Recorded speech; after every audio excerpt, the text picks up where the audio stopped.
I need to run back to the house, but my character won't run. I also forgot to hit record, but it's okay. We're just rolling with it. Oh, interesting. Wait, things change at night? The door's closed for today. Time to put the kids to sleep. My day was okay until lunchtime hit. Cold this late in the night. Time to call it a day. And I got hit with you have negative $6 in your bank account. So my day was okay until it was not okay. Day 3 of sliders. Ooh, dude, I am on day 3 of beef stew. Lunch and dinner. Lunch and dinner, same beef stew. But today, instead of eating it with rice, I ate it with pasta. Day 4, final, is tomorrow. My final day of beef stew is Saturday. Saturday, probably. Good night, Kim. Send him away for the night. Good night, officer. Good night, Kim. We'll meet in front of the shack in the morning. We sure will. The bed is comforting. Go to sleep. Day would be better Across if I had the room, motivation to the do heating things. system hums its soft lullaby. The mattress feels soft and sheets warm. Stew Only week. takes you moments for the world to fall away. I feel the same way. When I didn't have a job, literally like weeks would pass. I would go like, oh, it's Saturday. Wasn't yesterday Saturday? And time would fly. But also, in the moment, time would crawl. Oh my God. Like when you're sitting there every day and you're just like filling out job applications and doing nothing, time inches forward. But when, you look back and you're like, what have I done all week? Lay in bed? I don't do anything. And the week just flies by. I know what you're feeling. I can relate. I have no remedy. It was so boring. I hope that you work through it. The sludge. Nightmare? Thoughts, baby. A million little lights in the dark. You're one fine instrument, brother. All those faces and all those names. All that laughter and screaming and scheming around. Every corner and every street. Recorded in you forever on ferrotape. The fuck is ferrotape? Spinning in eternity. Spinning on empty. Spinning. Tell me, am I dreaming? On and on it goes, for untold hours. At the disco where you first asked her to dance. Rising.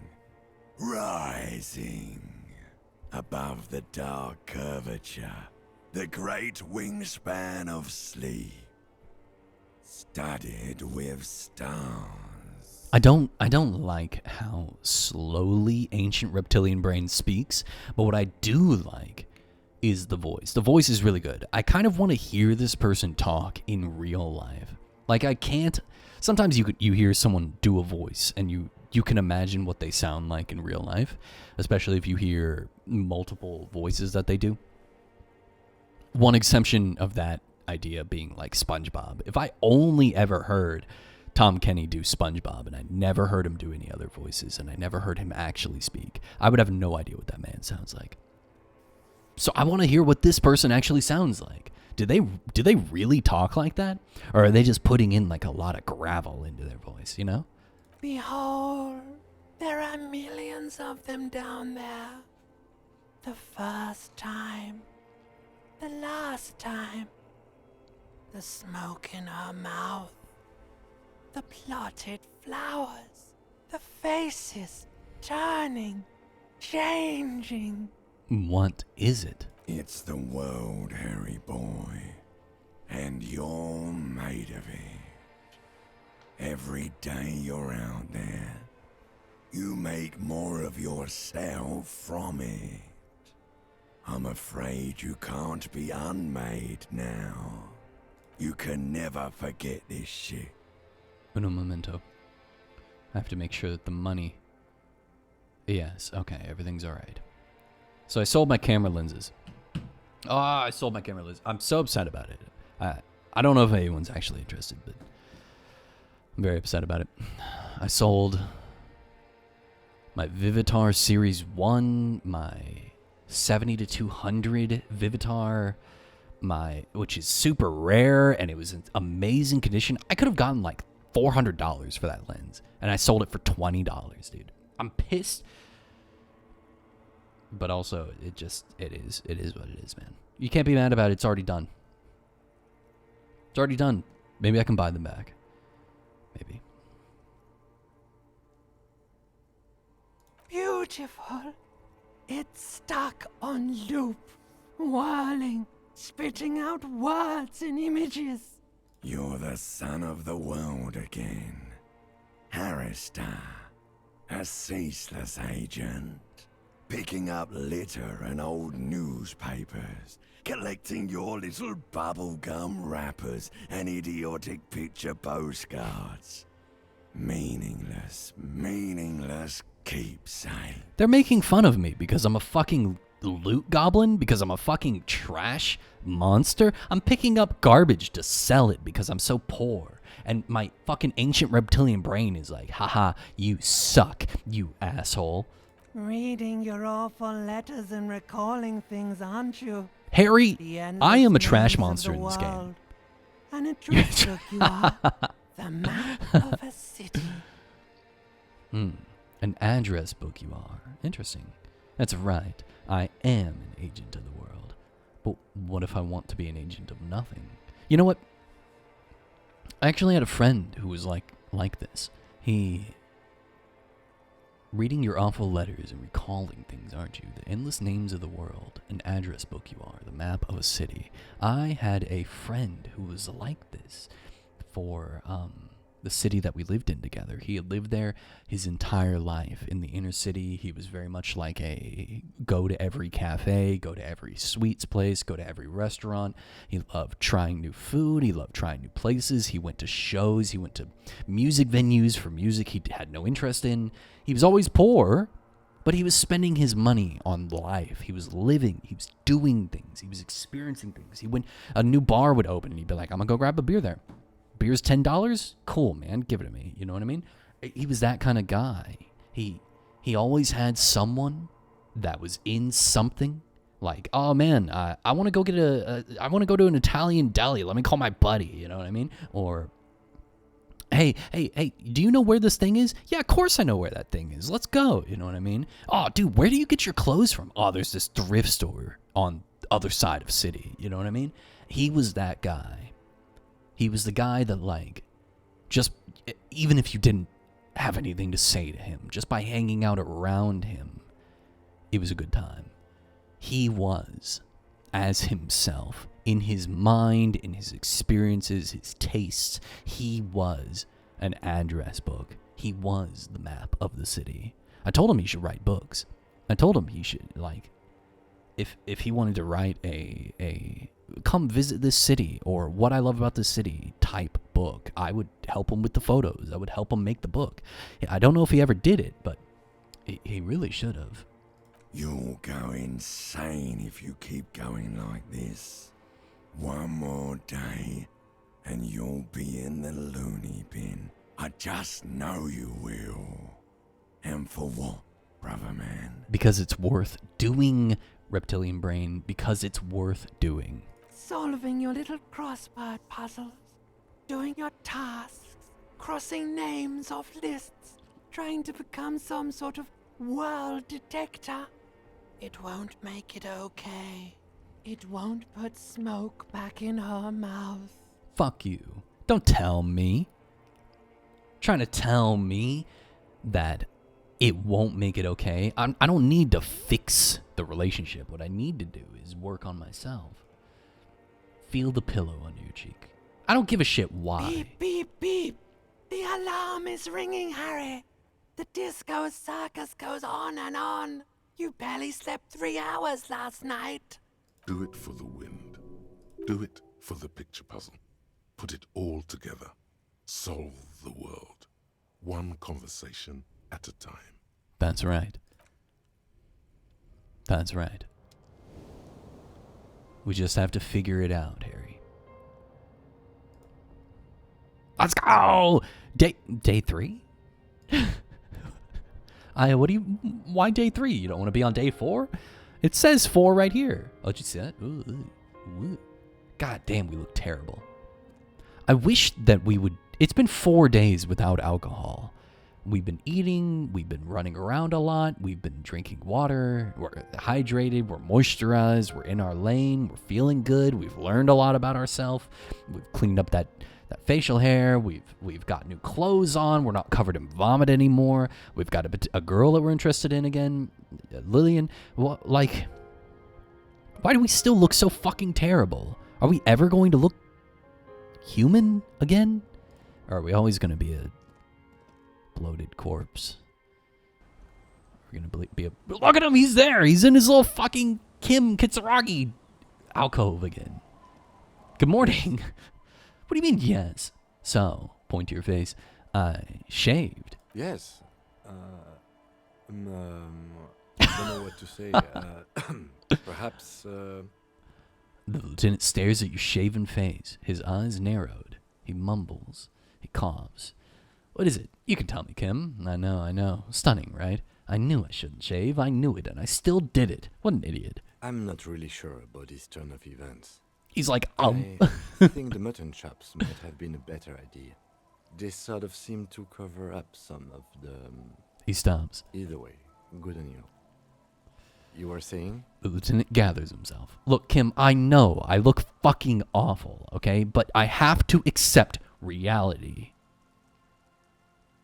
I think you should know that I can't remember anything. You seem to be following me? No, everything's cool. It's the pollution in the air. It made us all gray. Or the guilt of killing someone showing form. Okay, okay. Solve the egghead puzzle, sync the signs with Noid, help the raver start a nightclub, get us out to talk about associates. Okay, these 4 tasks are basically the same thing. Help Suna with her project, get the ice cream maker open. That's what I need to do. Look for Ruby on the coast. Return to the Felled mural and consult the wind if you don't know what to do. Other than that, keep searching the coast. Work with the children of the Big Sea. Ask Lillian's twins where they might have heard the Speed Freaks FM. Okay, that's what I need to work on. The Doomed Hostel. A question yet to be totally answered. Is Whirling and Rags a part of the Doomed commercial area? Talk to Gart about this, see what he thinks. Determine where the shot came from. Get a map of the bookstore. Use it on Colossia's window. Okay, that's what I need to do. Get 2 signatures for Everart. Fuck you, Everart. Find booze and drink it. And sing karaoke. Okay, so we are going to fast travel to Colossia's window. That's what we're going to do. We're a man on a mission today. We're going to fucking solve this case, all right? Can we maybe walk?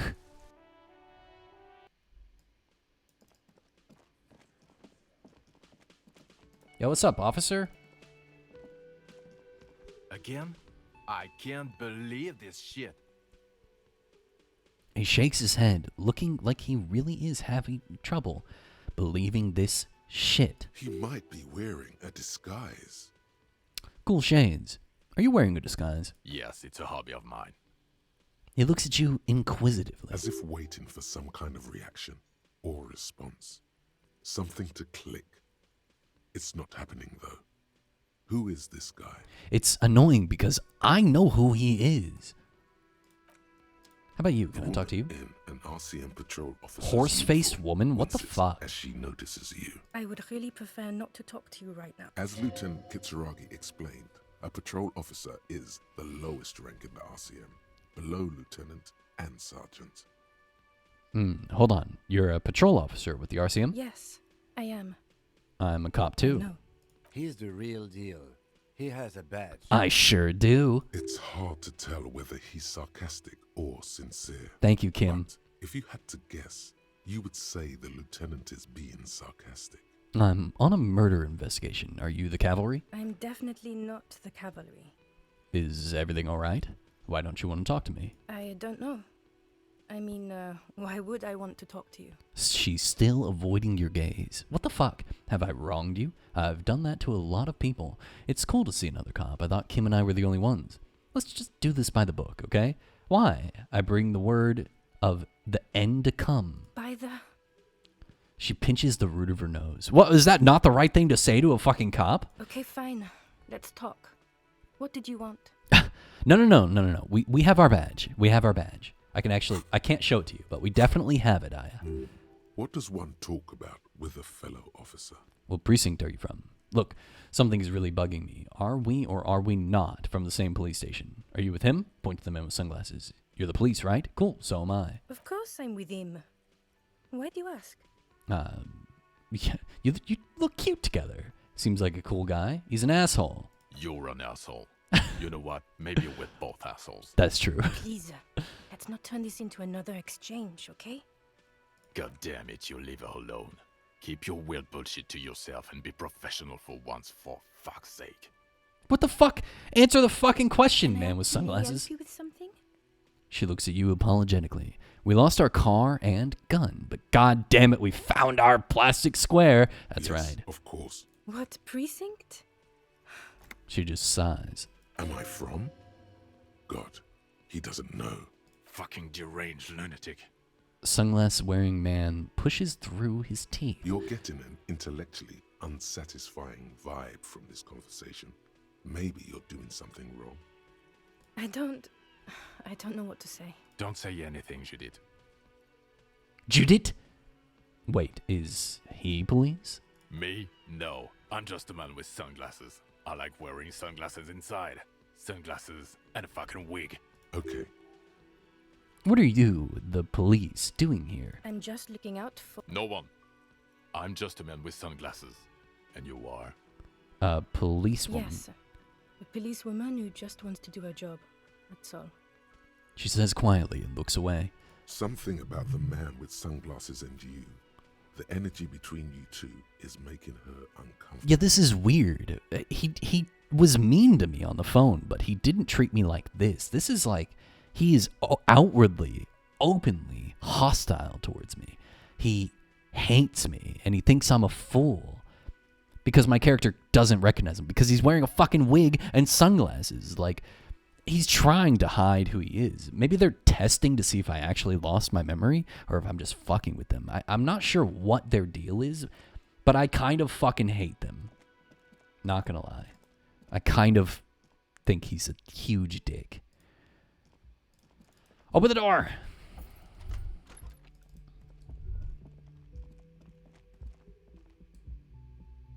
Okay, now we need to use the map on the window. Right? The same two need...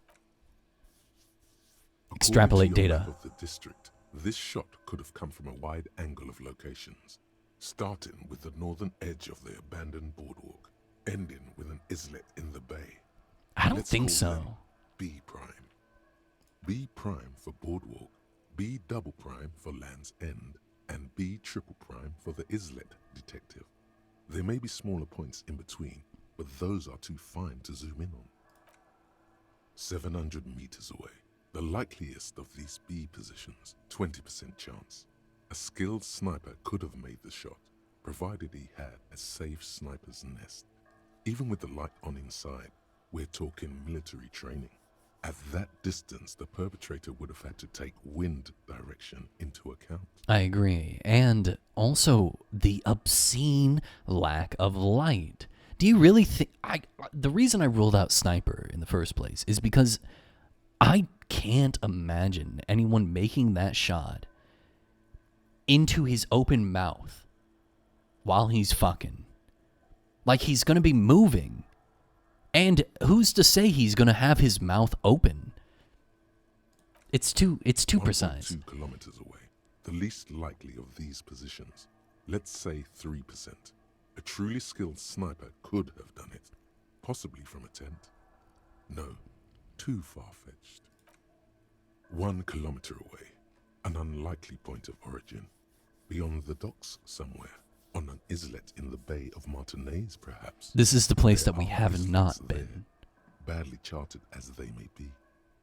The shot would have been a small miracle, 5% likelihood. There is an extremely narrow field of view from the bay to the window, between Rue de Saint-Ghislain 10 and 33A. The angle would have been extreme, and access to the islets is questionable. So, no, absolutely not. Kim, do you think the shot could have come from further than the roof in Martinez? From where, precisely? Let's say B prime, the boardwalk, B double prime, Lens End, B triple prime, the islet. I see you have given this a lot of thought. Are those the locations you've singled out in addition to the roof? And what is the likelihood, in your opinion, that it came from a further distance? Much less than from the roof, but still. Okay, well, we should see if there is gunshot residue or sniper nests if we go down the coast. Rule these spots out one by one. Okay. It would be the diligent thing to do. Until then, personally, I'm going with the roof version. It fits the hidden path through the whirling. A simple hypothesis. Which is usually the answer. Okay, let's fucking go then. Anything new from her? Probably not, huh? Probably nothing new from Lady. Officer? What brings... Nope. Don't speak to me if you have nothing new to say. How dare you? Can we fucking get a move on, dude? God. Why does he walk everywhere? Fucking run! I don't care for inside. Fucking run.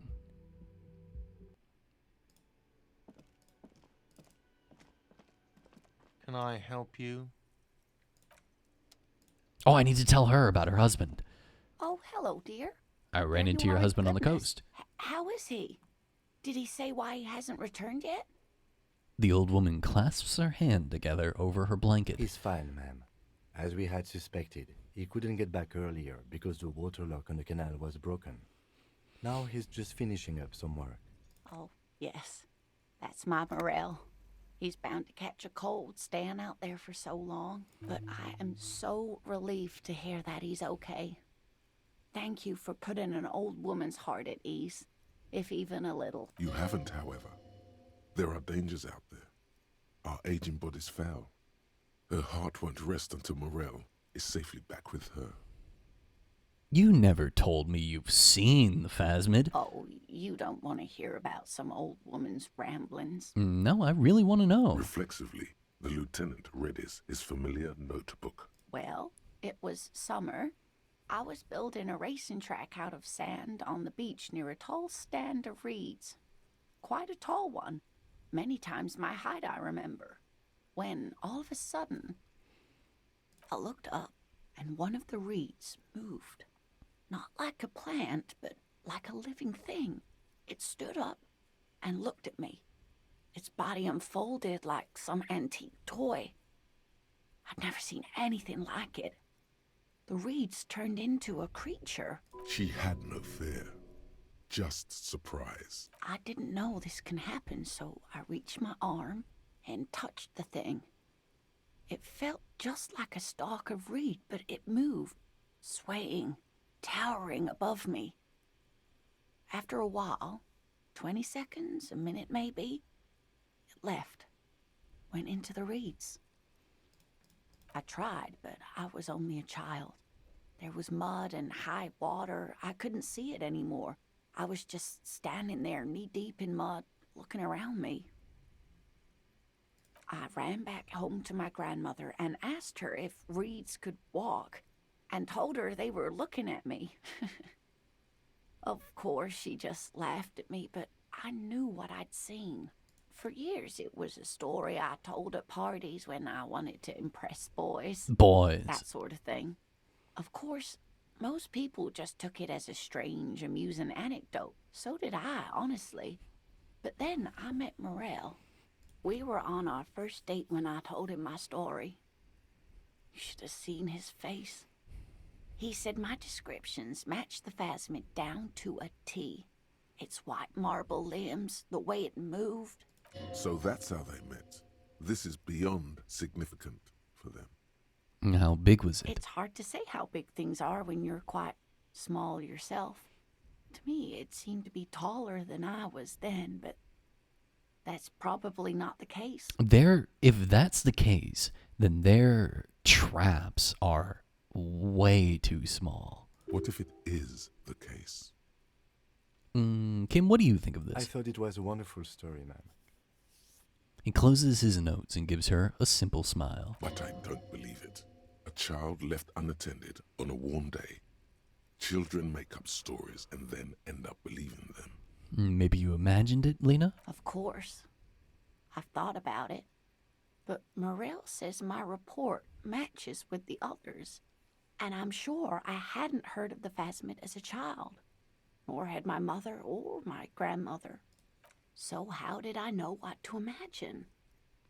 It was only when I started telling my story as a teenager that boys would tell me, Lena, She lowers her voice, imitating a boy. you trying to tell us you saw the Insul Indian Phasmid out there in those reeds? Get out of here. They just give me a cider and ruffle my hair and tell me to stop dreaming. But I saw it. Thank you for sharing this with You're me. welcome, sweetie. I do appreciate the chance to relive it whenever I get one. It was just such an impossibly sunshiny day. So warm. Well, personally, I think it's fake.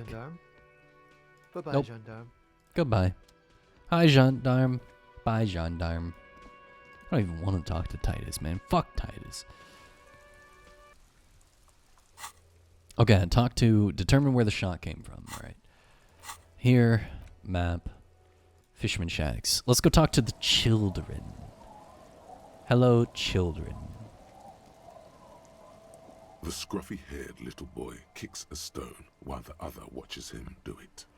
Real quick, boys. Where were you when you heard the voices? There. The boy points. The boy points toward one of the ruined monoliths nearby. We were there. The other child nods. The felled building looms overhead. Ha! I knew it. Thanks, kids. And so I return to thee, Feld.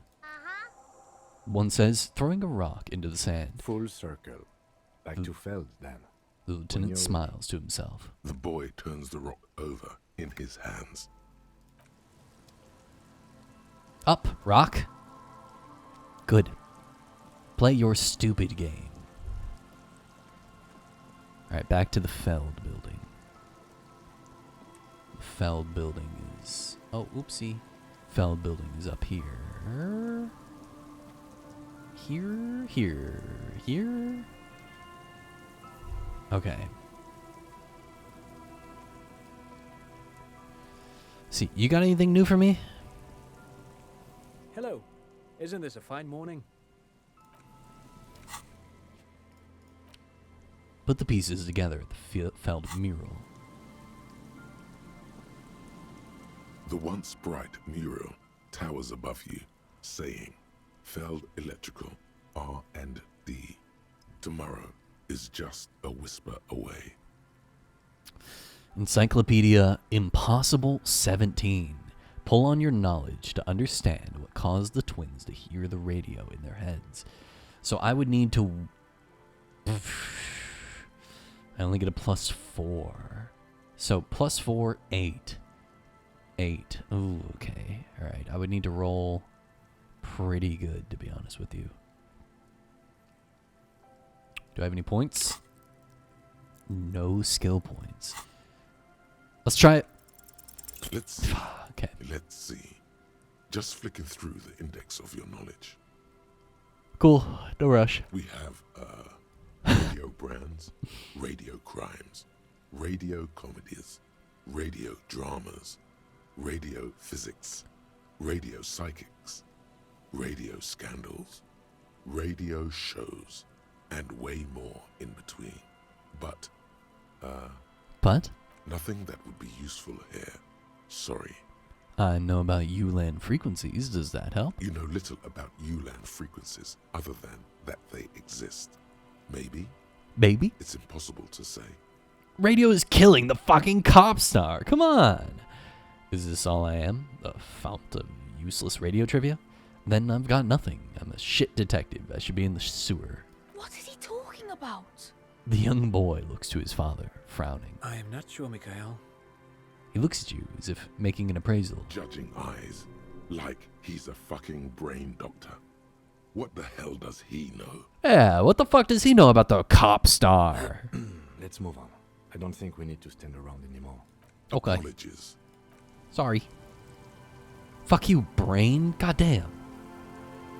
Ah, fuck. Hi, Bumner. We just started, truly. 30 minutes ago. You haven't missed very much. No. I talked to the children, and the children said, what's up with this ladder right here? You see that shit? The children said that they heard it at the Feld mural. So I went over there, and unfortunately there was an impossible check. I tried it and I failed it. I have not listened to the wind again, no. And then I also got my map out, and I tried to map out possible sniper positions. So I figured I would look around and wait, see if I could find anything related to that. Let's see, where would that be?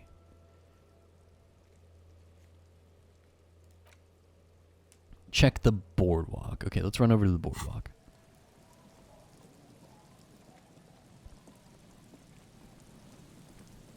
I know. I've been trying to figure out how to get to the islet, and I can't, so I figured I just can't yet. The radio star. I'm here. It's a long way down to your death from here. 20 meters at least. Where is the... It said go to the boardwalk. I'm at the boardwalk. Hello? Bullet position. I only say this because I spent an hour running around until I gave up and looked it up. Well, I appreciate you attempting to save me from the same suffering that you had. I respect that. So you're kind of, are you telling me to just not fuck with the bullet right now? I think I'm just not gonna fuck with the bullet. I know it's not the sniper. Who cares? Why would I bother? Let's see if I can listen to the wind again. The once bright mural No, I can't. towers above you, saying, I need more points. Let's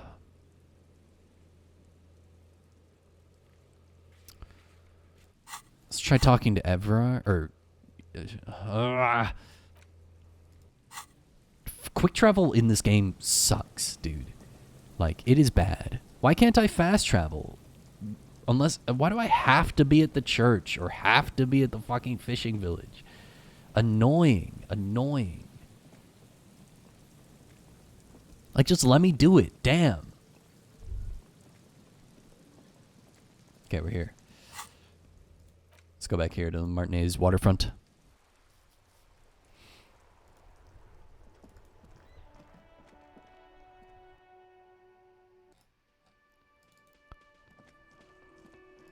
I'm tired. Can I help you? I saw another thing about the whirling. Great. I love those. I have to warn you, I may have discovered that the whirling is part of the doomed commercial area. What?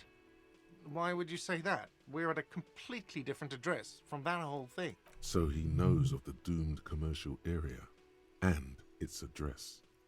He's thought about this. The whirling is listed on the intercom outside as one of the businesses in Building B. You should get your wiring fixed. I tried to call and couldn't reach you. I've been working here for a long time, and that intercom has never been used by the whirling. Come on, not once? Isn't that already a sign of decline?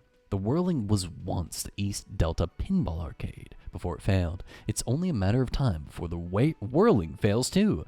The whirling was once the East Delta Pinball Arcade, which failed, though perhaps the whirling will escape the curse. Does this look like part of a doomed commercial area? This pre-revolutionary tilework? These high ceilings? The nice rooms. Well, most of the rooms. For 14 years, man. That's how long I've worked here. It's a long I've kept time, this place guard. up through hail and through sleet. Fuck me, if some doom ghost. He steadies his voice. You must really care about this place since you've worked here for so long. Yeah, it's slowly growing on me again. It's beautiful in its own way, especially for this neighborhood. I've been trying to keep it that way. I respect that, guard. Even if it is part of the damn doomed commercial area. You shouldn't be so worried about that label, you know. I don't place much stock in the curse and so on, but the label frightens the clientele. Who wants to stay at a doomed hostel? Everything's doomed enough without that. Who owns this place? Some real estate management company. They never come around here, just collect money from afar. Honestly, I think some money laundering might be involved. Most likely. And who named it the Whirling in Rags? Well, it sure as hell wasn't the real estate company. It's kind of a bad name. It was you? You look surprised. What? It's a great name, I It's know. kind of a bad name. Cafeteria managers come up with great names too. It's from a song. A song? Hail, Holy Queen, by the Ateneers. Hail, Holy Queen of the Sea. You're whirling in rags, you're vast and you're sad. Good pick. The lieutenant nods. Well, good luck to you in this place then. Well, too bad it's all doomed then. Luck has got nothing to do with it. I need to think about where I'm going to place those pinballs. I have a feeling they're going to help. Against the doom, it's implied.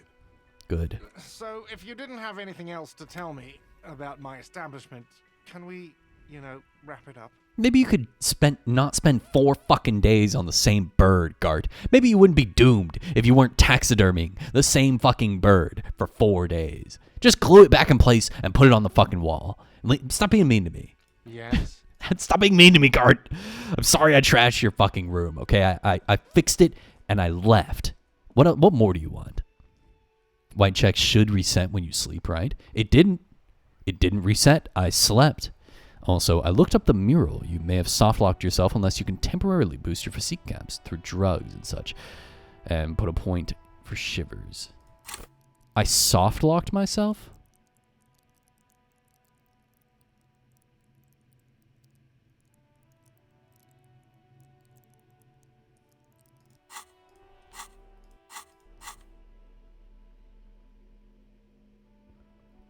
I could drink this.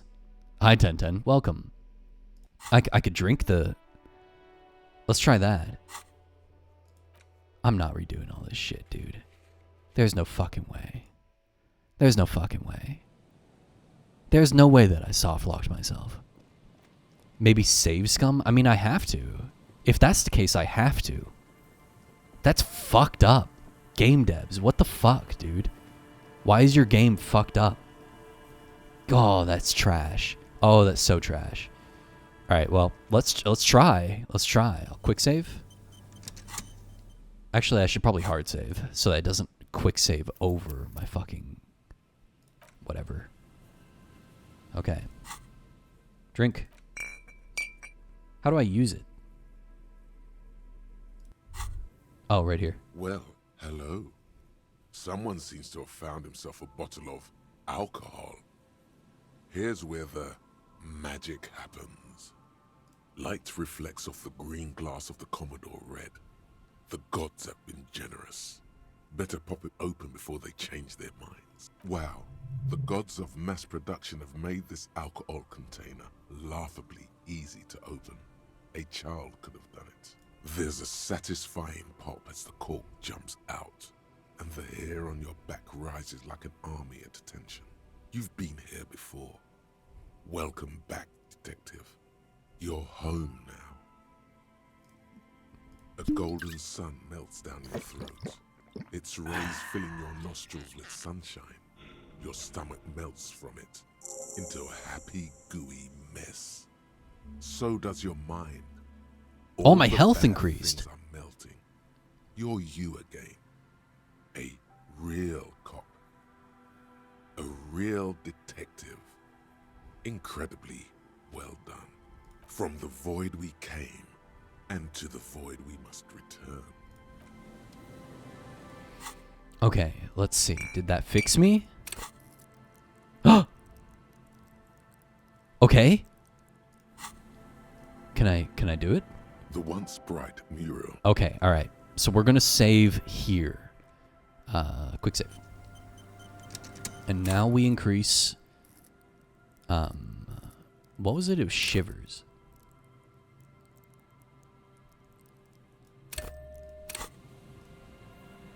The once bright mural. Tap. Suddenly, there's a sigh. Check success. Molecules around you, moving, flowing from high pressure to low pressure, like that of a woman emptying her lungs. She wraps the collapsing stone box in front of you in her breath, flowing through it. Sorry, I think I fucked up by drinking that alcohol.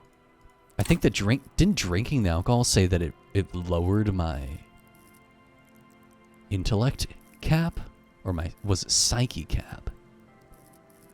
It lowered one of them, which kind of sucks. In through the collapsed roof, flowing down a concrete staircase to the basement, sweeping away footprints in the dust on the stairs, and then the beach below the boardwalk, its winding tunnels, a whisper away.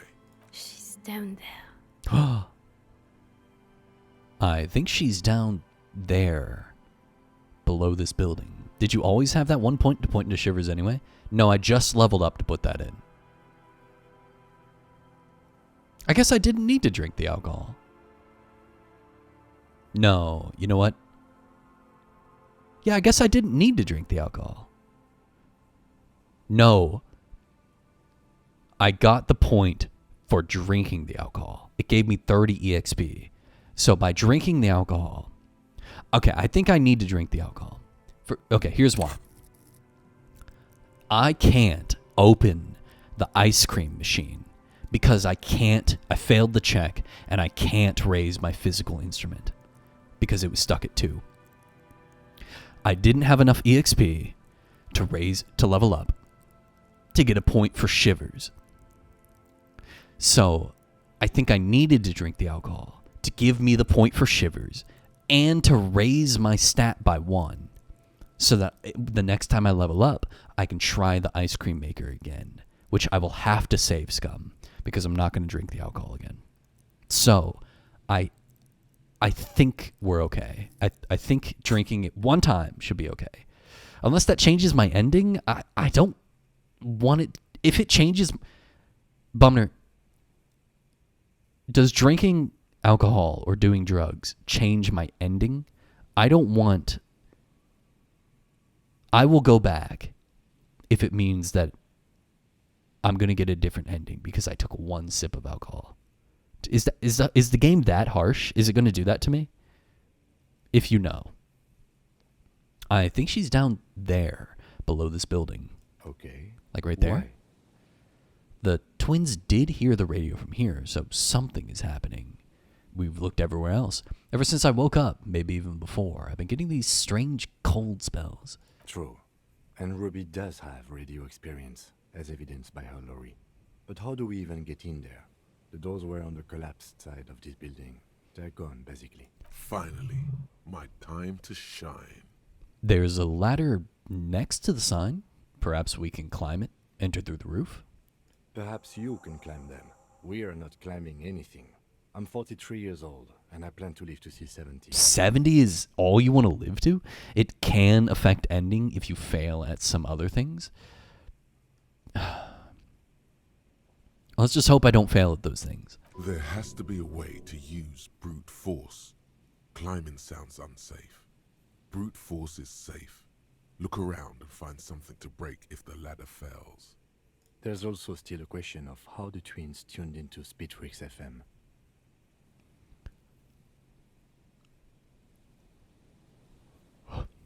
You just want to dial your favorite radio station, don't you? Can we look into that later? We should look into that before we move on. Sure. It's your call, Detective. If you drop the radio lead now, just be prepared to leave without having done it.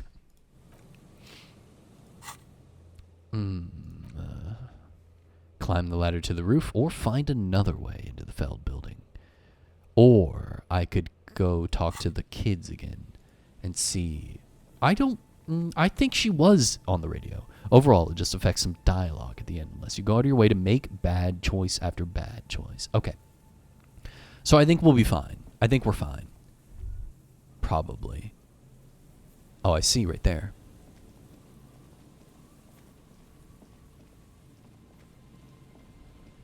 An old pipe peeks out from beneath the rotten boards of the boardwalk.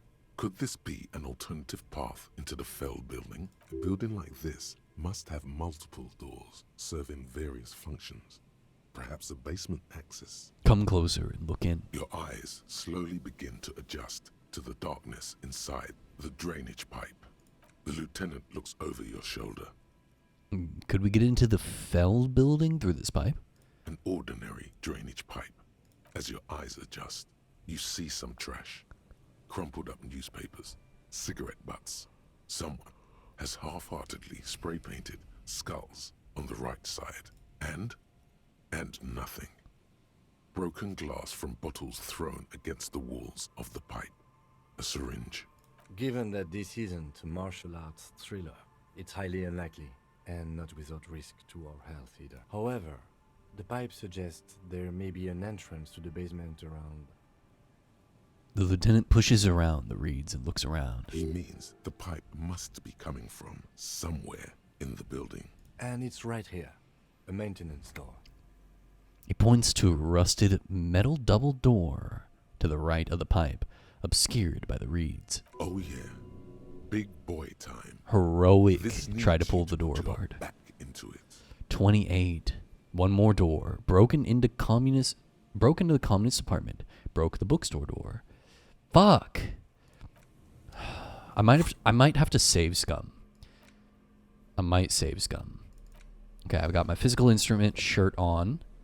Pain threshold, half light. I don't think I have any other physical instrument stuff that I can equip. Minus physical, pain threshold, empire. What does this do for me? Drama? Let's equip the scarf for now. Let's save. Fuck it. Behind the pipe. Come on! The metal doors are. Never mind. The flaking rust hurts your palms. But together with the lieutenant, you manage to slide. Fucking pog, just dude. Enough to squeeze in. Good work. Shall we? The lieutenant nods towards the impenetrable darkness inside. Let's fucking go, dude. Fuck the radio. Okay, finally. Holy shit. Fucking W, dude. Give me back my bullshit. Give me back my fucking style.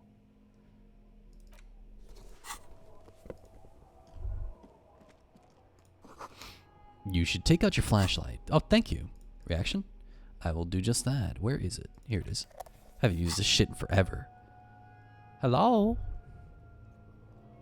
Okay. The overturned table is covered in orange mildew, crawling with something. Ugh. How happy are you that you're finally past the mirror? This collapse nearly sealed the basement.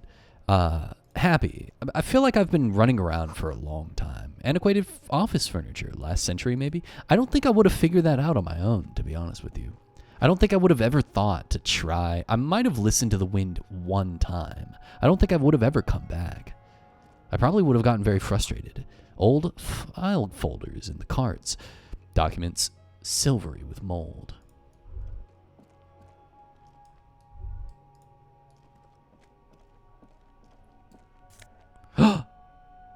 Inter-Estellary suit jacket.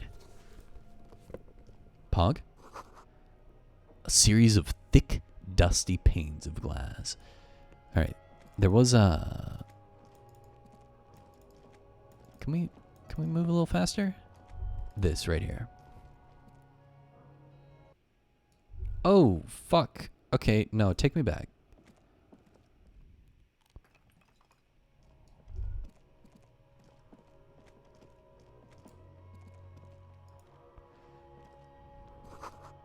In the beam of flashlight, a crevice in the wall.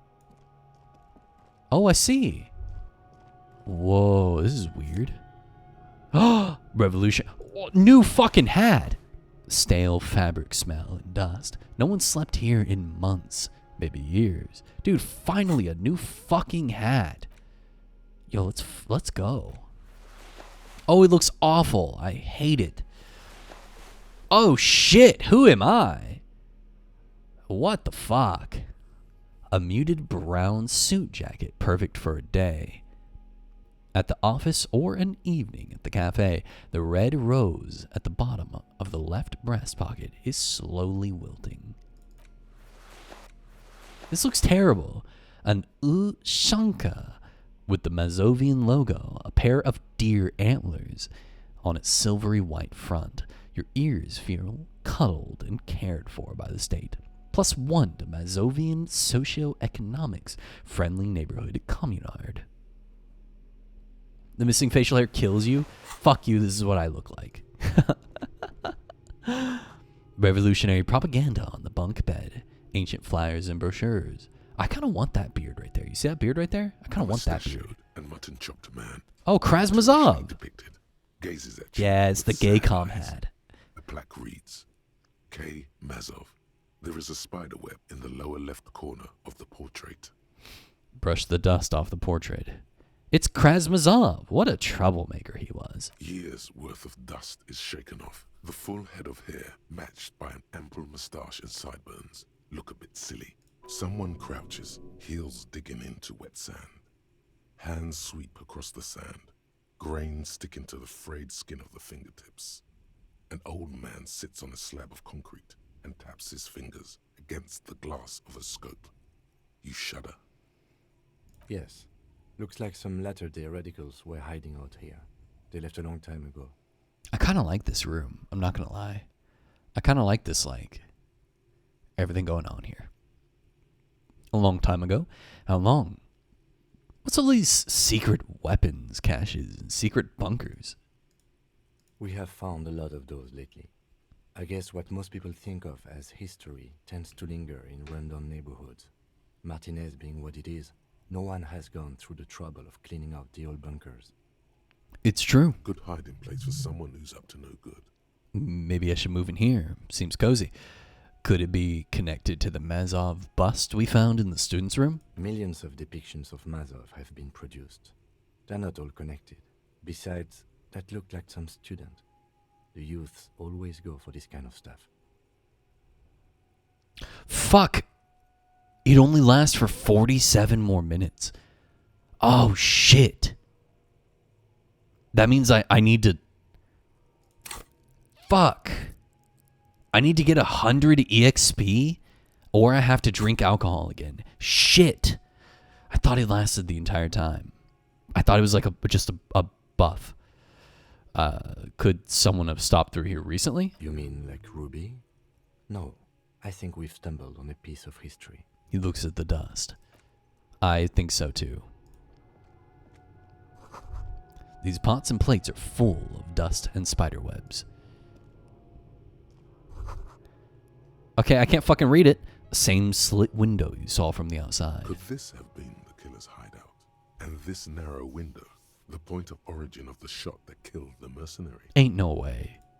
This does look like an embrasure, a slit made for shooting out of.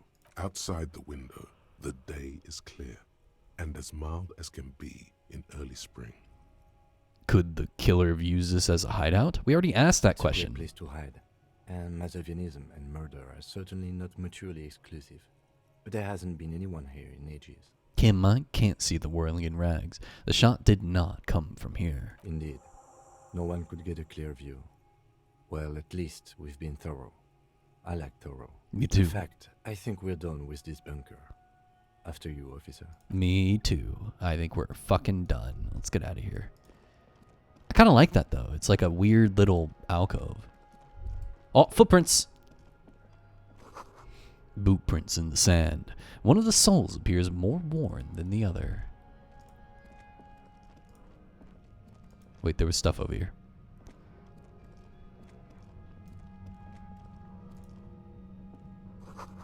The tunnel collapsed. You have to find another way around. Okay. Oh, wait. Hello? There's something in the air, an unnatural buzzing. Probably radio equipment? It's getting louder, the buzzing sound. I think we're about to find fucking Ruby. Wait. There it is again, like a swarm of hornets buzzing under your scalp. A strange tingling you can almost smell. Lieutenant, do you feel something? No. What do you mean? A pain, a strange tingling. I don't feel it, but we should still be careful. There were footprints back there, and I'm pretty sure they were fresh. Hold on, you really don't feel anything? No, but you are the sensitive one. It's true. I saw them too, footprints with the right sole, worn smooth. Looks like our suspect. If she's in here, we need to plan our next step carefully. What do you Once mean? we detain a credible suspect, who knows what the Union and the Wild Pines will do?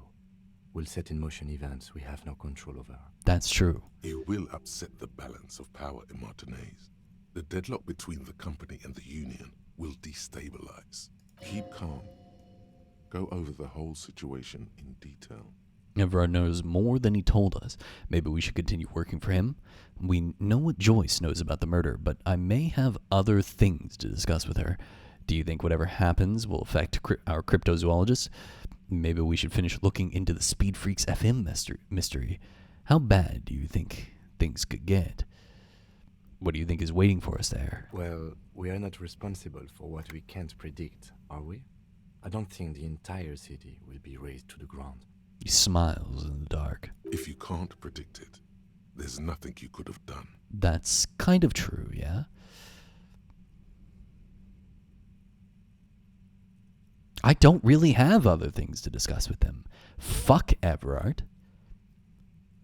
And I'm not going to sit here and be a corpo shill either. I'm not going to help Joyce and her bullshit. Figure it out on your own. I'm a cop. I'm not your fucking lackey.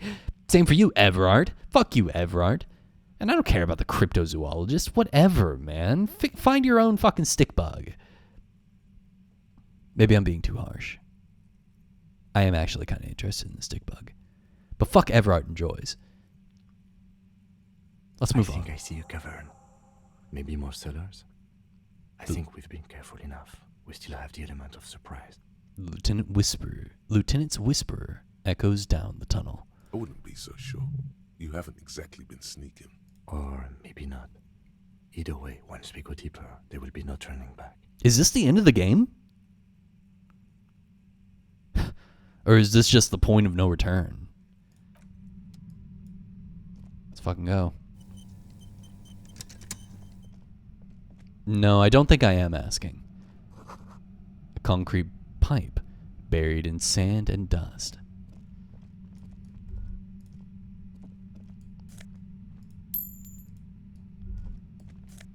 The fact that I'm still picking up pennies means to me I don't think this is the end of the game. Suddenly, your entire body is paralyzed. Aggressive white noise fills your skull. A strange pain, like you've never felt before. Through the static, you hear a woman's voice. Oh no, who could have predicted? It's like 1,000 radio stations are being blasted into your head all at once. But her words are the only ones you can make out. I know you're feeling pretty uncomfortable right now. Don't move too much or fight it. That'll just make it worse. Says the shadowy figure by the machine. Can't say it's a pleasure, officer. I was really hoping not to make your acquaintance. But here we are. As she says the word officer, you feel a spike in the agony. It sounds like the entire radio frequency range is screaming directly into your I think so, Aya. pathways. I think so. Cover your ears. No, buddy. That's not going to help. You can't shield yourself from this. It's an entirely new type of experience.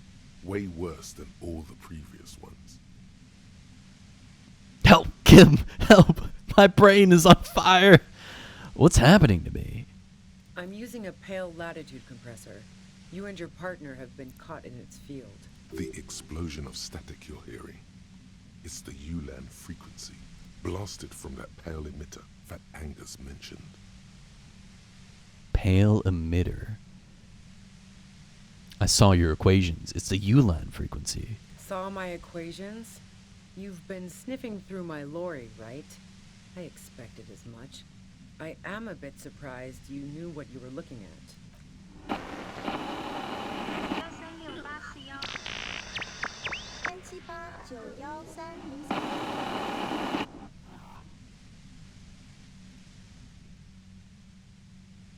That was interesting. Was this was a mix of Korean?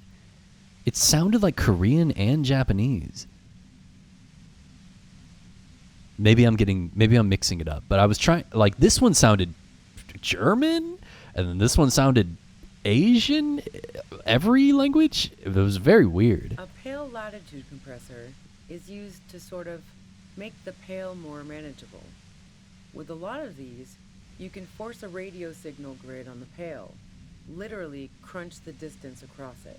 Signals are relayed across a series of repeater stations fixed to buoys.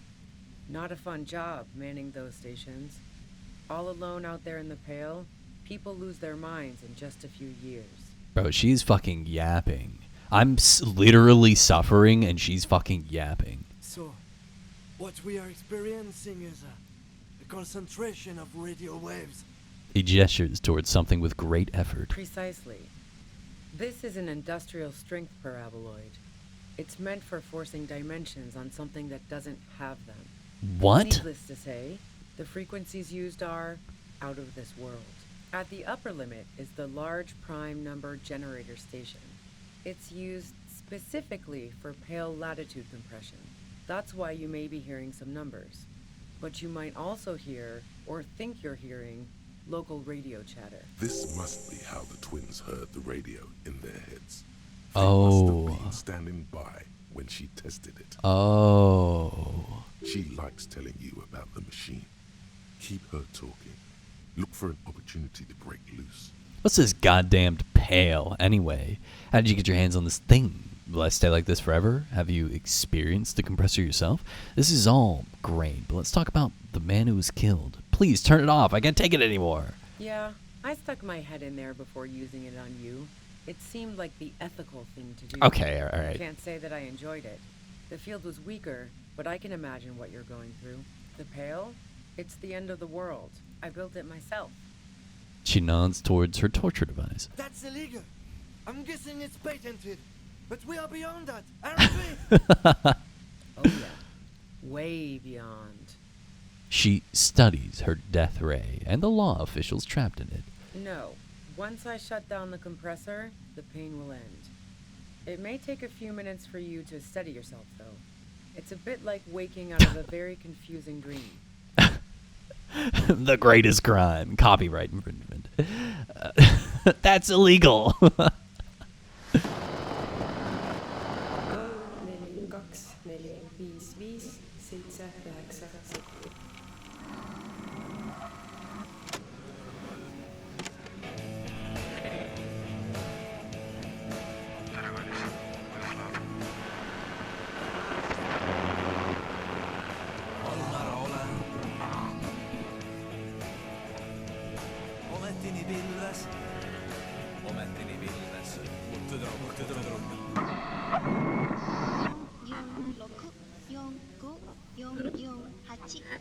Yeah, it's Japanese.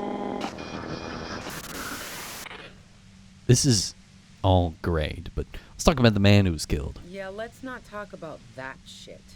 You were hunting me and fell into my Sounds trap like instead. hell. That's all there is to say about it.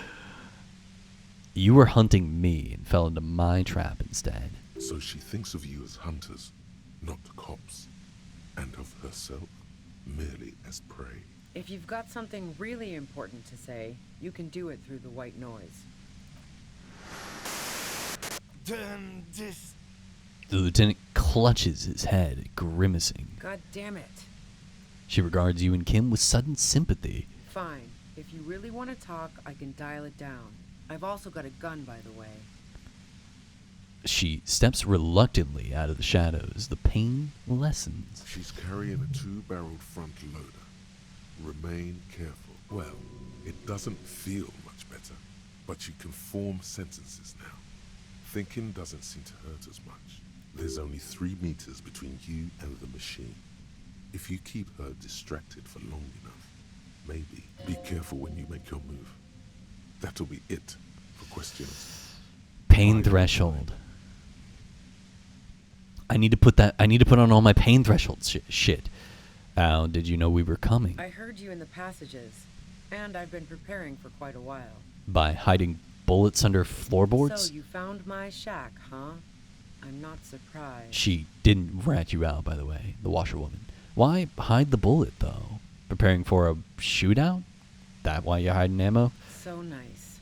That's one knife I didn't want to find in my back. She smiled, a little smile. This could have turned out pretty bad for me if you hadn't walked right into 25 bands of ultra-high frequencies. That's her admitting the bullet was an emergency exit. Did you shoot Lely? No, I didn't do it. I only helped stage the lynching, though I doubt that makes much of a difference to you. What do you mean you didn't do it? You're literally my prime fucking suspect. Who else could have done it? Who ratted me out, by the way? Was it Titus? No, he wouldn't have broken first. You're right. Klasia was the first to share her suspicions. It was your girlfriend. She cracked. Oh, I knew the kitten had claws, but not like this. She smiles sadly. But she couldn't have known I was on the coast. How did you find me? Your first guess wasn't entirely off. Your own boys told us you were on the coast. Titus told me. It took some convincing.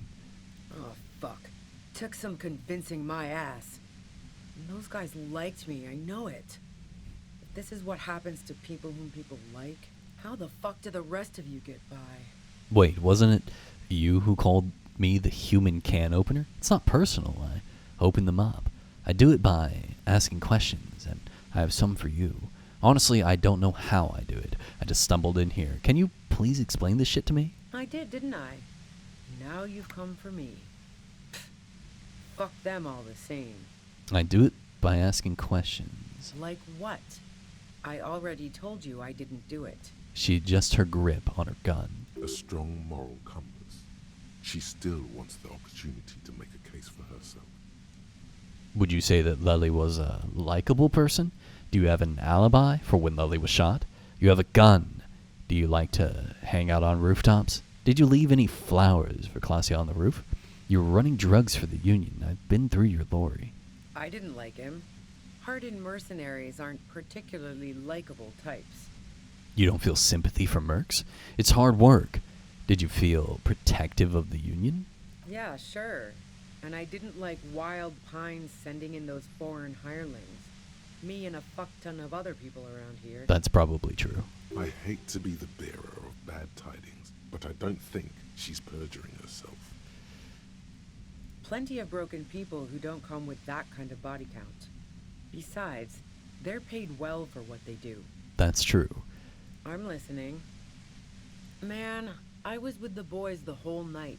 With the boys. I hope they at least bothered to impress that upon you. There were 10 minutes they couldn't account for. You mean the length of a toilet break? That wouldn't even have been enough time. Hold on. No one takes a 15-minute leak. Our investigation, whence it from the pain, has shown that 15 minutes was just enough time to commit the murder. Wow. Now I'm curious. Please, explain. There's a secret way from the first floor of the whirling to the roof. Don't know it, but also... Frowns, studying your face. Evaluating your competence as a police officer. The shot couldn't have come from the roof, or we would have all heard it downstairs. That's true. She has a point there. No one mentioned. The pain stops him from finishing the sentence. That's true. That didn't go super well. You've got to lay something better on her. And? Where did you get it? I see it's a front loader. Do you have another gun somewhere? I can't quite tell what kind of gun it is. There's other evidence I want to talk to you about. The gun store. What gun store? Trigger Happy Jacks. Really? That doesn't sound like the name of a real store. What did you think? That I'm going to squeal on my gun supplier? Sorry, I'm not that kind of gal. Sure don't. A breech loader? No. This is such a wipeout. I can't quite tell what kind of gun it is. A Noctway 80 front loader. 2-barreled. Not really what you were looking for, I'm guessing. No. Yeah. Evidence. Who doesn't? Is that the Oh, only... You probably mean Claudia's rooftop. Sure, I've hung out there. She's got this great antenna. Is that the only reason? What's so great about her antenna? So you're sure you didn't shoot the Merc from the roof? The view's pretty bomb, too. But you might say the antenna was the main attraction there, yeah. Along with Claudia. It's very powerful. I used it to tune into RCM frequencies. That's how I knew to be prepared for your arrival. I see. Yes, I'm sure. And anyway, as I said before, the shot had to have come from afar. No. Gifts of flowers and candy aren't really my style. These weren't just flowers. They're symbols of revolution. So now I'm leaving revolutionary symbols around? Come on. But Claudia was mourning. I never did understand why, when someone dies, a hothouse's worth of flowers has to die too. Okay, so you didn't leave the Maybells. No, I did not. You were running drugs for the Union. I've been through your lorry. So, Heart of Gold Tommy fucked me over too. Never trust a musician. Tommy Lahome did not fuck you over. Maybe twist the knife, just in case. Make her more desperate.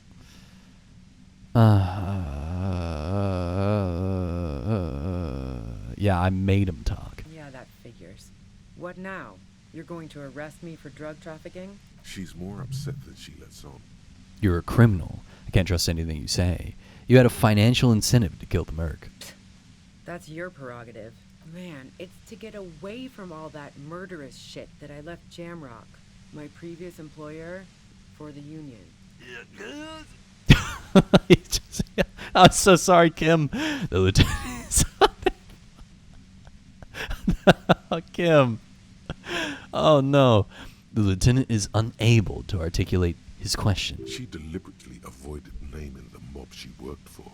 You might be able to find this out later. I got lucky being a dispatcher. Never had to do any of the really dirty work myself. This gun has only been used for self-defense against serious scum. She turned... I'm glad that she heard Kim cry out in pain as she turns it down. There. It's going to be easier to reach the machine now. But you're threatening us with it. I wish I had my gun right now. Based on what I've heard about you, you are serious. Whoa, fuck you. She responds, holding your gaze. There's a sinister note in her voice. Even with the gun and the compressor, she's afraid of you. I'm just a guy. I don't even have my fucking mutton chops anymore, man. Okay, let's take a step back. Yeah? More questions before doing anything. Who killed the Merc if it wasn't you? How should I know? As I keep saying, he already had a bullet in his head when I got to him, and there hasn't been any useful gossip over the radio. Those rings around her eyes, her tired voice.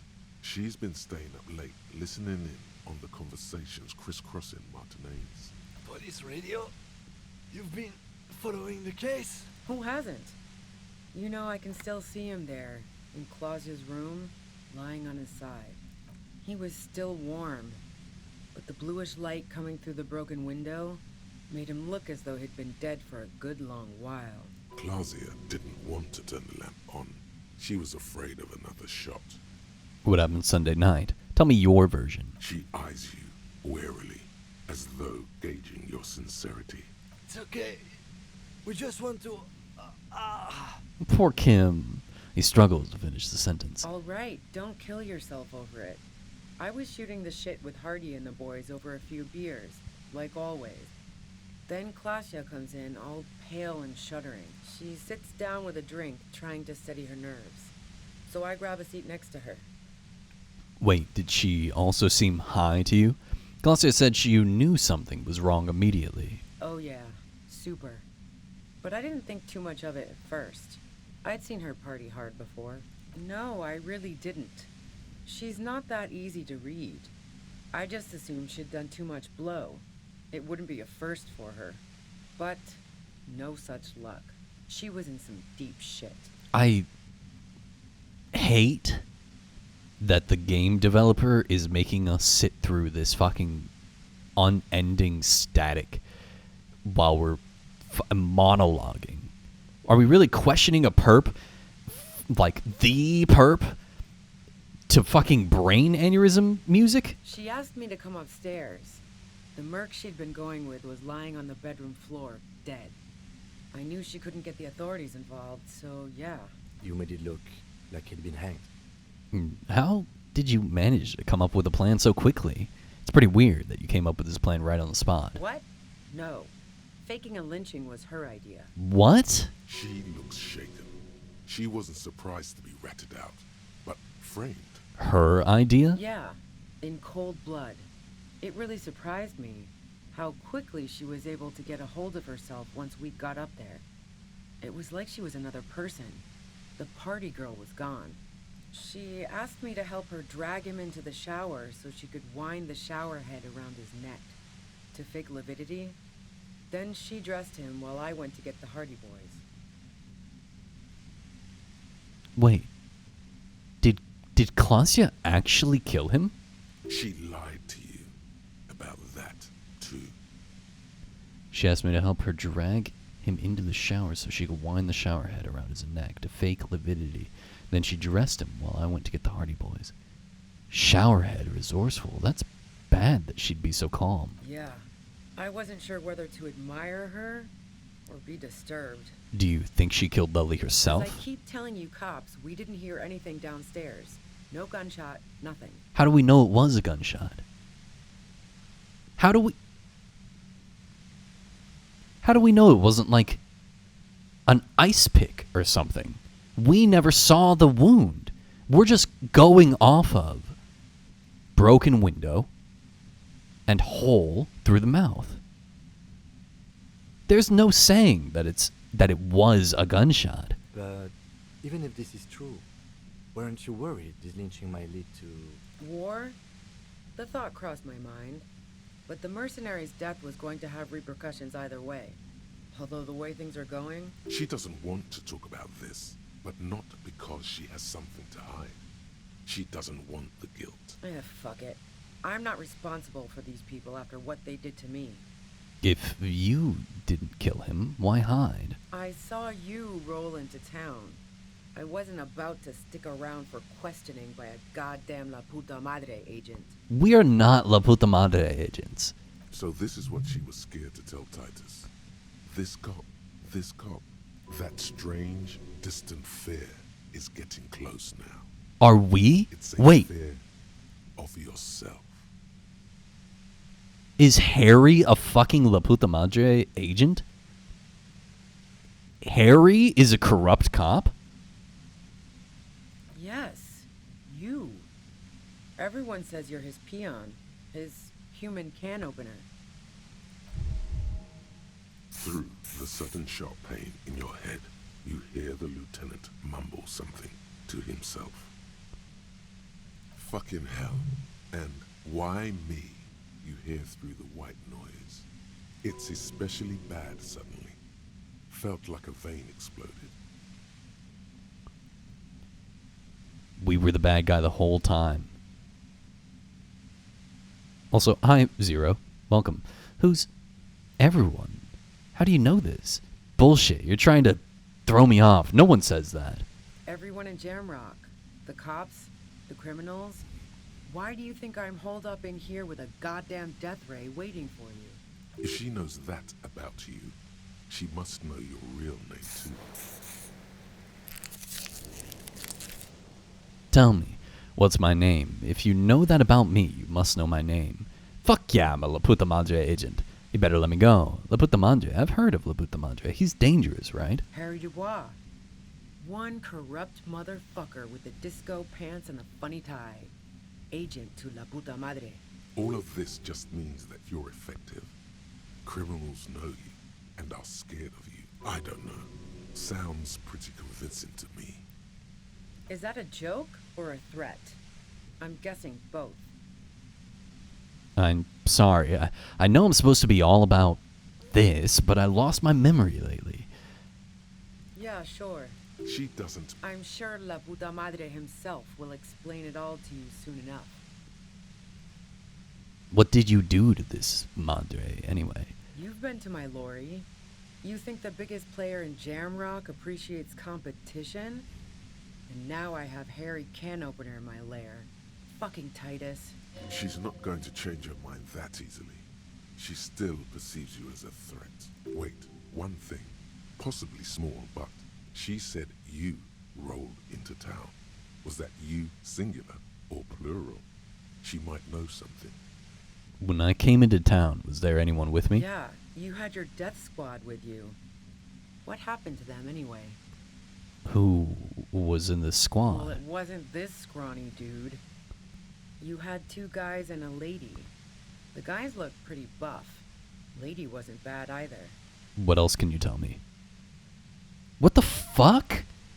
One of the guys seemed chipper, a blonde. The other had a brooding something or other about him. And the woman was the only one in uniform. All were carrying. One of the guys seemed chipper, a blonde.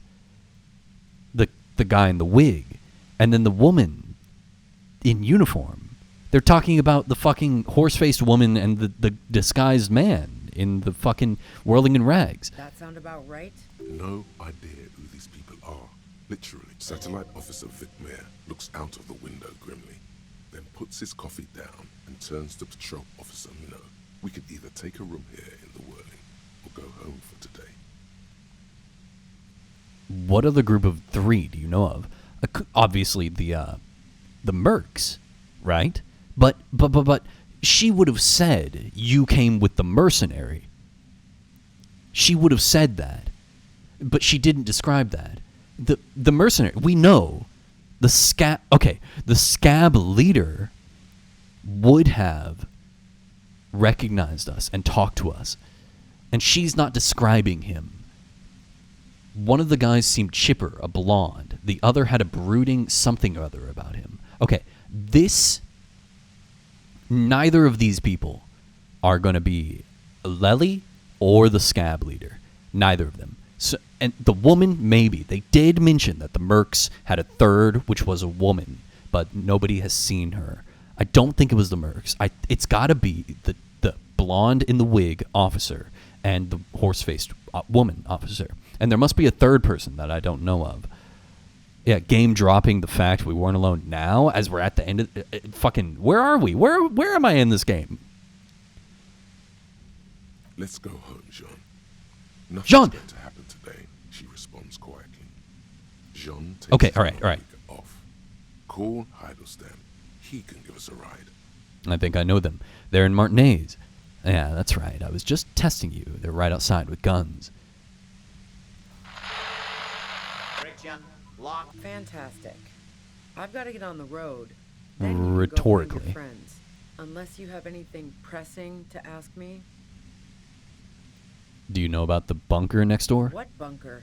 The communist hideout back there. Don't know anything about it.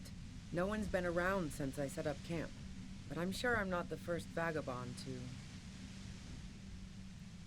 Her voice trails off in a white noise in your head. Feels like an aneurysm approaching. Oh, shit. Keep calm. Breathe in. After the pain recedes, it's a little clearer. Fuck me. The violent white noise becomes even more overwhelming closer to the compressor. Feels like your brain is swelling up in your skull. Hold still and try to have an apocalyptic vision. Fuck it. Officer, are you okay? Don't worry, Kim. I'm just trying to have an apocalyptic vision. The pain intensifies as your hands attempt to reach out into the pale chaos. What are you doing? I told you it's best not to move. Kim can't make it stop. Look, I know this isn't very fun for you, so let's wrap this up. You have a tribunal to attend. Holy shit. Oh. Do you know something about the tribunal? Mercenaries are planning? Tribunal is an awfully fancy word for what they're going to do. But yeah, I was listening to their frequency. They've finished their investigation. Now they're going to put on a show before meting out punishment.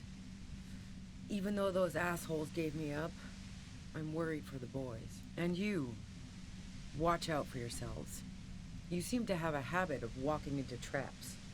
Why is everyone always against me? I'm asking myself that right now, too. Anyway, I'm guessing you don't know that a third mercenary has come to town just in time for the tribunal. I guessed as much. If one hornet can kill 40 honeybees in a minute, then 3 hornets should be able to kill 120 honeybees in a minute, or more, since they'll also be covering one another. A third. Ah, this is bad. As I said, watch out. The pain is becoming unbearable now. Glad to have been of assistance. Best of luck to you, officers. Revishal's a bitch. She tosses her head back defiantly and turns down the machine. The woman runs past you and disappears into the darkness of the tunnel. Ah, fuck. I can't believe I failed a 72% at such a critical fucking moment. All things considered, it could have gone worse. The lieutenant is still reeling from the pain. Shouldn't we go after her? No, I don't think she did it. She's someone else's case now. It's too late now, anyway. She's gone. What now? We have to come up with a really good excuse for why we walked right into a trap like that. This isn't going to look good in the report. He looks around, then points further into the cavern. Her tent. Maybe there's something in there. Hey, fuck. So we've been monitoring you internally, and now we know your Copo type. Okay, what am I? Guess. Some kind of weapon cop?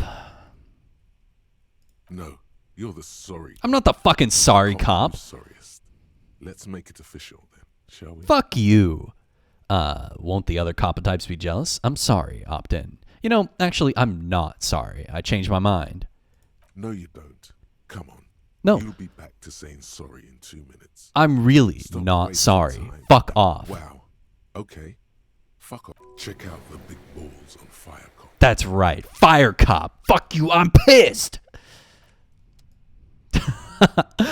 Sorry cop is exactly what we are. I'm not the fucking sorry cop. Just because I'm empathetic with people. I don't say fucking sorry. I do, all right? Cooking utensils. She's prepared herself porridge. $8. Let's fucking go. Oh, +3 health. The plain red tent stands by dispassionately. It was pitched by practiced hands. She's used to camping out. The tent looks old, but well maintained. In the darkness of the tent, a rolled-up sleeping bag, cooking utensils, some books, and a kerosene lamp. It reeks of cigarettes. Assorted soft covers, mostly pulp horror. Good. A motor carriage lies buried in the snow on one cover. Oh. On another, a ghost airship. You also see a collection of radio enthusiast magazines. See anything? The lieutenant peeks in over your shoulder, sift through the magazines. Rager Monthly, Journal of Material Science. More Technological Digest. One of the magazines doesn't have images on the cover. It's not a magazine, it's a leather notebook. You pocket the worn brown leather journal. We should read this immediately, like right now. Okay. A thick journal. The cover is worn like someone used to carry it around in their back pocket. It's made of full-grain leather. The lower left corner of the back cover sports an embossed brand name, Schneller. Schneller is a stationery brand. She's got good taste and must have taken whatever she recorded here seriously. The journal falls open. About 2/3 of its ruled pages have been filled. The large cursive of someone who writes quickly and confidently. That's what mine looks like. Perhaps too confidently. Many phrases and even paragraphs have been crossed out, with tiny corrections scrawled above and in the margin. That's also what mine looks like. Flip through the pages. It's a mix of logistical notes, diagrams, and personal reflections, all dated. It's good she left in a hurry. We could learn a lot from this. What kinds of logistics? Hard to tell exactly. It's mostly noted down in code. Looks like contact information, quantities, direction. There could be useful information about local operations in those notes. We have a junior sergeant at my station who's good with codes. I can give this to her after we finish this. Esoteric radio technology. The most recent ones probably pertain to the latitude compressor, sketches, calculations of distance and density. You make out a familiar spiral shape, short wry observations of people and places, probably a way to pass the time on the road. Also, what appears to be attempts to sort through some difficult decisions. There are a few passages with many questions in them. The first entry is from August 2nd of last year. It reads simply, I know my position is precarious. All I can do is make myself as useful as I can while looking for a way out. Remember, no one is indispensable. Nothing on March 4th. March 5th, though, well, that's bound to come back and bite me in the ass. I'm bad at this. Loyal to a fault. But that's another matter entirely. She is referring to betraying her previous employer. Does this suggest she did it in self-defense? That name isn't mentioned as far as you can tell. Small wonder. Would you talk about La Puta Madre in your journal? You do see an M, though. La Puta Madre? M is mentioned on March 9th. Great. M's peon is coming to town. Yeah. No doubt to investigate the lynching. But also, I feel it in my gut to finally put a bullet in my head while I'm napping in my lorry or on a smoke break. Well, I won't stick around just to twist my own neck by constantly looking over my shoulder. Then again, isn't that what I've been doing ever since I got the call? The call? The call? Did M call her personally? Why? Been holed up here for 3 days now. I'm used to being alone and all, but I don't know when I'll be able to leave, or if I'll be ratted out. They will rat me out, of course. I've made it a point to believe in the best in people, the boys, for example. But experience tells me, did M feel truly betrayed by me? I was feeling threatened. Yeah. He'd have to know if he threatened people, they'd take measures to protect themselves. Even I know that. Economic measures, first of all. Gotta make a living, right? I can still hear his voice in the receiver. Taste the plastic. The entry ends abruptly. The most recent entry is from today. It reads, even when I leave here, if I leave here alive, what's my next move? Staging a lynching is a crime, even if I'm not accused of murder on top of that. Forever on the run. Not really my idea of the open road. Man, I was really looking forward to winning. Winning what? It looks like she might have been framed. The lieutenant taps on the page. That would be a first, or a fourth. But who's counting, he thinks. Very rarely does anyone actually get framed. If she didn't do it, then maybe it's good that we didn't catch her. Kim, am I really a La Puta Madre agent? I wouldn't go so far as to say that. We have other reasons to arrest her. That's true. Besides, I'm not sure her life as a fugitive is going to be much better than we does. Especially if she has problems with the Madre. No, I don't think you are. Ask someone in your precinct if you want to be sure. He looks you straight in the eye for a moment, then sighs. He truly does not believe you are. Perhaps he shouldn't be so trusting. Then who do you think killed the merc? Could have been Titus. Then again... No one heard a shot. Maybe there's a hardy boy we've yet to meet who acted as his accomplice. Either way, we need to keep an eye on him. One thing is for certain. We have business back in the whirling in rags. Questions to ask. Let's be careful, though. The tip she gave us about the tribunal was disturbing. I agree. Fuck, man. I got fucking shit on, dude. The dark water trails into the distance. There is no way out. The plane read it was pitched. I can't believe she fucking owned me so intensely. I walked directly into the trap, not expecting anything. I just walked right into it. And then I did all that work, listening to the fucking static in my brain. Just to fail a 72? Who fails a fucking 3 out of 4 chance? Who? Me, that's who. Trash. Trash. And I'm a goddamn agent. What is this? Oh, a postcard. Fucking La Puta Madre. Glass is covered with grime and dust. You can barely see out.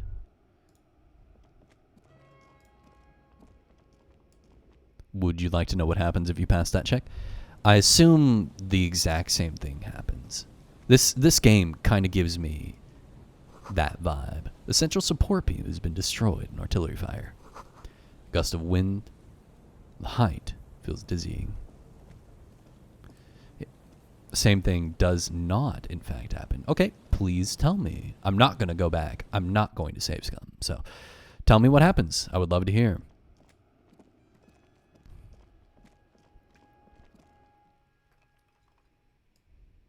Oh, rats! Let's get out of here. This guy is fucking hell. I'm so disappointed.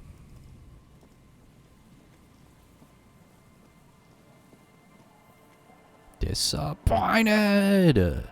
I was not successful. She turns the gun on herself and you gotta convince her. Oh. But I don't know. Okay, so what happens if you convince her? I probably could have done that. I have really high empathy and stuff like that. Yeah, I've got... Look at this. Look at this. Oh, I mean, that's pretty good. Oh, no, wait. Empathy's here. Wait, where's empathy? Yeah, empathy's here. Actually, I don't really have. Neither was I. Oh, so you guys succeeded in that, and then you failed to save her, and then she blows her brains out? Okay, gotcha. I see. So her getting away actually might have been a better ending for her. Really? Oh, you were a physical build. I see. I'm good at finding clues. I'm not good at what I do with those clues after I get them, though. It seems to be. All right. Check island for bullet traces. Check Land's End for bullet traces. I will come back to that. Are you Laputa Madre's peon? Ruby said you were a notoriously corrupt cop. Laputa Madre's peon. That's why she was scared of you. When you get the chance, call your station to find out more. If you dare. I'm gonna fucking do it. Fuck you. I'm gonna call the station. Don't fuck with me.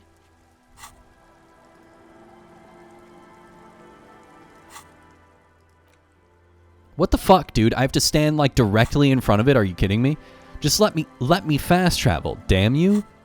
God, what a fucking game. Look at this shit. Where am I supposed to stand? Where do I stand exactly to make it work? I'm afraid we don't have time for rest stops right now, officer. Yeah, but how do I fast travel? How do I do it? How do I do it? Am I not allowed to fast travel? I guess I'm not allowed to right now. Because of reasons. Reasons.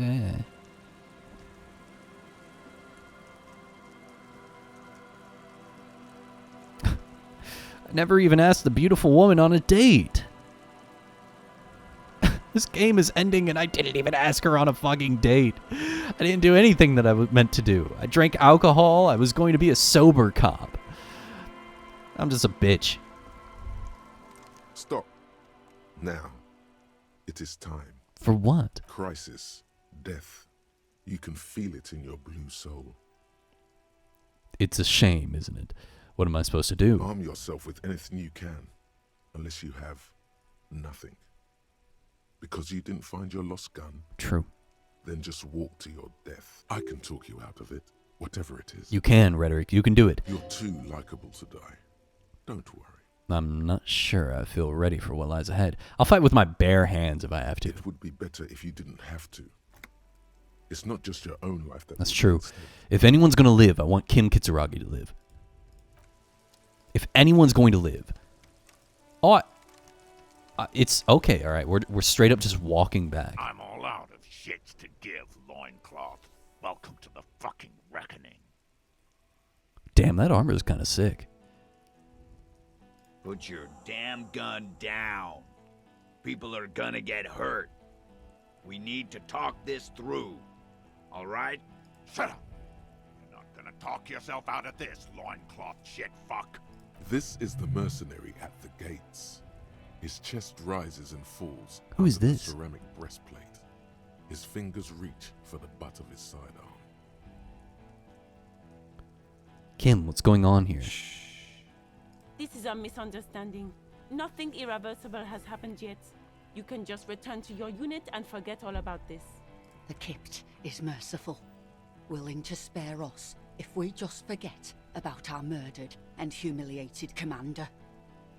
I think we should just kill everyone, Corty.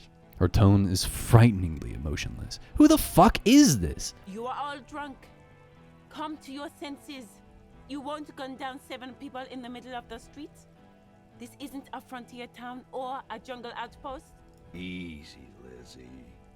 Let me handle it. I know guys like this. Yeah, sure you I'm fucking sure do. we can come to a peaceful agreement. Ain't that right, fellas? Peaceful.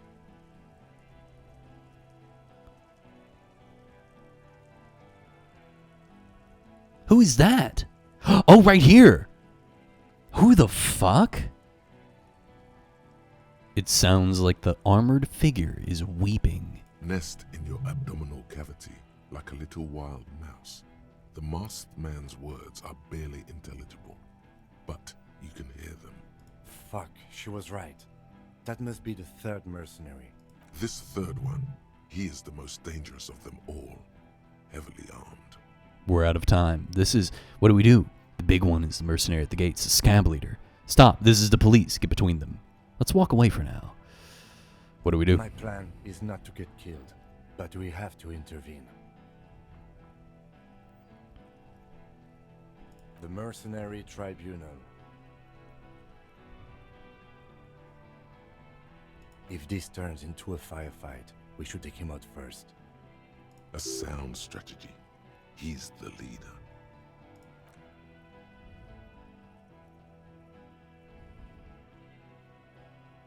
Get lost, comedian.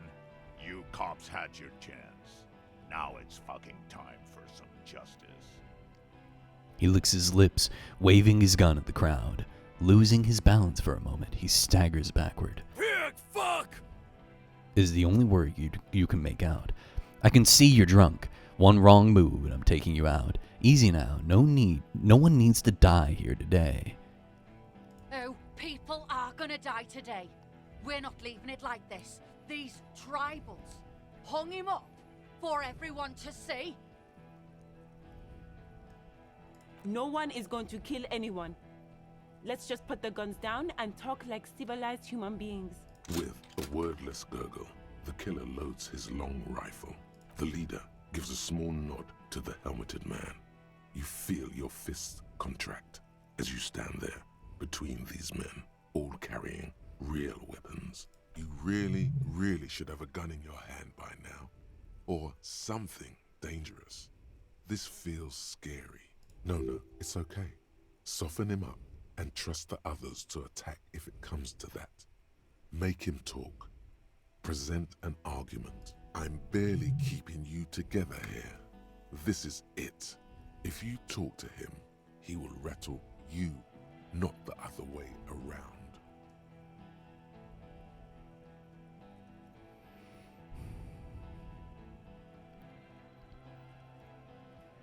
You brought backup from out of town.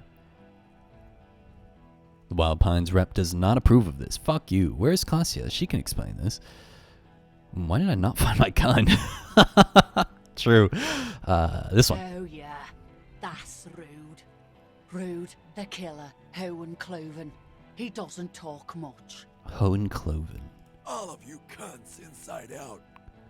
What was that, Rude? The killer? Let's just keep talking. No one needs to die today. The gunner, the raddest, the killer. He points to the figure clad entirely in ceramic armor. What do you think he does? There, on the rim of Owen Clerven's helmet, you count little stick figures. 19, 20, 21. Tend the stables? You think you're real tough, huh? This killing is meaningless. I'm a killer too. About 50 little stick figures, all of them black, plus 2 little white ones in the end. These men served in Seminai, the native islanders. The 2 little white figures in the end are from when they moved to Revachol. They're recent. Kills black people almost exclusively?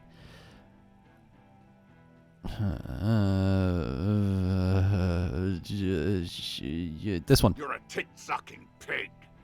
I'm gonna show you, killer. What are we waiting for? Let's blow Oh, well. the pig fucking mouth off his face. That was the wrong choice. Lance Corporal, just fucking shut up and wait for your order.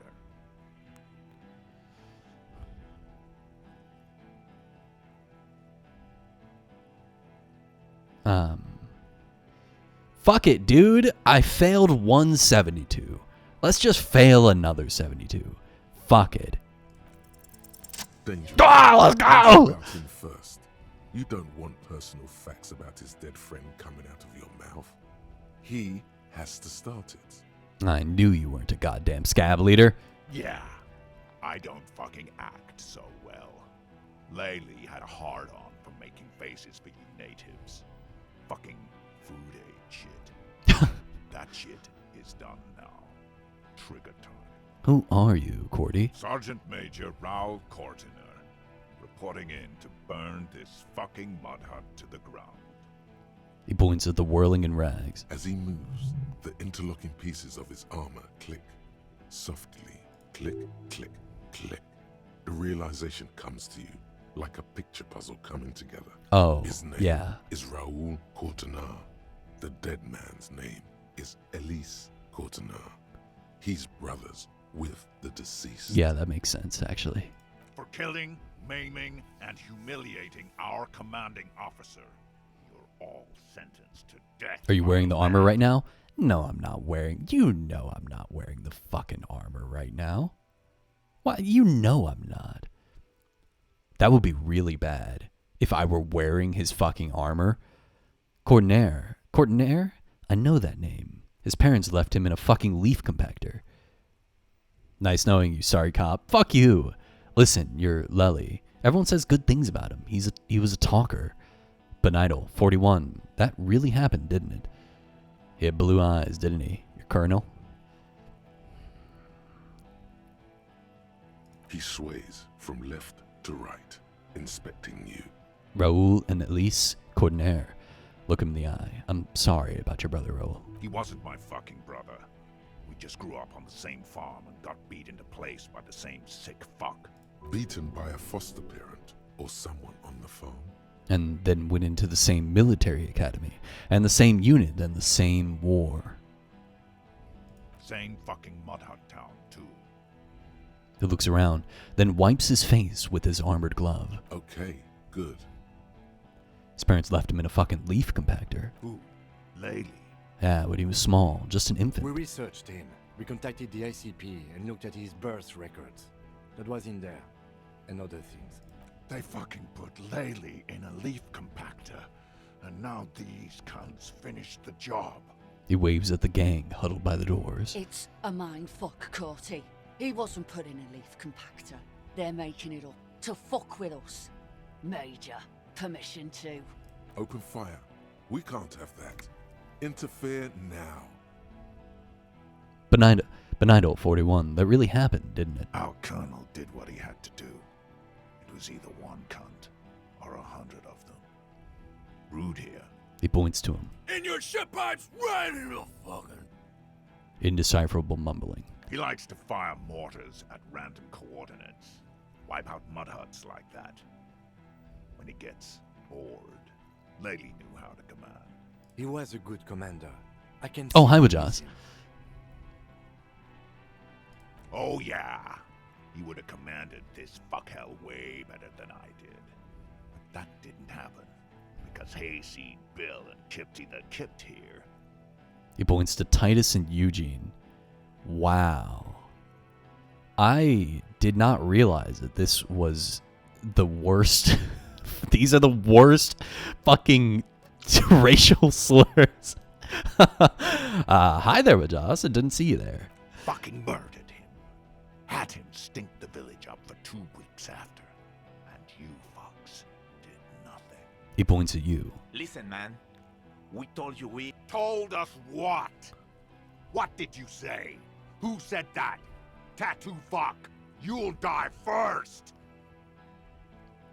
He had blue eyes, didn't he? Your brother. Baby blue, yeah. Like someone fucked up and put a baby's eyes on a grown man. He smiles, pulling his face in a strange way. It was creepy, but bitches like that Bitches. shit, I guess. Or, I don't know what bitches like. I just know how to mow down cloths. I don't think I should say this one. I think they will catch that this is a lie. I think I'm not going to say this one. Because the only person who had anything good to say about him was Klausya. Everyone else talked mad shit. Your brother did not deserve to go out like that. I promise I will find his killer. Find his killer. Cop. His killer stands right there, shitting his pants, and you're standing in the way, protecting them. I know what this tactic is, Silo Sam. You're gonna die for them. Right here. He stares at you, eyes pink from the alcohol, fingers tapping the pistol. It's a great line, like someone put baby's eyes in a grown man. I think that is a good line.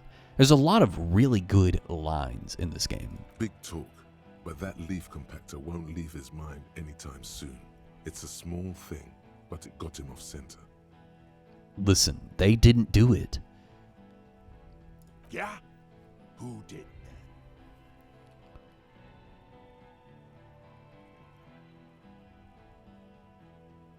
Oh, fuck, I don't know.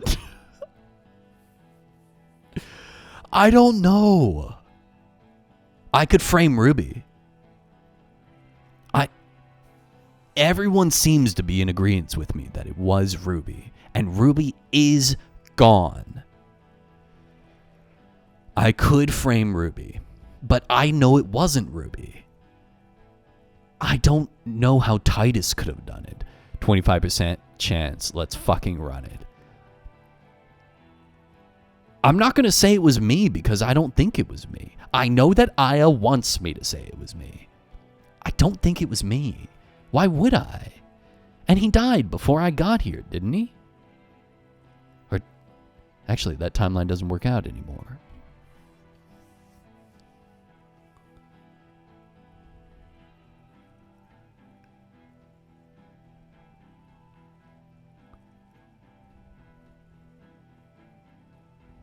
I don't have any evidence that says that I killed him.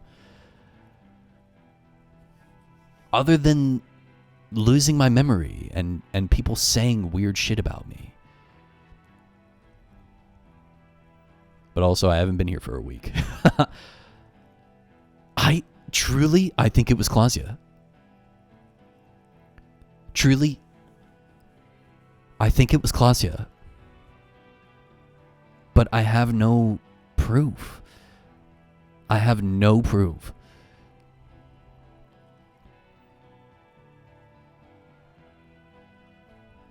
I just need a little time to figure this out. Time? You had time to fuck around in that church, to run errands for your union chief. I saw you. Time is up, Loincloth. Give me a name. Now! No! Fuck! It was Klausya. The bird. You're fucking telling me a bird killed our colonel. His fingers are twitching. That's a draw reflex. He's about to draw. She was the only person in the room when he died, upstairs. Inadvertently, the shot was meant for her. She had a pass and it caught up with her.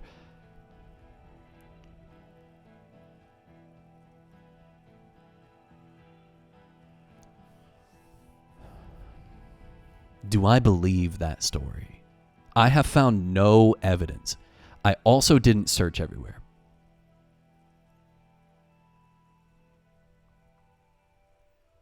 She used to work in industrial espionage, and... You think I'm fucking stupid? What if I just shot one of your pals here, right now? Huh? How about the kit? Go ahead. Say inadvertently. One more time. Listen, please. This cop and this drumhead cop marshal won't decide who... He's gonna do it. He's gonna shoot her. The Hardy Boys confessed to hanging him, all together. Titus said we took him out back and hanged him. He said it loud, in a public place. You're lying. DePaul heard it. He doesn't move the weapon. A Kiel Model 40 revolver, 8 rounds in the barrel. The gun slowly sways in his hand from the inebriation. You heard wrong. She and these men have been helping us find the shooter. The hanging was only a cover-up. When they confessed, they were lying. The gardener isn't even one of them. Fucking lies. Oh. The shot rings in your ears, a low, tinny ring. Then the Hardy Boys yell something. The young woman stands and looks behind her. The shot has flown over her head, crashing a small pane of the glass window behind her. I missed. The man looks at his revolver and smiles. I know what I heard, Corty. They said they killed him. They said it was a good way to end a Sunday night. That doesn't sound good. You need to change the topic now, or there will be another shot. Where is Klasia? She can explain this. Who the fuck is that? Glacia, the woman upstairs. Where is she? She left! The manager calls down from the balcony. Unarmed, hunched, but keeping it together. What do you mean she left? She left! Her room's cleaned out! Right before these assholes showed up! We should have arrested her. The lieutenant whispers, his eyes still on the armed mercenaries. Hey, Bushman! Your little cunt isn't gonna help you out of this one.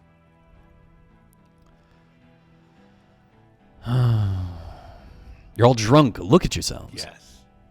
So what? Your judgment is impaired. You'll regret this. Nah. I'm clear as day.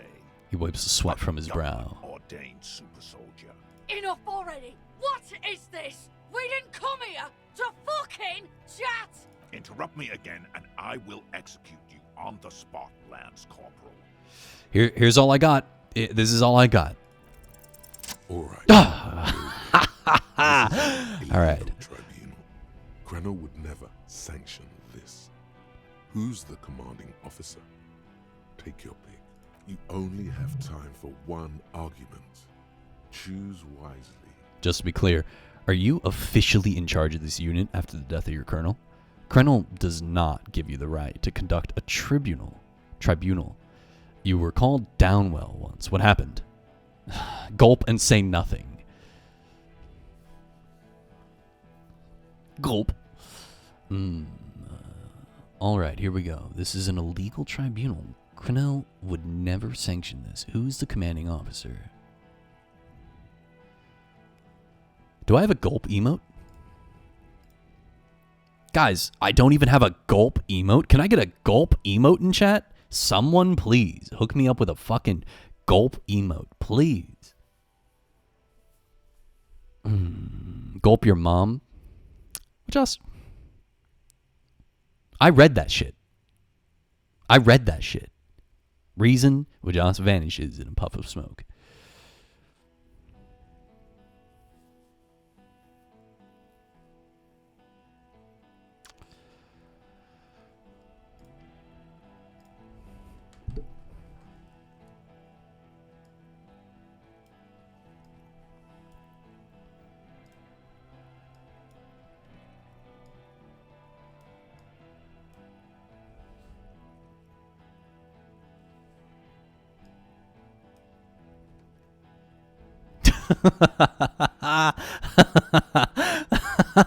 Call me a liar. Call me a liar. ChatGPT. The AI. The fucking. It's because of woke. You did this. I will kill you, you piece of shit. Okay, alright. Fuck it. You were called Downwell once. What happened? What always happens when you get good at your job? That name meant night raids. Fucking extrajudicial funky time. Burn villages. Shit. It sounds bad on the radio. Thank you for the gulp emote. Everybody, can I get a gulp in chat, everybody, please? Isn't it so annoying when someone vanishes? It is. Capital GLUPT. All caps, okay? All caps when you spell my man's name. What always happens when you get good at your job? That name meant night raids, fucking extrajudicial funky time, burn villages, shit that sounded bad on the radio. The same thing happened when we were called whatever the fuck it was. Probably won't be called Crenell for much longer either. He looks around. Not after this shit. Okay, it's not much, but he's thinking about something else, and his hand is off the gun. This did something. The Wild Pines rep does not approve of this. You think I care what that company cunt thinks? It's a hollow laughter. Wild Pines is not going to forgive you for massacring a bunch of innocent people. We're working together. She knew you were out of control. She told me. The man stares at you with bloodshot eyes, a bull ready to charge. He's not listening, but looking for an opening. Now is not a good time to strike. He's looking right at your hands. Do something else. She's gone, you stupid fuck. Sailed off 5 minutes ago. She doesn't give a shit about you, Silos. As you look to the bay, you see a small green sail on the horizon by the crumbling sea fort, growing smaller. Stay cool! Don't do anything stupid! The company bitch is gone. Laylee's cunt is gone. Laylee's gone. Fuck are we still doing in this shithole? He looks around, tired suddenly, sad even. Guys, The little guy. get in the way. I don't even have a gun. The little guy breaks formation. Hold your ground. Oh. Any more of you run, I'll shoot you myself. We're doing this together. Titus turns to his men as the other one runs to the yard. They're afraid, all of them. Trembling reeds in the wind. They'll run. I can't believe he didn't break first. One by one. I can't believe Angie didn't break first. I expect Titus and I can't remember his name, or his name.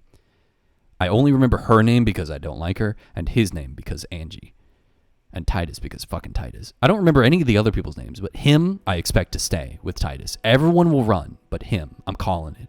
No, the rest will stay. They will hold their ground, even if it means dying here with you. What's that, loincloth? I can't hear you. Sounds like you got your mouth full of dick. Rude. Shit, this is it. Tell him anything. Tell him you have more information. Go ahead then. Kill me then. I want to die. God damn it, I did my best. I just need more time to solve the murder. Me and Kim are gonna fucking murder you! Kill me, and you'll never find out who killed your colonel. I've been withholding information. Rude. Kill him. Alright, that's it. The porcelain man raises his rifle and takes aim at you. His hands are steady, and the long barrel of the rifle sways slowly. Fuck it. Send it. You leap left. A swarm of angry lead passes mere millimeters from your side, tearing fabric off your coat. Feels like the lightest of tucks. The man tilts his head, trying to see through the clearing smoke for the next shot. Watch out. To your left. DePaul is about to take a shot too. At Kim. God, please. The lieutenant says quietly, without trembling. He aims face pale. He's aiming for the eye slot in Rude's helmet. An extremely difficult shot. 2 shots ring at once. One from the lieutenant's pistol, and the other from DePaul's. It's aimed at the lieutenant, but it misses. You hear a scream behind you.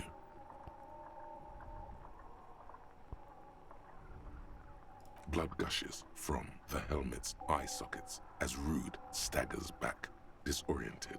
The sounds coming from his helmet are not human. An unbelievable shot from the lieutenant. Glenn, dying in a puddle of blood behind you. His mangled torso has 2 gunshot wounds. Blood gushes out of them like red geysers. You see 2 cold eyes looking at you. through all the smoke and panic, and a pistol raised, aiming at your chest, point blank. Then the man squeezes the trigger. Fuck it. A look of happiness. His eyes seem unnaturally bright, shining like stars. Something in the fear must distort him somehow. He is evil, and the end. Here it comes. Death.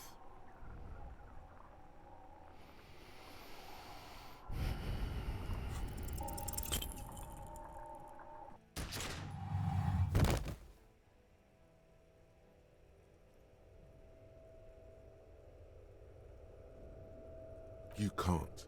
There is no time. Something inside your pelvis explodes. Your entire lower body is on fire, and your legs can't support you. You fall down like a rag doll. The pain is too immense to scream. It pushes the air out of your lungs. Everything goes dark. A distant blur as you recede into it. The Hardy Boys are yelling. Someone is running, jumping over you. In the background you hear gunfire shatter glass, and then a man in pain. A familiar sound. It's Titus with a splat like meat. You hear bullets rip into him. His voice, still giving orders, grows fainter. Nothing. A persisting darkness. Kim. Dancing lights of pain. Distant shadows cast by them, like a hellish play. You're bleeding out.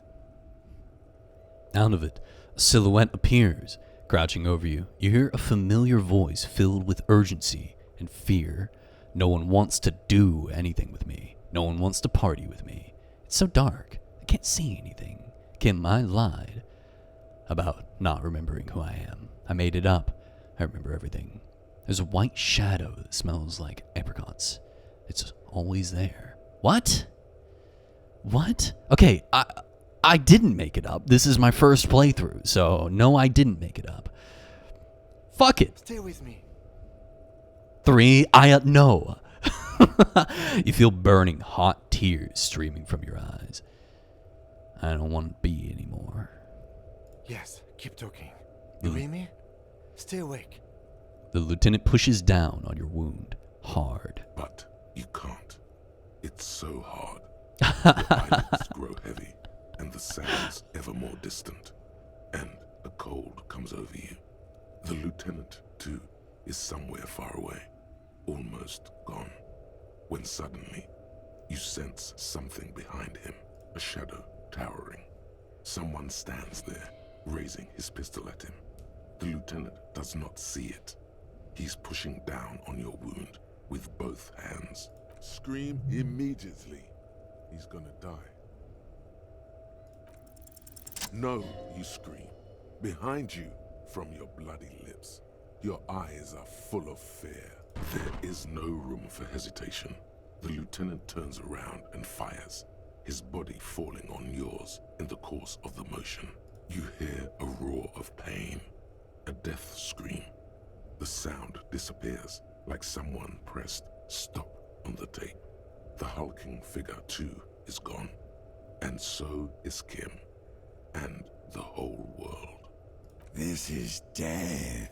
One more door, baby. One more door! Will I be a ghost now? Good, I want to die. No, let me back into the fight. There is no fight. The fight is over. It was lost 1,000 years ago. You have laid here forever. Keep falling deeper. Take the door. He's not taking it. His body is not taking it. Oh God, no. He's not disintegrating. He's swelling up instead.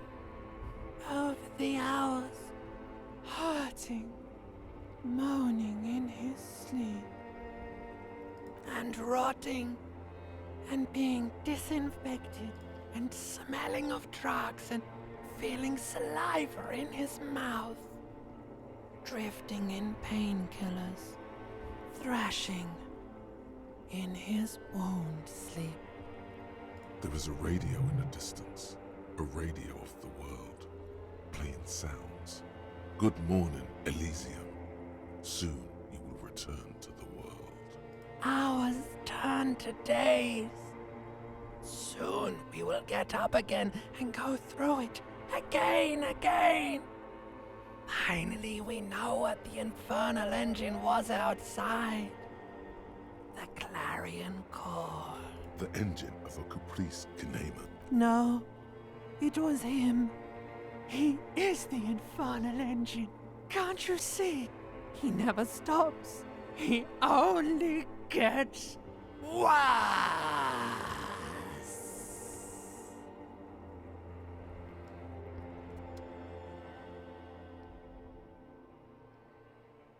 What? You see the lieutenant's familiar shape in the orange jacket. It turns double, then triple, from the pain. Kim. Sunrise, Parabellum.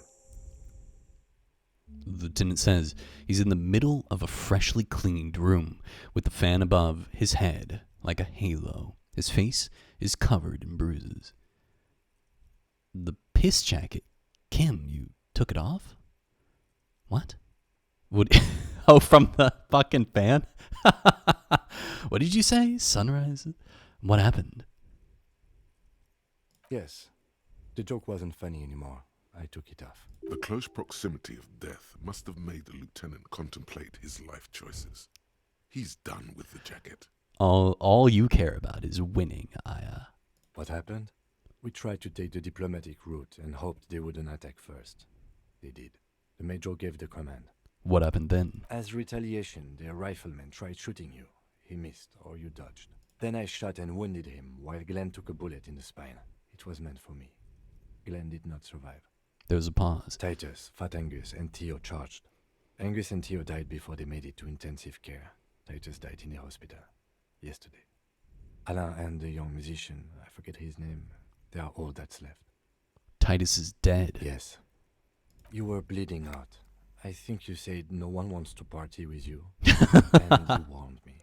No one wants to party. Before he got the job on me. Oh, fuck. Well, Joss, you don't have any points. You know what? Here. There you go, Joss. Here's your chance. Here's your chance, Joss. Thank you. Although I was not able to kill him, as I should have. Crenel took him. A stray bullet killed the Pole, though. And that's what happened. The lieutenant takes a cigarette from his coat pocket and lights it. A bitter smell fills the room. I thought you only smoked one a day. And the major? How many casualties on the Union side total? This is the one. He's in a private hospital across the river. Crenel claimed him from the local butcher shop where Titus died. Turns out he's insured. there is unveiled anger in his voice. We won't get to him anymore. The good news is he's not coming here either. I did some damage. 4. Glenn, Theo, Angus. The fat one. He took a lot of bullets. And Titus. Yes. He pulls on his cigarette intently, and that's an absolute disaster. It's a total shit show, Kim. Not that bad, all things considered. I don't see how it could have gone any better. Yes, officer. 7 people are dead. It's not a success. But what's done is done. The violence is cordoned off. The Hornets did not get into the beehive. The worst scenario has not materialized. Yet. He rubs his swollen chin. And we are still alive. Both of us. Yeah. He did not expect you both to survive once you stepped between those two armies. His smoking, his hunched back. You have it worse, but he took a real beating. That cigarette has medicinal purposes. What did you say? Sunrise? Sunrise parabellum.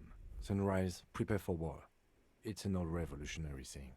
Is it war today? The gates of the harbor are boarded up. The streets are a little more empty.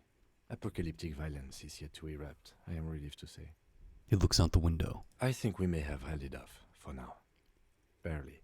He unzips his bomber jacket. Good. Yes, we have also completely failed. But that's okay. How bad am I hurt? Reasonably bad. You were shot in the left quadriceps. That's your thigh. The outer side, thankfully, no major arteries were nicked. The bullet was removed and a bacterial infection treated with mercurochrome. Mercurochrome. Can I walk? We will see. You won't be able to dance much, that's for sure. You should be able to live with limping around, though. Oh, has anyone from my station been to see me? No. A man and a woman sit in the front seat of an armored motor carriage. The woman is driving. The man lights a cigarette. Jean Vicmer is his That's name. him. The asphalt vanishes under the wheels of the machine. Ahead, harbor cranes rise to the sky. So these motherfuckers came here with me and then fucking disappeared. When I needed them, they're gone. Back to that shithole, he says. They don't care about me at all. Good, I don't need them. I called your station after the fight. The injury was logged in. They told me they've sent officers to join you on the site. Odd. You haven't seen any, have you? I'm sure they're worried about you.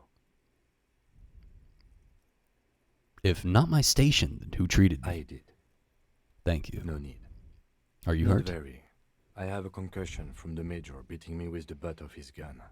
I tried to not move too much. Things would be worse if you didn't warn me. Thank you. I did not see him coming. Stupid of me. So the game's not over. I thought the game was ending. I thought that was it. We were done.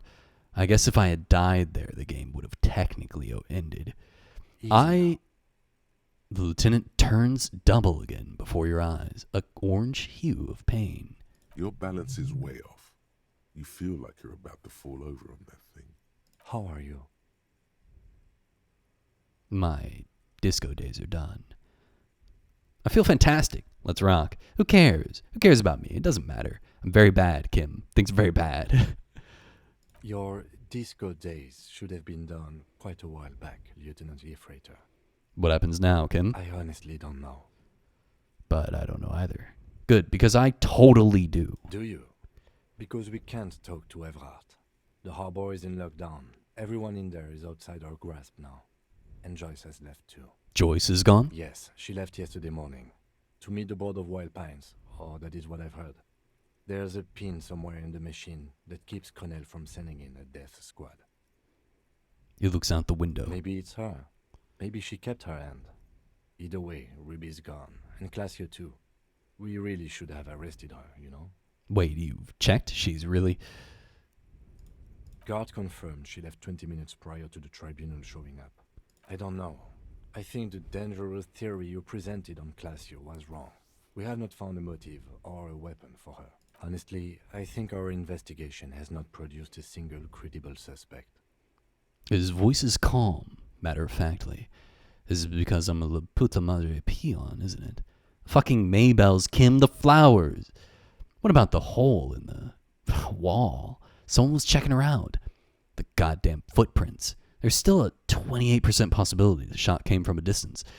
There are all these old bunkers and weapon caches. Revolutionary era.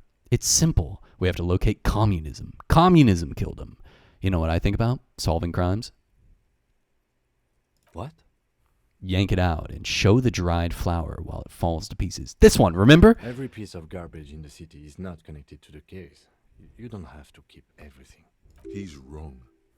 No, Kim, every piece of garbage in the city is connected to the case. Okay. He concedes, clearly not meaning it. I don't know. That's been there for years. Yes, God cursed the footprints, not solving the case for us. Au diable.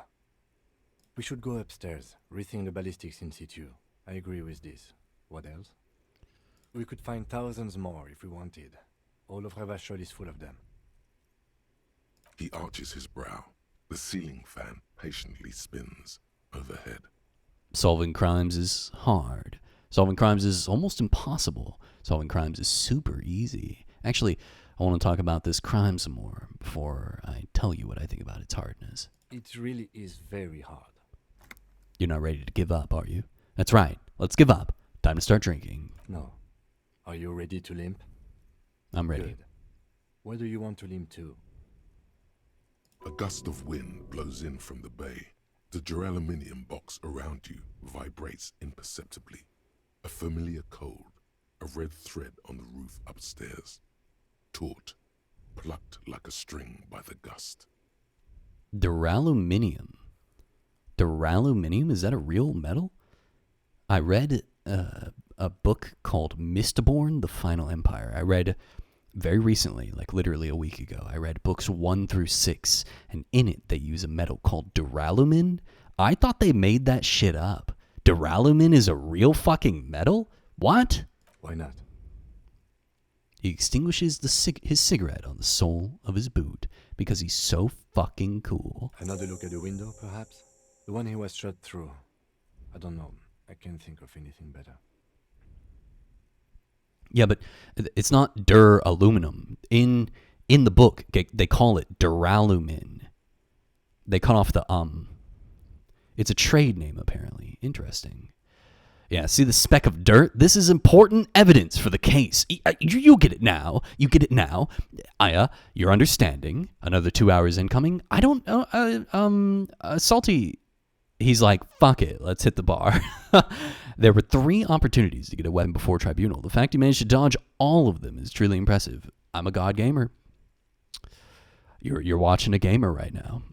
Salty, how much more of this game do I have? How many more hours would you say I have? How much more percentage of game?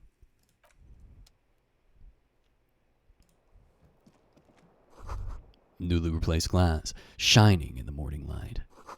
You hear traffic outside, back in the world again. You're so close. Should I play until I finish? 2-hour thing was a joke. I haven't played this game. I know, 1010. Stereo 8 player has been reunited with its right speaker. I know that, 1010. You see gleaming white enamel. No bottles inside. Like an hour, maybe. Okay, cool. Look, the door is open. You can walk right into Kim's room. The bathroom mirror has been... Let's check out Kim's room.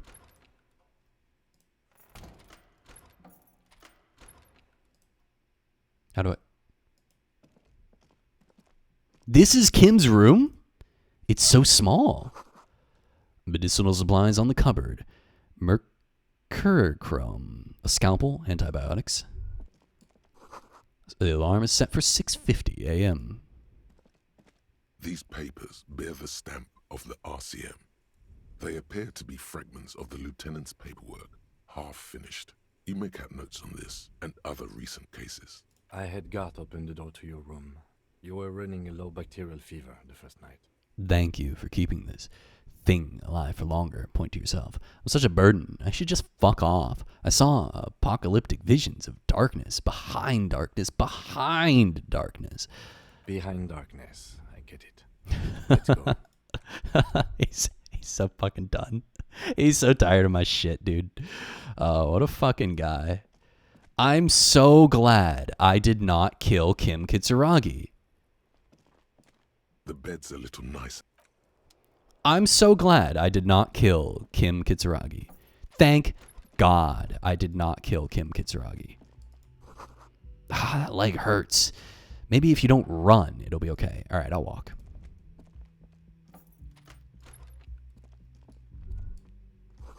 Looks like she's left something behind on the table. Next to the stack of bills, you see a note. A few lines jotted down in large, uneven handwriting, just as the writer was about to rush out the door. I'm sorry, I fucked everyone over. P.S. I didn't kill him. P.P.S. Gift upstairs. A gift? The lieutenant turns to the staircase suspiciously, looking for any signs of another presence in the shadows above. I am not drawing my gun, yet.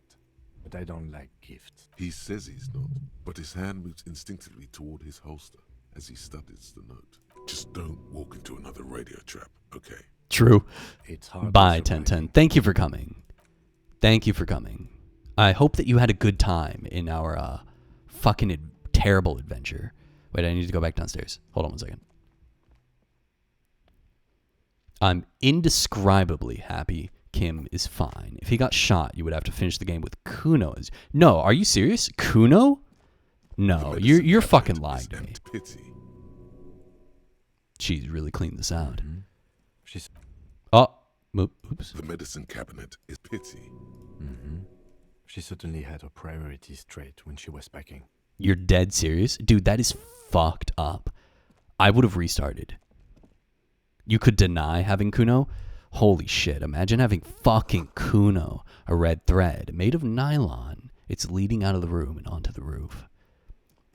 So it was a sniper after all. Oh, wait. Was it? A red thread tied to the antenna. It's leading me. It's leading me in a direction. It's leading me where? Where is it leading me? It's going this way. Here. It's leading me here. Okay. Inspect the window. Alright, let's do that as well. Yeah, then your ending is fucked.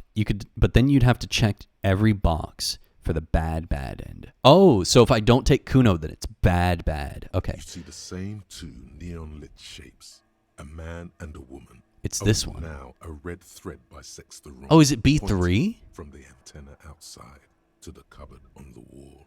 This is ballistics. She's left a trajectory for us. The lieutenant tests the thread with his finger drawn taut. It rebounds instantly. A ray of backward motion explodes from his mouth to the roof outside. A prime. It suggests the bullet came from the extreme upper quadrant of possible angles, from a point beyond the roof. B triple prime. The island in the bay. Is she trying to tell us the shot came from the island? Unless she thinks the perpetrator was standing on the ring antenna. That is where the thread seems to point. How did she know how to do this? She was there that night. She would have known precisely where the bullet hole was in the glass. She had a long time to think about it after, standing on that roof, staring at the glass. It also looks like there may be more to her skill set than we know. The question is, should we trust her? This is her way of saying she's sorry. I find that hard to believe. But at this point, what difference does it make? Yeah. This is also a location we have yet to rule out. So it is. For a second he seems tired. You seem unenthusiastic. Maybe we need to go to the island. Yeah, that's not going to work. There must be something else we missed. I just haven't gotten a lot of sleep these past few days. True. He doesn't really believe this will yield anything. The wind blows in from the open window. The lieutenant sighs, looking into the cold distance across the water. The lead is flimsy. You might as well go around Martinez, looking under every rock and talking to every person. But what else is there? What else is there? Kim, let's go to the fucking island. I'm going to the island. Are you in? Of course. I'm in. He takes a second to gather himself, then says, How do we get there? Joyce Messier had her sloop, but she's gone. Lillian, the net picker. She's tarring her boat. Ah, yes, of course. The village. Let's go. That's why you talk to people. I gotta go hang out with hot woman. I have a feeling that I'm on route for a bad ending, to be honest with you. I have a feeling that I'm on route for not a good ending. I don't know if that's true, but I'm not very happy about what's happening. Oh, you're up. It's good to see you back on your feet. Did you like your room? I cleaned it for you. I did. Thank you. Big improvement. It could have used more work, after all. I just took a bullet for this place. You're welcome. I thought it would be nice for you to wake up in a clean place after you, let's be fair, defended this establishment and its clientele from gunfire. Any ending without Kuno is a good ending. Fucking true. Defended may be putting it a bit generously, though. I had a great view of you doing nothing. I tried. Fuck you, Gart. Then I crawled inside. Bullets started flying. Anyway, I wish you a quick recovery. Also, you and your partner are staying here free now. This establishment supports cops. The stay is free, the drinks are not. It just felt I needed to specify that. Where did everyone go? Oh, you know, people don't tend to stick around after shootouts. Turns out they're not good for business. Are Lena and Morel still in town? Who are those people? Lena and Morel. The cryptozoologists. Ah, them. Nice people. But no. Lena said they were going back to Jamrock. I saw them pass by outside. Good. This was before the fight started. Good. I'm glad she got out of here before all that. Bullets flying and stuff. People inside were quite terrified, you know. I had to take action and step outside too. Okay, yes. That was for the best. Yes, you know, and I went outside and took care of it. Everybody calmed down. Felt like the right thing to do. Sure. He's almost completely forgotten what this began with. What happened to the man with sunglasses? Who? Oh. I don't remember everyone who comes here, and many people wear sunglasses inside lately. Must be a fad. I'm starting that fad. Okay, so I have to mention, when it happened, you were right out there on the balcony. Yeah, I was. Yeah. That's because I'm a badass. I guess you are a badass. If you say it as two different words like that, it sounds like you're saying that something is wrong with your ass. Yeah, I don't know. Clients were panicking. And also, I guess I sort of found out that I don't give a shit if I die. True, guard. No problem. Might as well die for something, huh? The chef is gone. Something's burning. Oh, fuck. Did I make them drunk by putting more vodka in the soup? Did I do that? You really have nothing new to say, smoker on the balcony? Really? Oh, fuck. Everyone's dead except for these two. Seeing you approach, the bruised man clenches his fists. Oh, it's you. Didn't think we'd see you walking anytime soon. Elaine, look. It's the cowardly cop. Huh? What? He looks up, his eyes full of confusion, as if he'd just woken up from a deep sleep. Our condolences for your losses. He says with a little nod, but the remaining Hardy Boys don't seem to register his words. Is he okay? Point to Elaine. What's going to happen to the Hardy Boys now that Titus is dead? Does he look like he's okay? He does not. His unshaven face is almost grey, and he reeks of piss, sweat, and booze. I suppose that was a dumb question. No shit, Mullen. Dick Mullen. Damn songbird of misery, that one. The man shakes his head. And do you have any information on this songbird of misery? God said she took off sometime before the firefight. That's all. Trying to remember if there was anything. Oh, yeah. He said she seemed to be in a real hurry. She's gone. Face it. Yeah, you too. It's a rough world out there. It's not easy being a cop.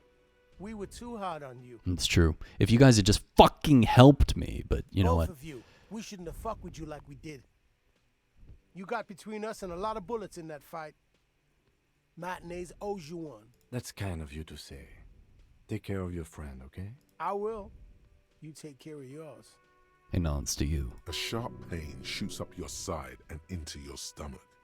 You must not look too good. Luckily, it passes. Look, let me just put on my nice fluffy scarf that makes everything fucking better, okay? There.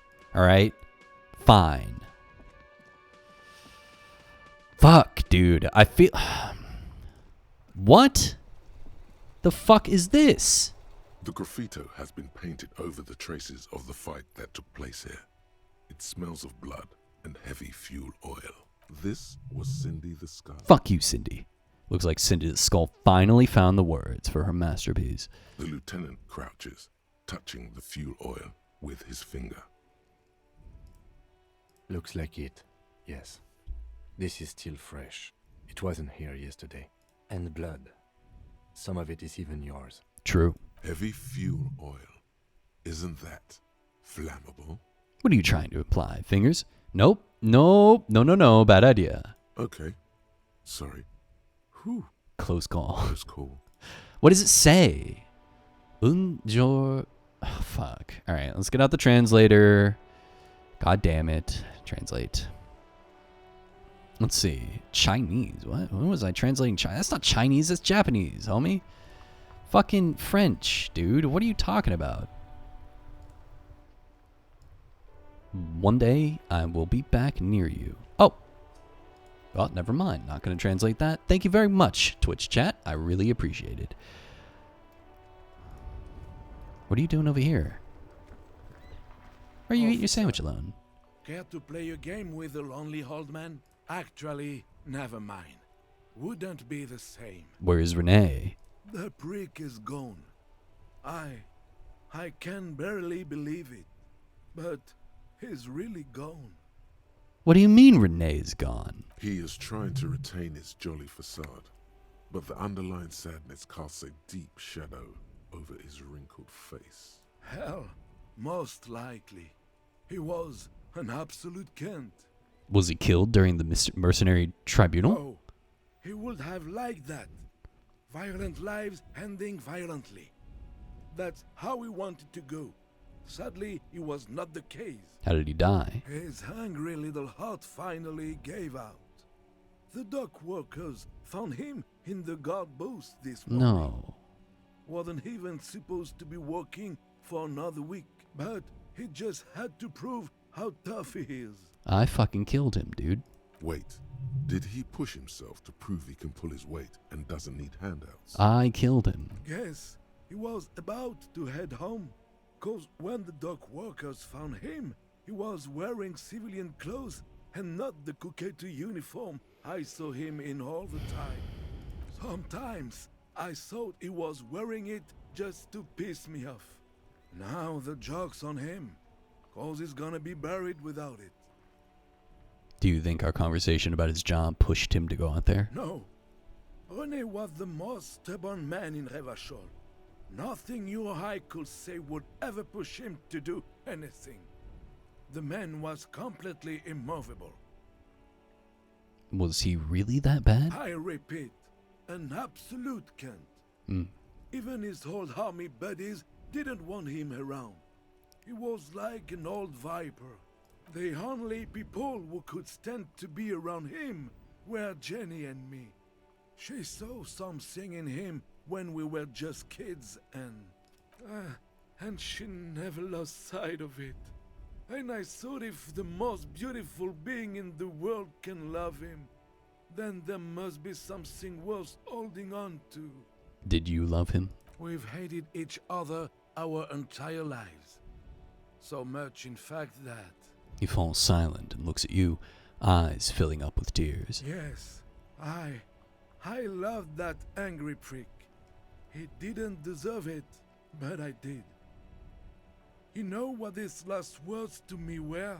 He wipes his eyes with a sleeve. Something mean? That he's sorry?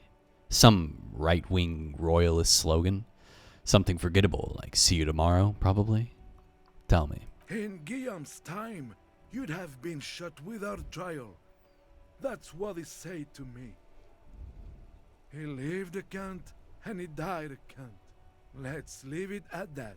The old man gathers himself and wipes his eyes again.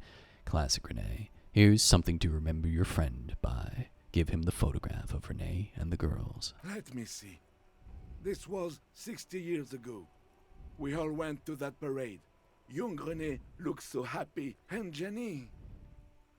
Eyes blurry with tears. He has to stop. I'm sorry, officer. I just... Thank you. Thank you for this little memorabilia. It really means the world to me. That was nice. A small thing for us, but invaluable to him. He probably didn't even know René had the photo. Yes, we are both very sorry for your loss. It is what it is. Part of life, really.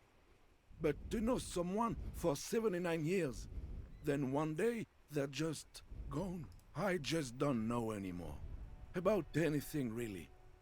But you must need something. Too bad Renee's gone. I was hoping to ask him about Maybelle's. Hold out the flower. I want to go over a few more things about Renee, if that's okay. I want to ask you about the Union again. Renee wasn't really what you'd call a botanist, officer. And believe me, Hi, Darjol. he didn't like Insulindian lilies.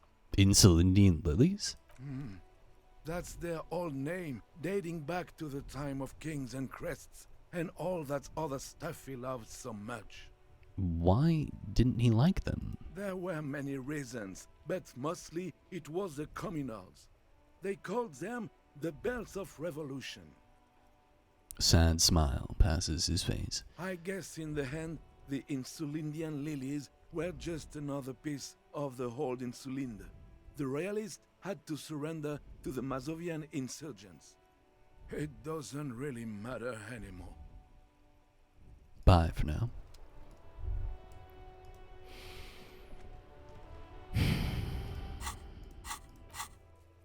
Kind of depressed, everybody.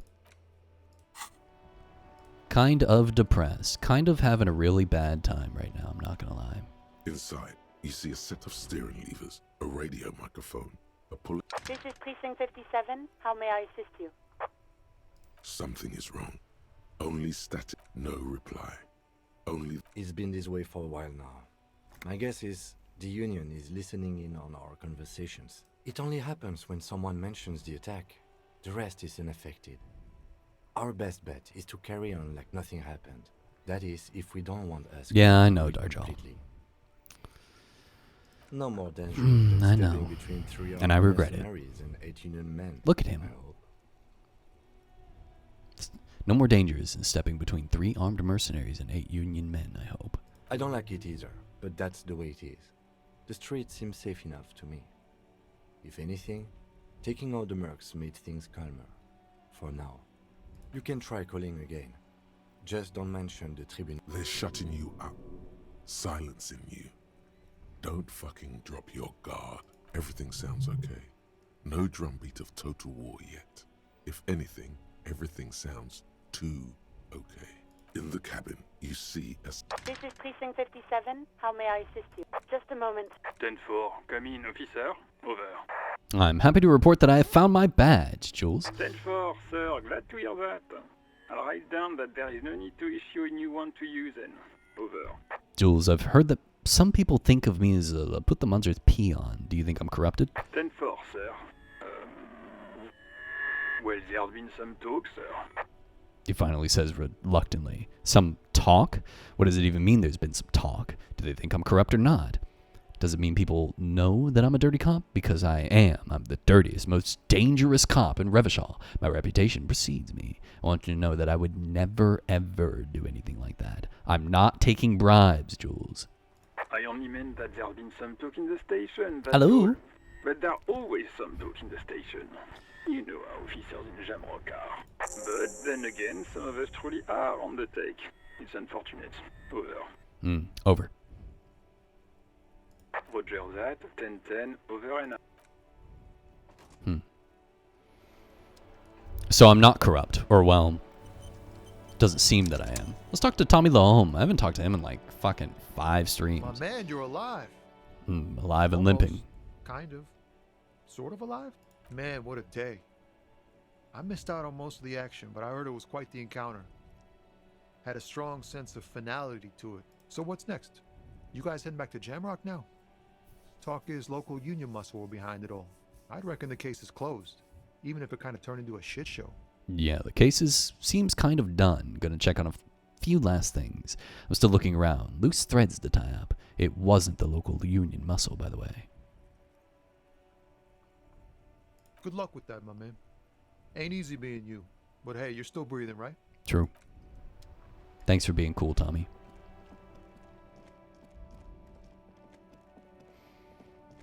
Racist lorry driver's gone. Everybody's gone. Look at that. But they put up new... Look at that. Measurehead is gone, too. Let's talk to old Call Me Mañana. The boyadero stares at you with respect, then gestures towards the trickles of blood adorning your clothes. Yeah, I got shot. No big deal. It really hurts, Mañana. Pain. That's what your strike brought upon us. Yet you live. I do? It goes back to an older era where this was commonplace. You have a true boyadero heart. Right. So, where is everyone? Hiding, gathering themselves. The harbor's in full lockdown, friend. No getting in or out, for the time being. You can't help me get inside? No, man. Not today. Today is war. He says it matter-of-factly, like it's no big deal. What's going to happen next? Time will tell. I'll tell Everard you dropped by. I'm sure he'll be glad. Gives you a small wink. What will you be doing now? That weasel I visited. Turns out he has one hell of a colonial mug collection. I'll be okay here, doing lookout. Quite the sight, aren't they? Getting to like that red I am. Don't worry about me. I live to alleviate the worries of our brothers. See if any insane killers turn up. Then I'll run. And live. Try not to get shot, eh? I'm sure I'll be luckier than you, friend. His grin is as wide as a desert. I'm not going to talk about the fucking whatever. I don't care.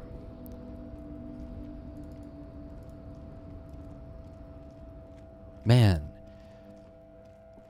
Is the game supposed to feel this way? I don't feel triumphant. I don't feel like I did anything good or well. I feel like I fucked everything. Like, Wow! A cop limping down the street, bleeding from the shoulder, face bruised, looking like hell? You know what that is? insane killer, eh? You're looking at one. That's cool! What do you mean need funds for island? +2 need funds for island? Rat it out to the lady driver, humanitarian aid macaronis. Okay, whatever, goodbye. Then you picked up on the message of the game. The message of the game is that everything's bad and it sucks and I'm having a terrible time. That's the message of the game? That's the takeaway is everything's bad? And I'm depressed and unhappy? I see now. What can I do for you? Sure, let me have a look. Anything else you're thinking of selling?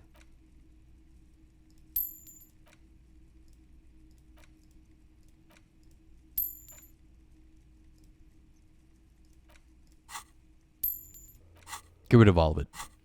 Get rid of all of it. I don't give a shit anymore. Oh, oops. Another time. Get it all out of my fucking face.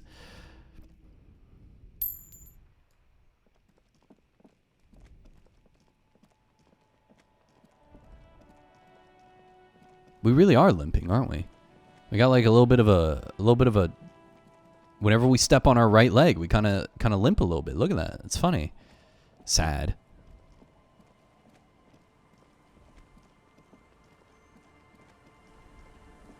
I don't want the message of the game to be pain. I don't want that to be the message. I wanted the pain and the suffering and the sadness and the... What happened? You're limping. Why are you limping? You look terrible. I wanted it all to matter. And I feel like none of it matters. I feel like I've fucked everything so bad that it doesn't matter anymore. I got shot in the foot. It was pretty badass. You would have liked it. Some people hurt me. I wanted to talk to you about something else, your boat. Is this from the shooting in town? We heard gunshots. Not that we don't hear gunshots all the time, but they were closer than usual. She's not letting it go that easy. There was an exchange of fire on Rue de Saint-Guylaine. It's nothing to be worried about, madame. You didn't only get shot. I dodged the second shot. I can also get not shot. You should see the other guys. They're all dead. So you're a killer? That's good, I guess. Better than being dead. I'm not a killer. I'm a cop. I guess you are. I understand that's how it goes. Of course. Can I help you She with said it. something? She said it, Aya. Kim's presence make it awkward. I literally can't get rid of Kim. Wait, it's a 3%. She's gonna say no matter what. It's 3 fucking %, dude. That's not gonna happen. Unless I maxed out suggestion, it's not gonna happen. I changed my mind. I would like you to sign the document. I'm looking for someone else. We need to get to that island. That won't be a problem. It's wind still and the tar just dried. We've got 2 days of relative sunshine ahead. 2 days of sunshine? I just got a bacterial infection. Can we borrow your boat? If you promise to bring it back, and no scraping the hull, I just got it nice and yellow, and no drinking on the boat, and no joyriding either. No joyriding. There and back, young man. Do you hear me? Of course, ma'am. It's only for a day or two. Official police business. How am I on day 6? What the fuck? Nod along attentively. What if I want to rock? The crow's feet disappear. from the corners of her eyes as she smiles at you. True, I know, Bumner. I was hoping I would finish the game at day 5, but I guess not. Thank you. We'll use your skiff to get there. Please Then. be conservative with the fuel, will you? Just filled her up, but it's a small tank. Be seeing you. Okay, where's the boat? Right there. Let's fucking go, dude. Let's rock. I'm ready. Let's fucking go. A skiff with a small steering engine in the back floats on the calm mirror of the sea. The boat's belly is a shiny yellow color, industrial paint over fresh tar. You see it reflect off the water, along with the factory number, A72. Once you get in, that's it. One pull of the starter handle, and you're off into the bay. A strange trepidation comes over you. Are you sure you want to go now? I do. Have you made all the necessary preparations? Closed all your accounts? No, but that's not what I came here for. Remember what the net picker said. It's a small tank. You won't be going back and forth on Did you ever open the ice machine? No, I can't. I mean, I guess I could. Do I give a shit? Bumner doesn't matter. Like, what matters to me? Why am I here? Am I here to fucking help some meth heads open up a fucking nightclub drug making den in a church? Is that what I'm here for? Or am I here to solve this fucking murder? Am I here to help her figure out her bullshit? Am I here to fucking go on a date with this lady? What am I here for? I'm here to solve this murder.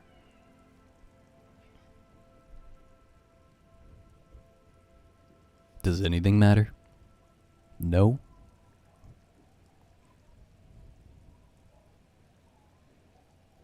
What are any of us here for?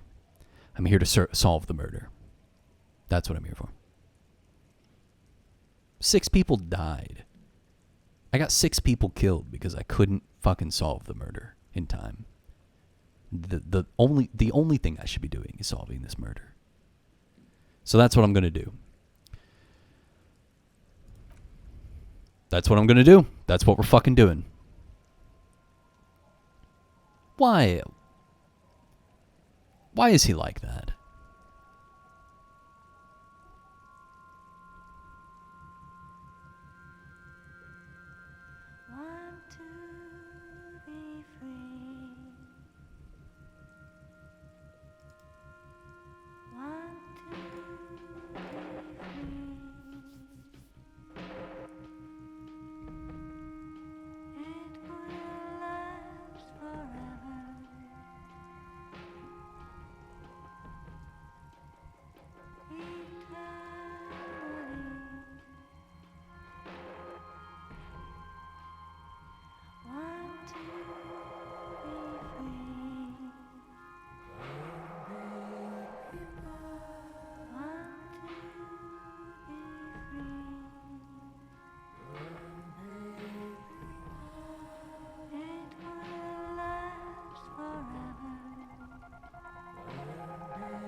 The boat comes to a slow stop.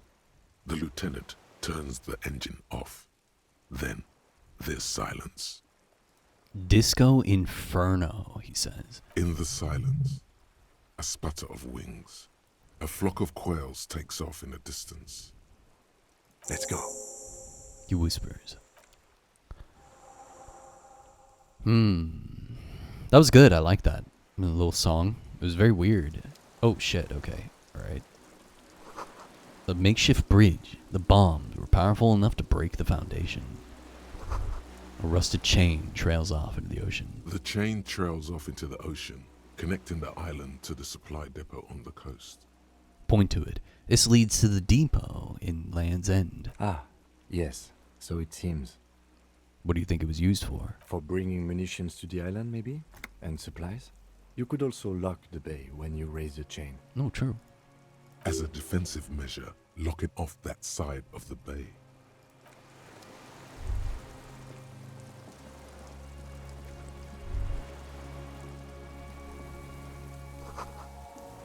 These tires are falling apart.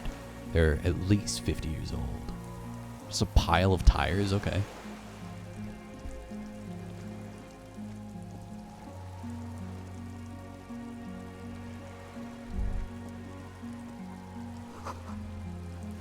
There's a lingering trace of mazut in the air. It's part of the ecosystem now, yep. Attention, inflammable. Hi, Mac. Welcome. Some fuel is leaked out of the barrel. Black, viscous. Oops. The dry grass crackles under your feet as you stop. Far away, birds' wings touch the still surface of the sea. What is that flutter? The flock of quail departs. Now more than 100 meters away. 102, 105. Underneath the flutter. On the islet, there is almost no wind under the rain quietly falling on the reeds. Bulrushes swaying on the waterline. Long dried leaves chafing against each other. The soft raindrops, like a silent orchestra tuning at the beginning of some major work, of great importance to the few who attend. Yes? It's pretty silent on the island. Have you noticed how quiet it is? I have. Is that why we're stopping? Wait. I have to listen to one more thing. Let's move on. This barrel says ICM. You see a star with little specks on it. No way to get up there. Stairs are gone.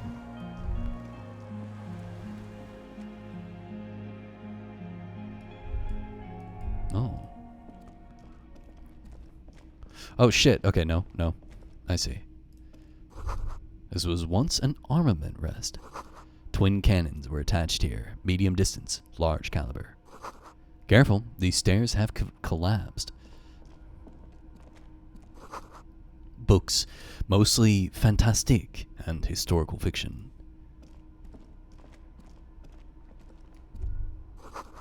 Dishes stained with sauce and fire. A survivor's kitchen.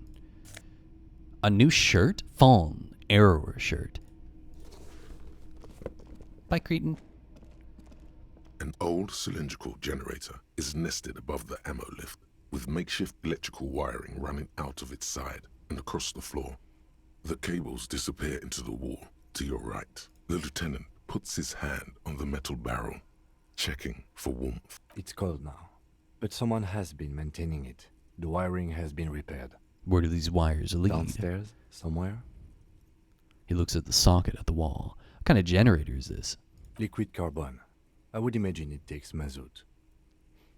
Which is what we smelled. He points at the open fuel cap on the side of the dynamo. The kind that's favored by vagrants and fuel thieves. It's been a long winter. Long and cold. If anyone stayed here, they'd need a generator. A hollow ring. The canister is empty. Dust falls from the generator and down into the ammo lift. What does this mean? A generator here? I don't know. I'm not a philosopher. I mean, why is it here? Someone with basic electrical skills has restored it in order to keep the room warm. The wind outside picks up suddenly, with a faint howl. Inside, it's warm. There's a greasy old spring mattress in the corner. Gross. Resting on piles of soft cover books. White linen and a pillow are visible under a worn-out caracal blanket. Someone has been squatting here. The linen is fresh, recently washed. Oh, recently. You force the rest of the sentence out through pain, thick as molasses, no longer able to hear yourself speak. You know, officer, you can rest here if you are feeling tired. I will keep watch. You could use some rest for what's ahead. No. Yes, anytime. If you need a rest later, it's okay by me. You don't have to be a hero. No. No, we're fucking going. Books and magazines lie scattered on the floor and on a makeshift cupboard. They are not particularly well organized. Sift through them. Most are soft covers, serialized fantastique and detective stories from the 20s and 30s. This disparate digest includes the classic Animal Adventures, popular depictions of man versus nature by amateur naturalists T&T Hart, among what is mostly commercial fiction and serialized stories.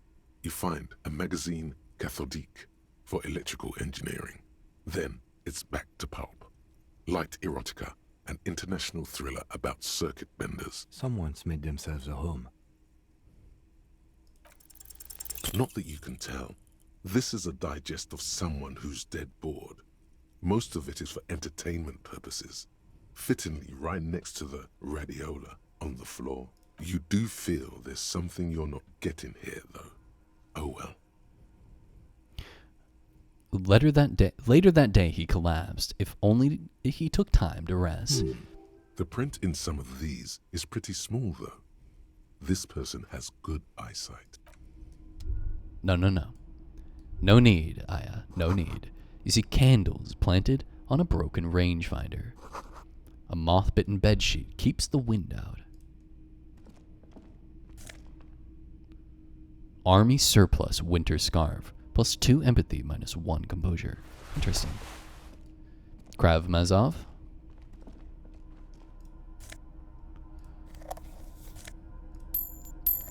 Why am I still picking up money if there's no need, if I'm never going to go back? Why? This great blast door must weigh over 10 tons. Rust peels off it.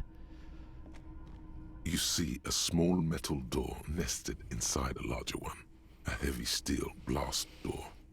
There is a conventional keyhole above the handle. It's very small. Sorry Cop dies from severe exhaustion, survived by his much cooler partner, Kim. You can say his full name, Kim Kitsuragi. What's on the other side? Another part of the island, probably. The lock looks like it could still be usable. Maybe this is one of the doors we don't open? He looks at the door, then at its bigger brother, then at the lock. He's right. It would be better to open its big brother. A powerful engine hangs under the ceiling. It must control the blast door. You're right. We open the big one. Do you see the controls anywhere? No, this isn't one more door. We're opening it. I find us not opening it highly unlikely. Sure, you're right. We won't have to open it. I think there's a console just southeast. Let's look around. Getting the blast door open seems like the best plan.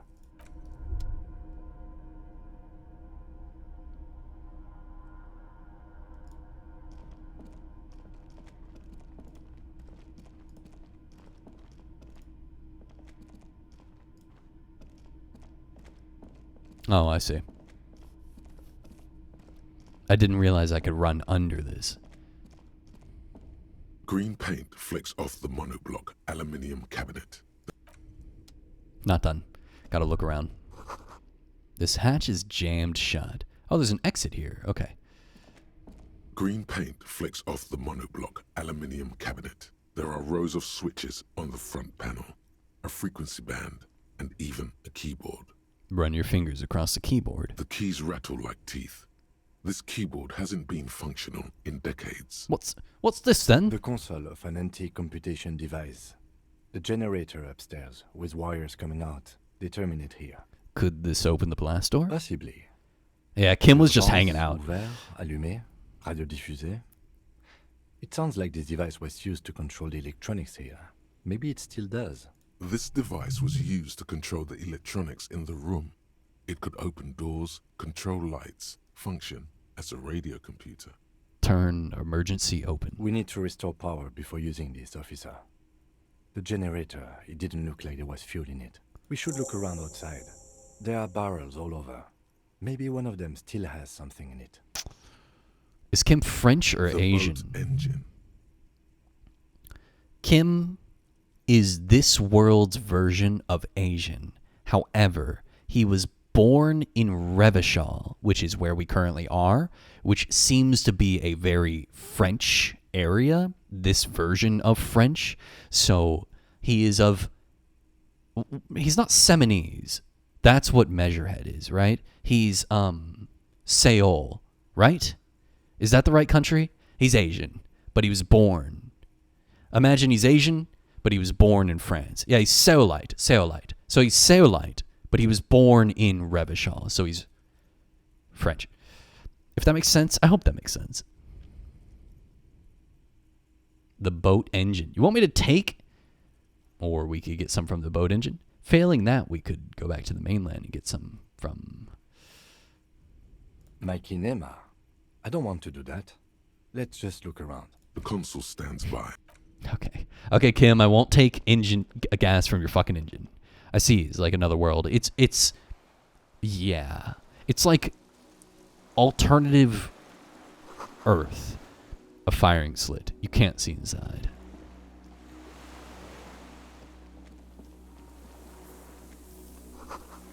It must have been a direct hit to take out such a huge chunk. The distant sound of cargo ships, signal horns echo on the water.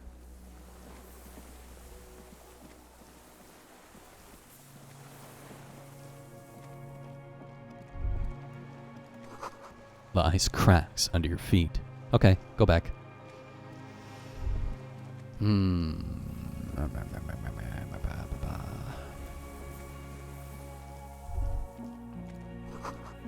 The winch is broken. Rust has eaten what remains of the chain.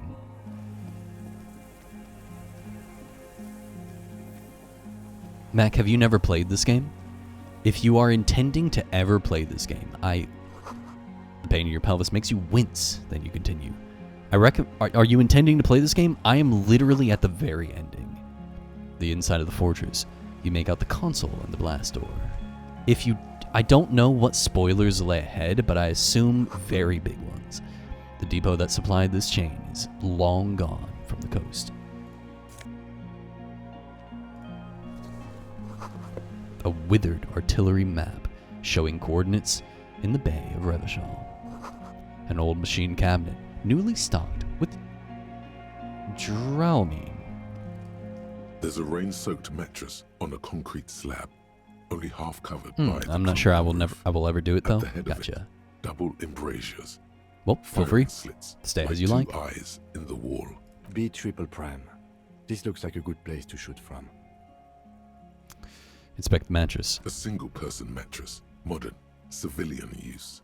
Brand name, Marjorie. There's a fuel stain on the cover, along with cigarette burns, and an empty can of beans on the ground next to it, filled to the brim with cigarette butts. The silhouette of a tobacco picker adorns the paper filter. The brand, Tio Morteri. Contemporary Revacholians. I've heard that brand. Druan, a local blend from the southern islands, or Astra, the legendary cigarette from Grad. Tio Morteri is favored by older men for its paper filter tips, sweet smell, and added tar. I saw the same brand of cigarettes extinguished in Land's End, Point West. Could be a coincidence. Or the same person has visited Land's End. Tar. Here. I didn't see any signs of smoking inside though. If people live there, they keep it tidy. This here may also be a smoking spot. Inspect the wall. There's a firing slit in the wall in front of you, like a little window.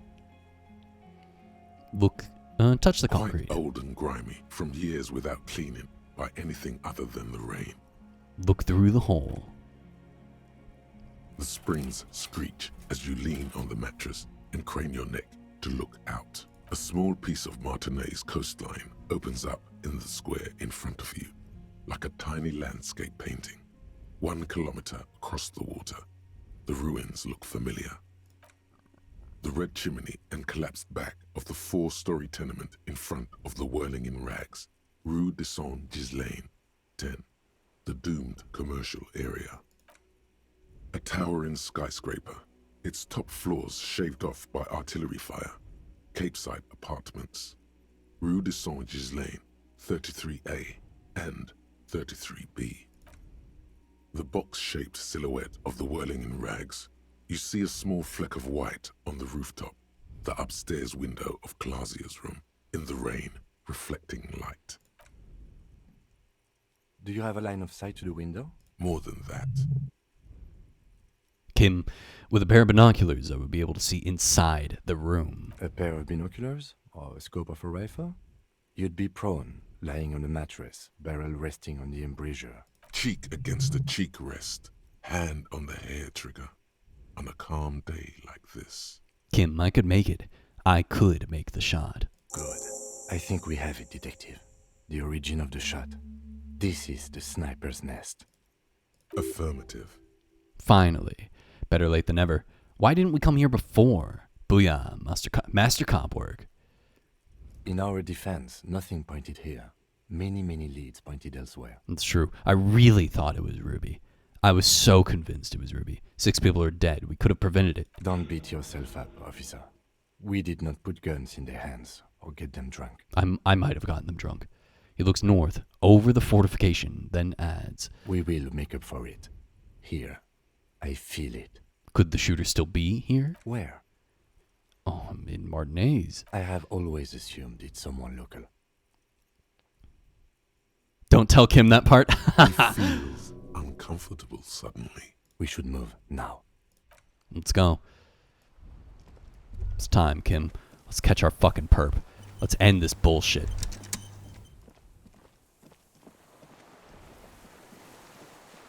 Let's end this, Kim. Come on. Let's end this, Kim, my best friend, Kim Kitsuragi, my best friend. Water rushes below, far down below.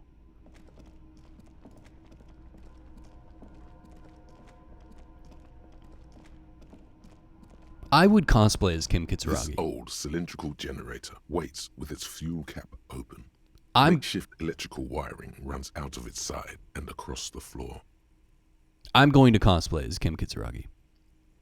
Wait, was there something on the stairs next to the console? Bro, let me pour this in first. The lieutenant assists you. I'll go back. Holding the canister up to the fuel tank as you tilt. Dark brown, viscous fluid pours out, and the room fills with a chemical smell. There's a red starter switch on the side of the cylinder and a start rope on the other side. The lieutenant flicks the switch. The recoil start wakes the old generator up.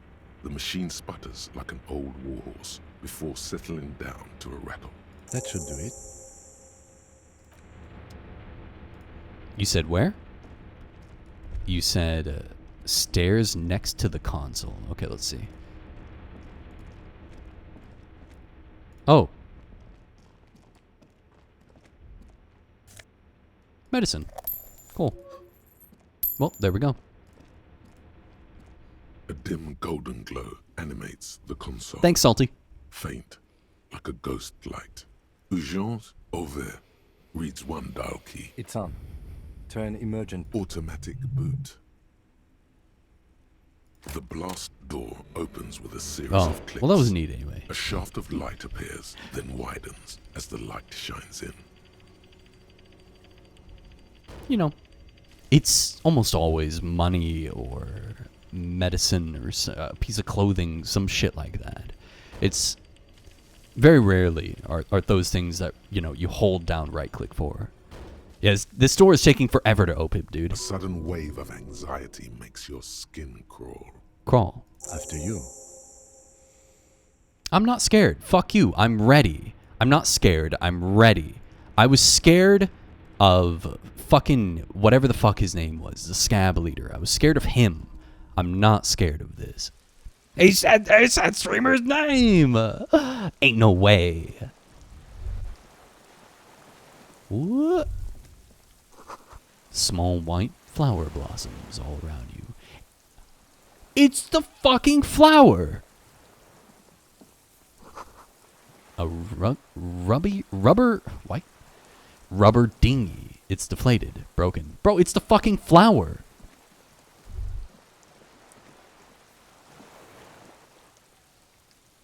Who is this? Who the fuck is this? What's up, homie? How you doing? An old man wearing tracksuit trousers leans on the frame stock of his rifle.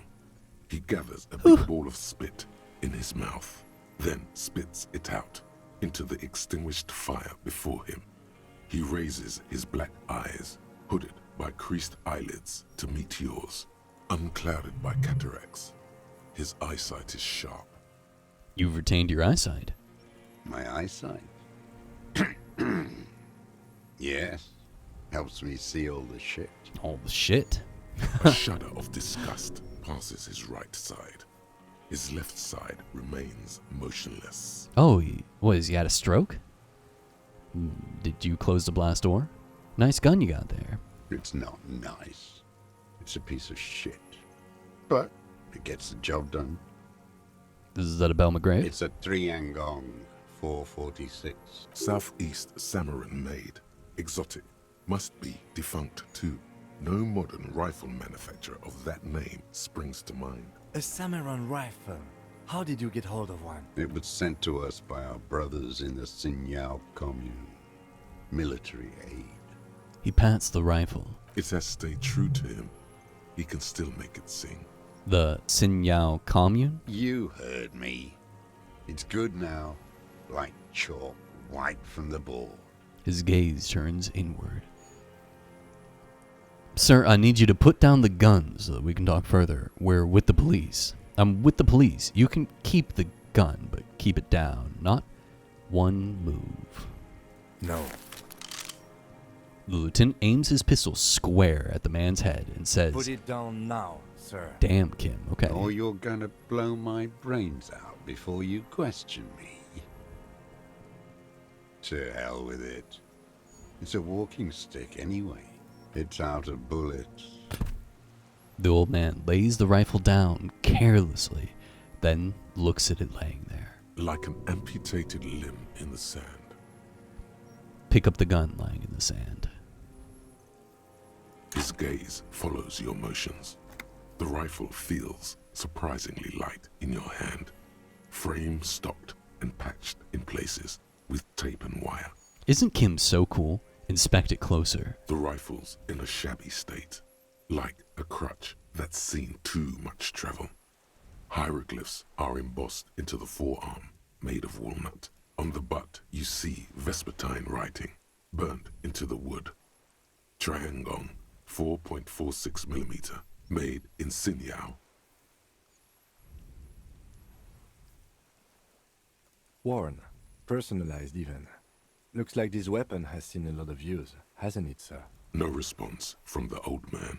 The plastic cape around his shoulders rustles in a small bout of wind. Jacketed, military-grade ammunition. Stable in flight. Good for hitting something that's very, very far away. He says, mostly to the old man. The old man keeps following your motion with his gaze. His right arm twitches suddenly. Some kind of involuntary response? Something is slightly off with his motorics. This looked very much like the murder weapon. It could be used against him to get a confession. In time. Who are you? My name is Josef Lilianovich Dross. Political Commissar of the 114th Anti-Aircraft Division of the 4th Army of the Commune of Revachol. I am a deserter, a partisan, and a prisoner of war. This is my termless surrender. His eyes turn to the reeds again, dead and dull. The commune of Revachol? Do you mean the ICM? You're a holdover from the... From the Insulindian Citizens Militia, the army of the revolution. I was recruited in Jamrock in 07, trained in the École de Contrôle Orient, and consigned to emergency defense duties in 08. I left my unit on the eve of the landing. When I returned here on May 14th, the Commune had fallen. Still armed and ideologically trained, I wrote a criticism of myself and resumed partisan duties. 51 minus 8 equals 43. You've been on this island for 43 years? No. He looks I've into the been fire. on other islands, too. He looks into the fire. A wisp of smoke rises from somewhere between the charred logs. I was in Resurrection until they turned it into a spa in 18. Then I was an E48, a nameless sound, until the sea washed over it. Then I came back here. That was 22 years ago. You've been hiding here for 43 years. You said you deserted your unit. What is this place, this island? How have you survived all this time? How have you concealed yourself all these years? You said this is your termless surrender? So you're a communist soldier from the communist army. So the fucking joke, communism killed him. Ah, it was communism, Kim. Communism killed him. You don't understand, Kim. It was communism. It was real? Was right?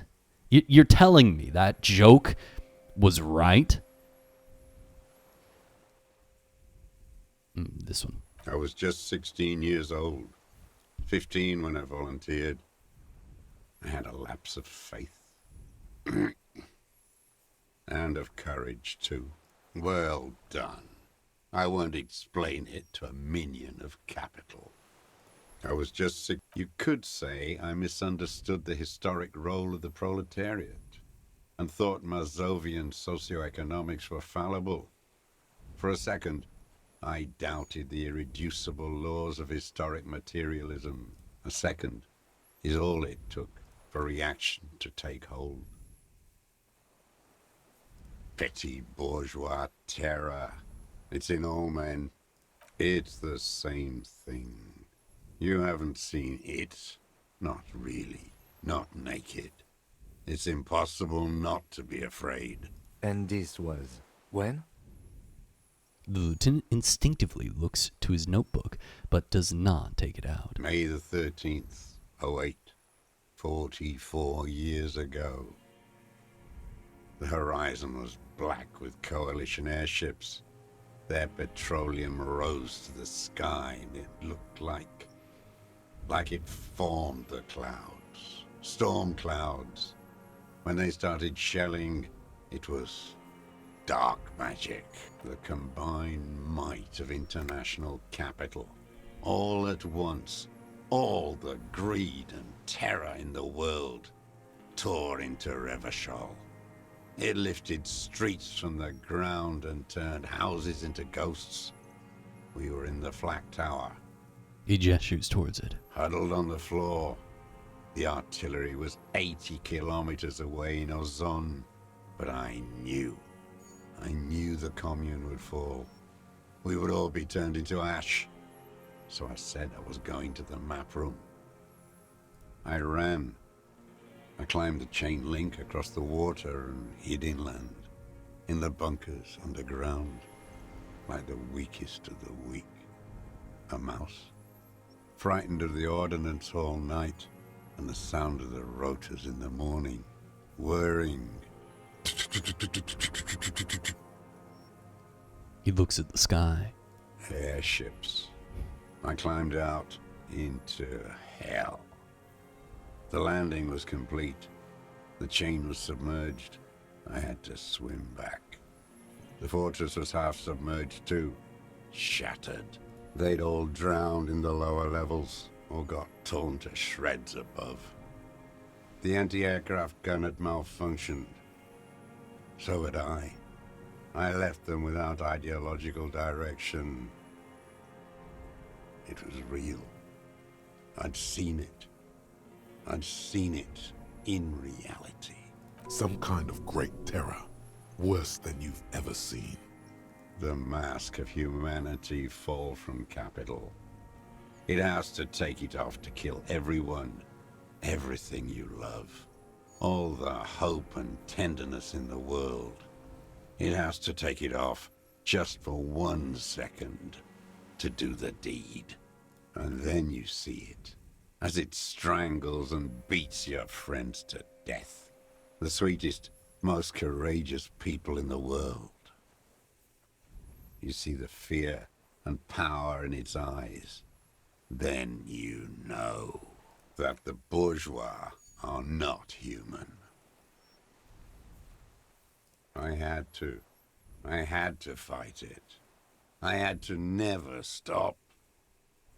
The old man falls silent. His black eyes keep piercing your skin as he looks to some great distance behind you, shaking his head slowly, retreating from it. How does anyone survive? I steal supplies, vegetables. I collect rainwater. It's the life of a dog, not a human being. He coughs once more, then puts his hand on his belly. How is your health, Mr. Dross? I've been throwing up blood since winter. Red, like beetroot. He's been dead. Passing it in stool, too. He's done. He's dead. He does seem frail. Good for his age. More like 75 than 65. Trouble putting on weight could mean cancer. The RCM can provide medical services. You need to be looked over. I need to die. You don't have medical facilities. You have guns. That's all they give you. Toy guns. We have Dramamine and other opioid-based painkillers. You must be in pain. This is a serious situation. You need to be looked over, and we can do it. How have you coped mentally? I have been running out of that stuff. A light goes on in his eyes. He smacks his dry lips. There's nothing to look over.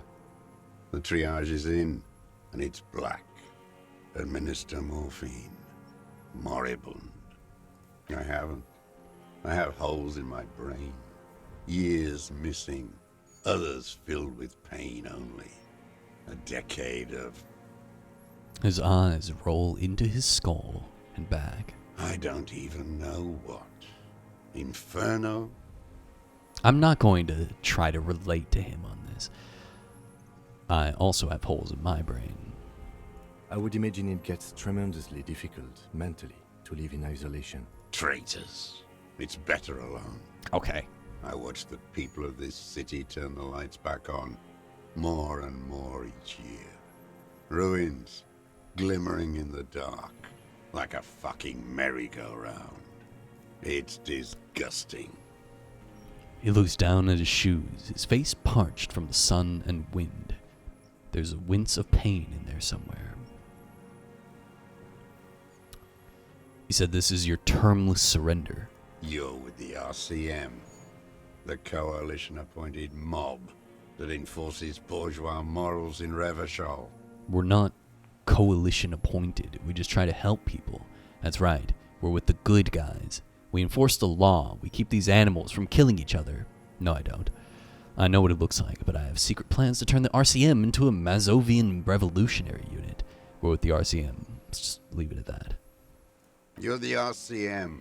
You represent the Moralist International, the enemies of humanity who took this city. I represent their adversary, le Parti Communiste d'Insolande. Take me to them as a prisoner of war. I have relinquished my weapon. I can no longer serve. No superiors can relieve me of my duty. You bulldoze them all to a mass grave for trying to free humanity. His hand shakes, and he breaks into a coughing fit. A spray of blood from his mouth on the black charcoal in the fire pit. You've been hiding here for 43 years? 43 years and 10 months. It's the length of my entire life. It's too long. It's not how a human being should live. But I couldn't just forget what I saw. What have you been doing during all this time? Hiding, fishing, waiting. He looks across the water. Where it's morning, on Rue de Saint-Ghislain, people are walking. The gas street lights have already been switched off. Further inland, in Jamrock, the streets come alive with workers. Men, women, children rushing.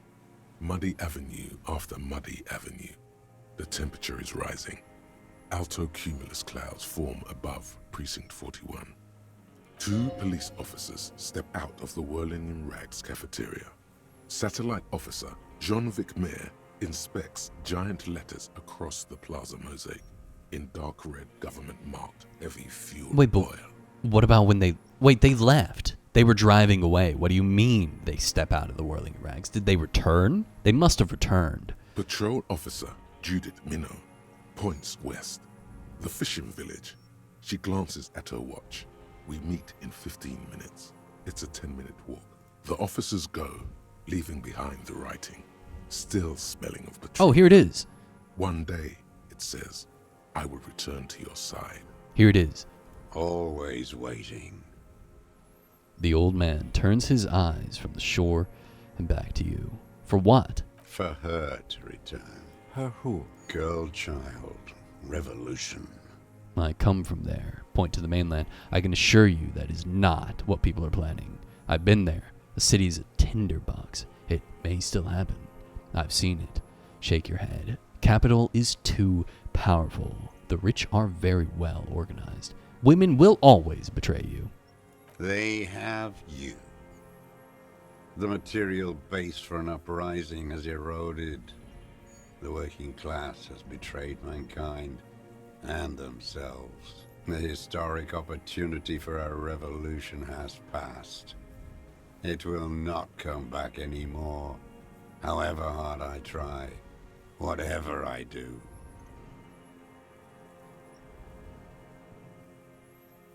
No, I am not a soldier. I am an ideological officer. I belong to the party, not the army. Trained in historical materialism, then assigned as a political commissar by the party. These things used to mean something. The old man does not answer. He tilts his silver head and looks at the reeds. You see a small tremor pass through his legs. His job was to assure the army answers to civilian control and follows the ideology of the Commune. The lieutenant says softly. Scientific communism. A commissaire politique is a night philosopher of the revolution, a future human. Awakened from shutdown by the promise of ideology, he nods slowly. Then another tremor. There's nothing serious in this world. I've used it for killing people. Here we go. A trail of blood. The lieutenant smells it too. Killing people? It's a gun. That's what they're for. You want a moralist euphemism? Defending your family and your property. I haven't done that. I've used it to kill people. Interesting. During or after the war? There is no after the war. Class war is never over. True. So he's continued killing after hostilities ended. Okay. This is it. You can feel it, like battery acid on the tip of your tongue. Something you haven't felt in a while. But what? This is what you live for. This is The shit. The great serotonin jackpot. The solution. Going straight. No euphemisms. He doesn't like those. No. Be careful now. Slow and steady does it. Make him repeat it. Don't mess this up. Remember, he wants to tell you.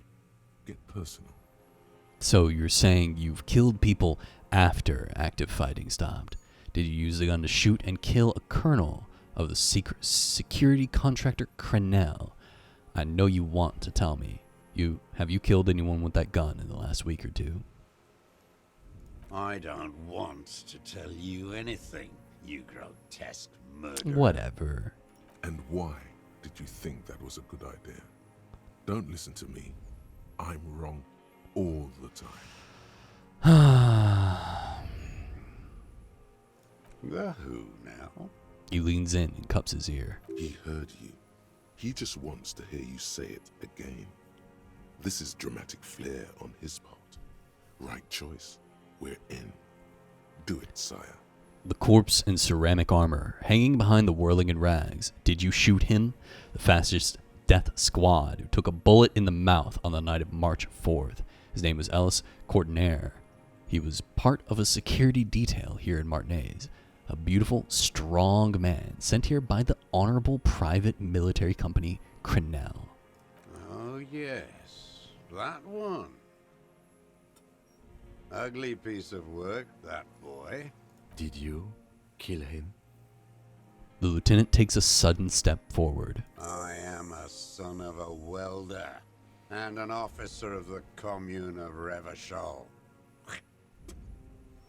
I do not collaborate with murderers and pederasts of the liberal regime. A drop of blood in the saliva. Exhaust him with proof. Pile it all on him. Get a confession. Weird that he's so willing to talk, and he says he surrenders, and then instantly we're like, yeah, did you kill that guy? He's like, fuck you, pig, and he spits on me. The gun. The murder weapon is the perfect opener. The scent of blood in the air. But what else? There was something you can't remember. Something about the tracks. Suddenly, all those tracks are so confusing. Go with something else first. I don't need your cooperation. I've got this. Show him the Triangong 446. We've done the ballistics, point at the tower. The shot came from this island. You're a communist. I talked to the dead man. He told me communism killed him. That did happen. Come on, what am I forgetting? Hit yourself with the side of the head. Okay, let's go back for a minute. Tell me this. Not a lot of guns around that use military-grade ammunition, are there? It's a real gun. Not like your musketeer pistols. Any gun can kill. You look like imbeciles. Why don't you ask them to give you real weapons? Going against automatic rifles with these toy guns. Of course you got those boys killed. I did get them killed. Damn, he saw you. He's watched it happen. I did get them killed. He would have a good view of the tribunal from here. It's not just empty boasting. We saved a lot of them. Elaine and that musician. We handled it. Stop changing the subject. We have the murder weapon. You know what? You're right. I'm convinced this made the shot. Should we call it? The lieutenant looks at the weapon demonstratively, dramatically asks, you think we have the murder weapon? I'm calling it. We have the murder weapon. Good. The lieutenant takes out his notebook and draws a single line. This feels good, doesn't it? Tearing things up like this. When you have the murder weapon, you have the killer. Murder. The old man does not say more. He just glances into the reed and then twitches once more.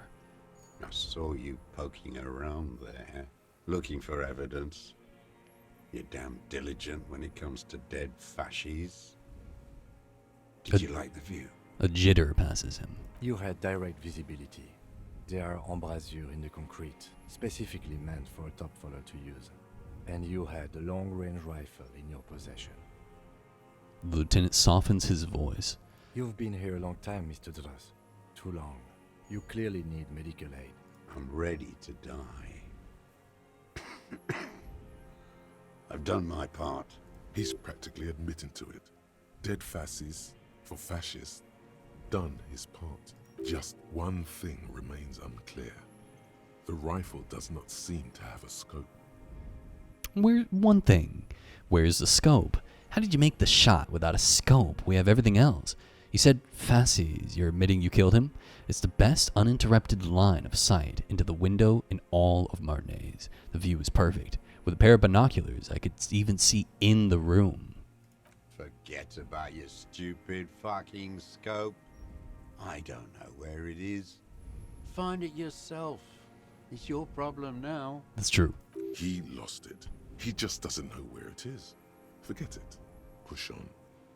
Because it's a sniper's nest, you stupid fuck. Radio Gosh is right. You have worms in your brain.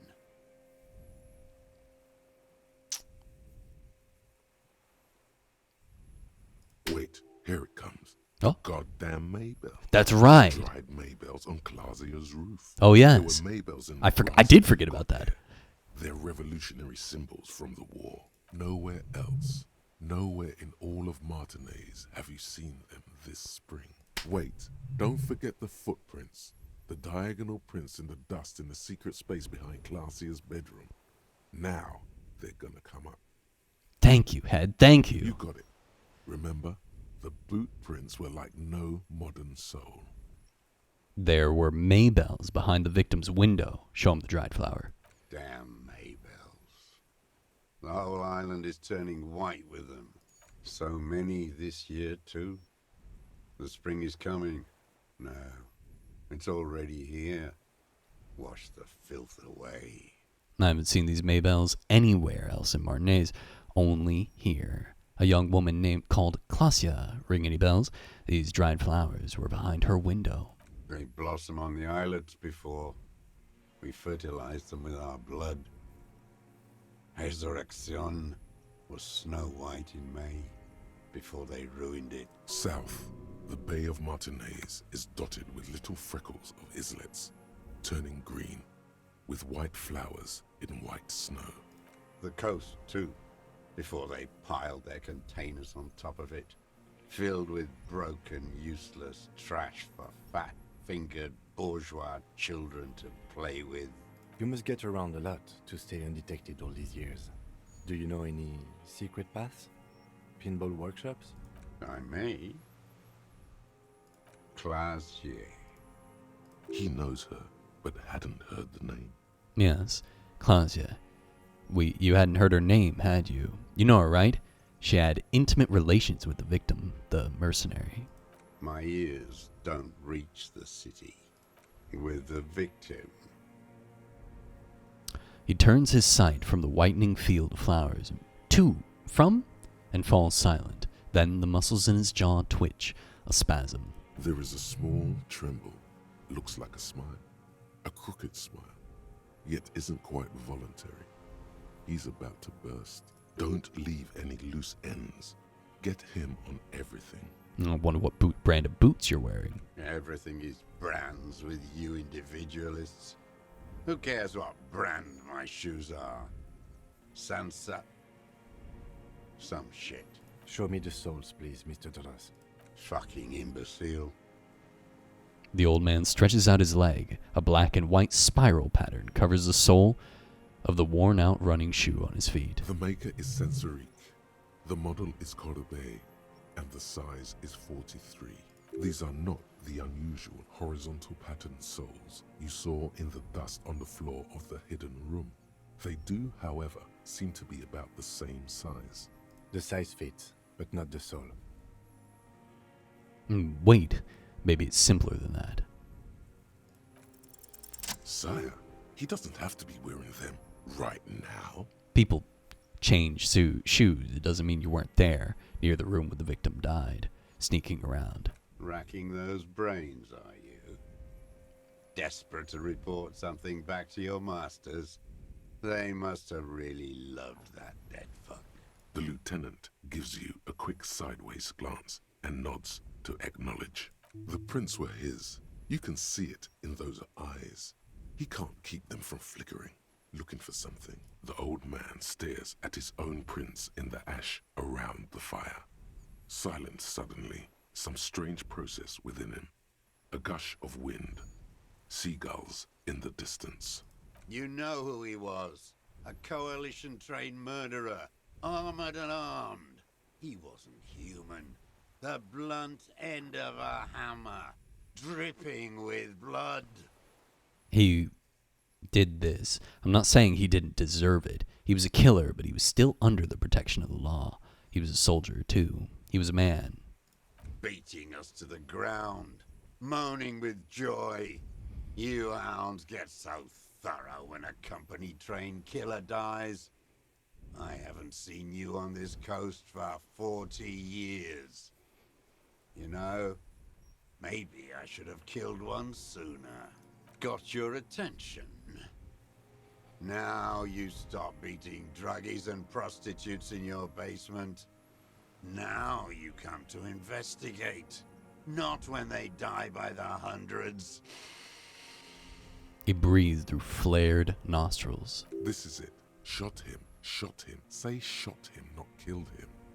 So you shot him. Oh, the inhumanity. One paramilitary less in Revachol. You can almost see him squeeze a tear out of his eye. His fist begins to tremble from the anger. The lieutenant raises his right arm to hush you. Hush. He does not need to be pushed anymore. The ball is rolling, while the lieutenant listens, holding his breath. I had them in my sights. Both of them. Him and the whore. I was breathing with them, in phase, and I pulled the trigger and flew on the air until I landed in his mouth. He begins to smile. I didn't think I had a shot like that in me anymore. I did. I saw him kneel there with his mouth full of death, and that stupid look on his face. And his dick still in her. Nothing. I went to sleep. Next morning there were Maybells everywhere.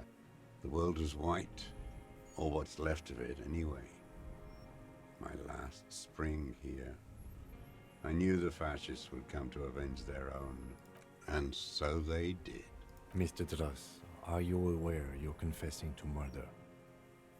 The lieutenant asks, after a second of silence. Yes. A single word is all he gives. And you were looking at Dan, the victim and a young woman, having sex through the scope of your rifle that night, before you shot him? The lieutenant takes out his notebook slowly, very slowly. The old man nods. Why? Because that's what they were doing. He shrugs and smacks his lips. The motive. This is where the motive is going to come from. I don't understand. Do you, detective? I don't understand this part. Why were you looking at them that night? I'm always looking. He cocks his head, then turns his eye to the city. Another tremor passes his right side, lower in intensity. Are you always looking through the scope of a rifle? I'm just trying to understand. A rifle's scope has the best magnification. Helps him see all the shit. And if you don't like it? Click. If it's part of the shit you see? Then you pull the trigger? Yes. Think of it as a form of critique.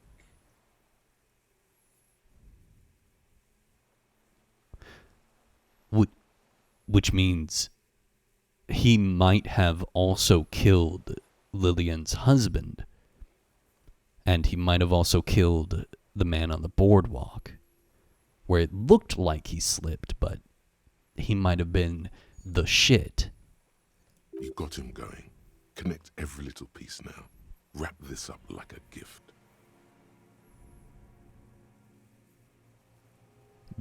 What specifically did you not like about what you saw the night of the murder?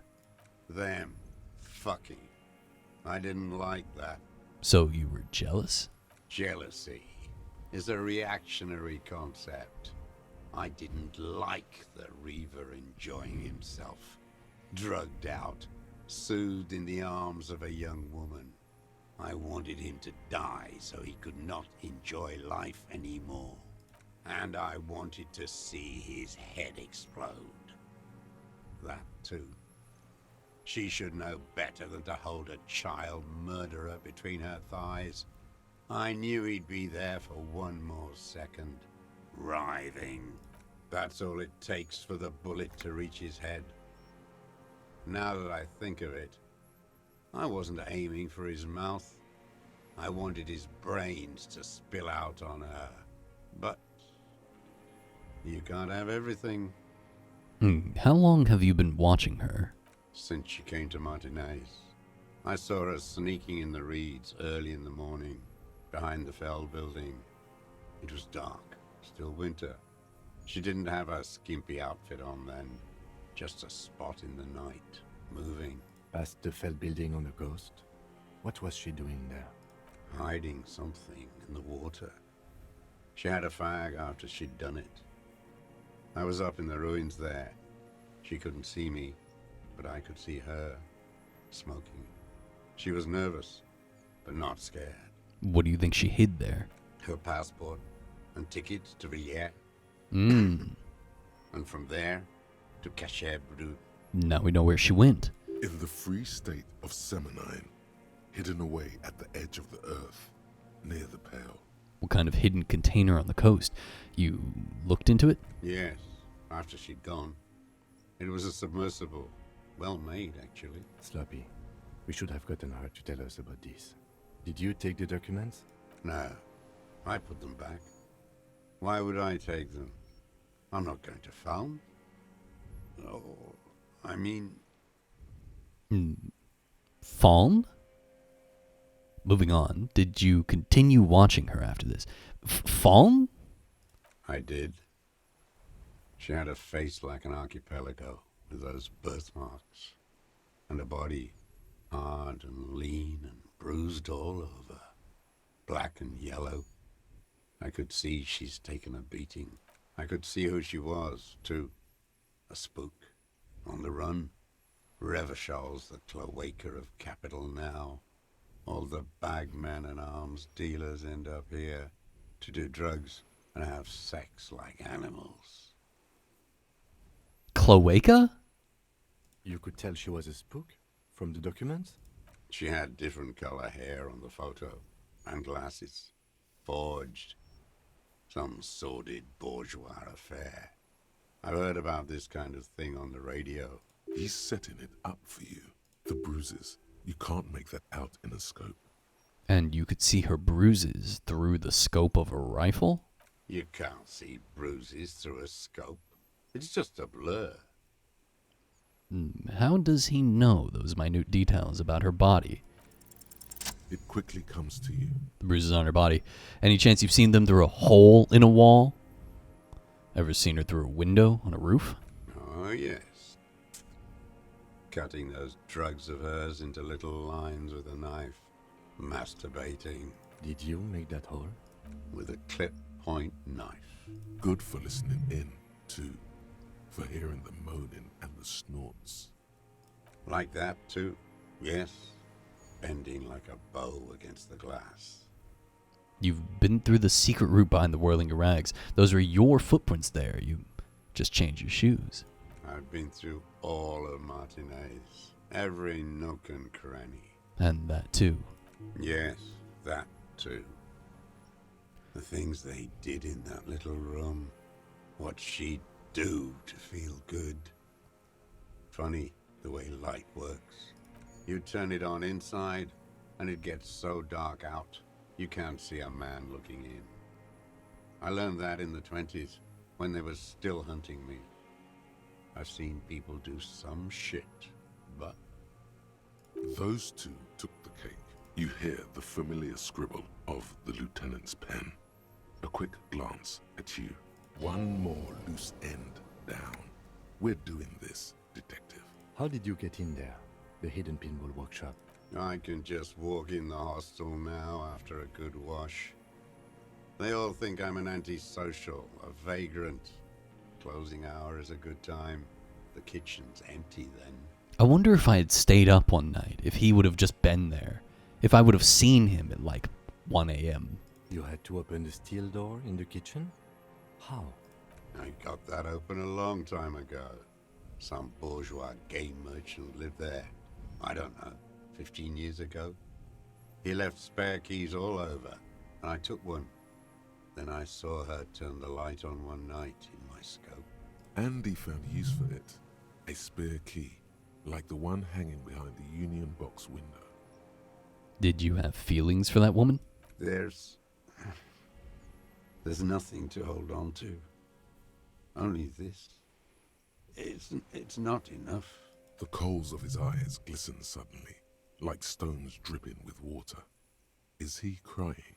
Man needs to feel something else. In this fight, it helps if you have your eye on something there. It's weakness, I know. There have been others? Was that why you left the dried flowers behind on her window? No. Why then? I don't really know. I was there one night and she was crying, like a child, in the corner of her room on the floor, like she does sometimes. When was this? The day after I killed him. And you brought her Maybells? Yes. I don't know why I do the things I do anymore. You wanted to console her. Maybe. I told you, I have holes in my brain now. I wouldn't just sit here waiting for you. A sudden pang of rage. If you came 10 years ago, I would have killed you. He wipes his eyes. In the silence, the lieutenant draws a line in his notes, then nods at you once more. One more down. So, in conclusion, it wasn't about him, it was about her. Her. He repeats, staring at the ashes, then the reeds. There's a twitch in the corner of his eye. The lieutenant nods at you in acknowledgement. That's it. Motive. We have it. Where is she, that Clasier? I haven't seen her there for days. She got away. We don't know where she is. She got away, but she led us here first. She figured out someone was watching her from the seafort. We arrested her. I'm not at liberty to say. I'm gonna say this one, because fuck you. Gone. I knew it. She kept staring into the scope this last week at the island, like she knew. She'd look at night, crying or smoking on the roof, staring right into me. It doesn't matter. Midtown, across the Bay of Revachol, snow falls on 40-story towers. Above them, Elysium Central Aerodrome, a cocoon suspended in the snowy sky by a web of suspension wiring, encircled by hybrid aircraft. On the platform, a young woman is withdrawing from amphetamines, barbiturates, and alcohol. Yet still, she smiles among the crowd, among the great ghosts of the city she's leaving, for another, far south, smaller, distant, hidden. Not like the great chandelier she sees sparkle in the night below her. Streetlights, towers, tenements, and water. And across it, a dark strip of ruins, barely visible, if she didn't squint her eyes. He knew she knows. She was looking at the island, figuring it out, day by day, cigarette by cigarette. Why didn't she tell me? We could get more. We've got him talking. Who knows what he's seen and done over the years? Been looking at anything else you haven't liked? Tragic comedy. Druggies, prostitutes, and rentiers. A strange little engine seems to fire up in him again. It straightens his back.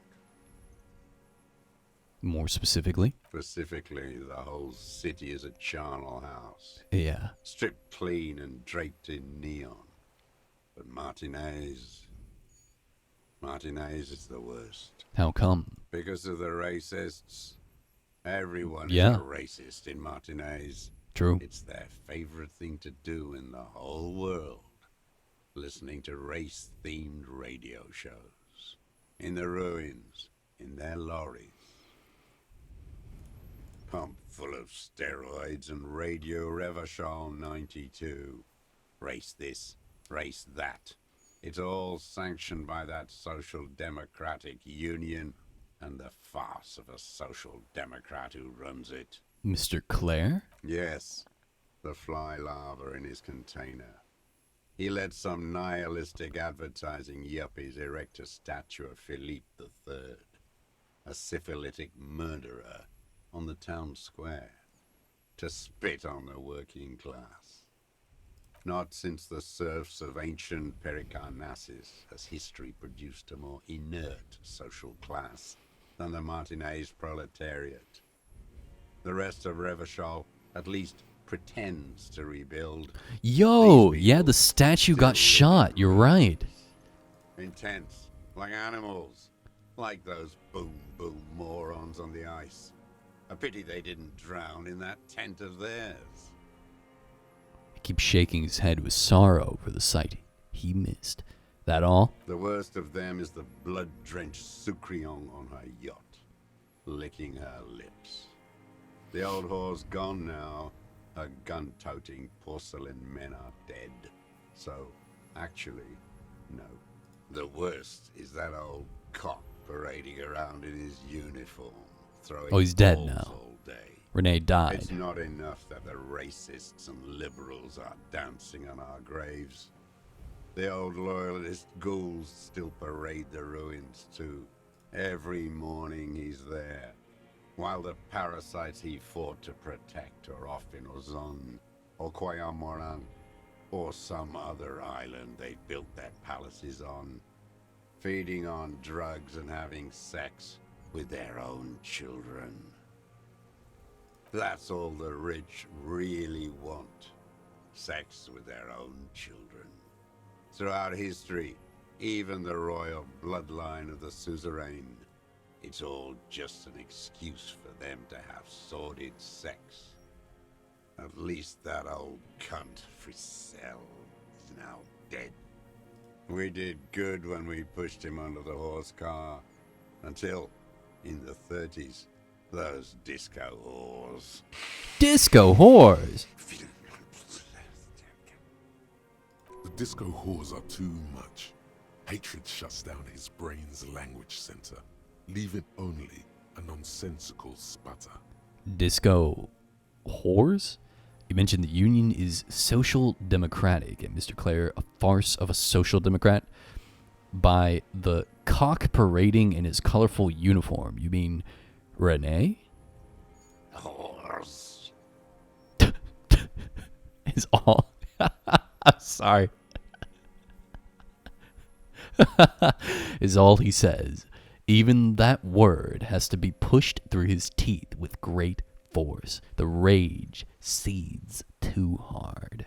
Another hideous disappointment. I'm sorry. Unions are the real enemy. The true enemy of the proletariat. Placating the masses. Disappointment. So personal. He displays a familiarity with the Union's top brass. Who's the disappointment? Everard Clare? That deformed toad? I wouldn't expect him to wipe his own ass. I mean, the brains of the operation. The smart one. The one I never met. Edgar. You mean Edgar, Edward's brother. He talks a big game about uprising and social base. They must have sent the smart one to some university in Le Jardin, where it's alienation this and hegemony that. You talked to Edgar? First against the wall with him. He stopped poking at the ash now. Just shakes his head. What does this mean? First against the wall with him? The Clares wouldn't miss a man hidden in their own backyard. Not all this time. Nothing happens in Martinez without them knowing. Of course. Maybe the Clears asked him to. Have you approached them? I haven't approached Yeah, firing anyone. line, perhaps, yeah. I hid. It was Edgar who came to me. How did he know you were here? He didn't just stumble in like an oaf. He figured it out. Some kids told him about a monster on the island. I told you, he has brains. Stepped right off the boat and walked down where you came. I even kept the door open for him.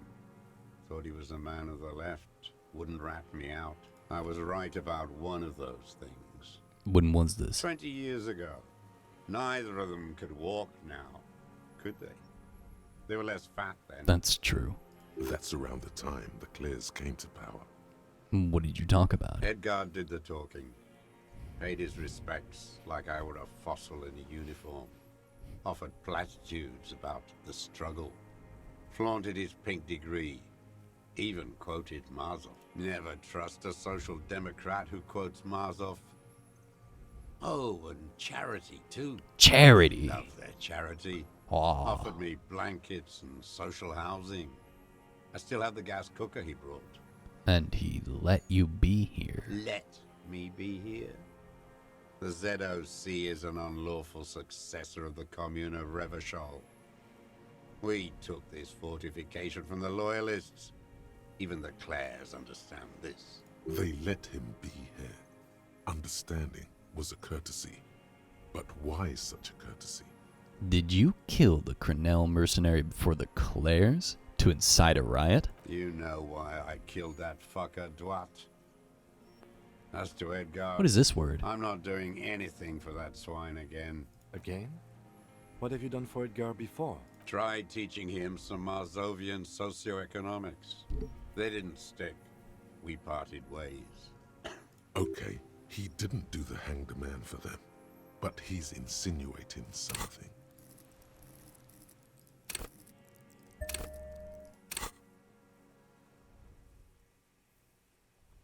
By the cock parading in his colorful uniform, you mean Renee? Every fucking morning for 34 years.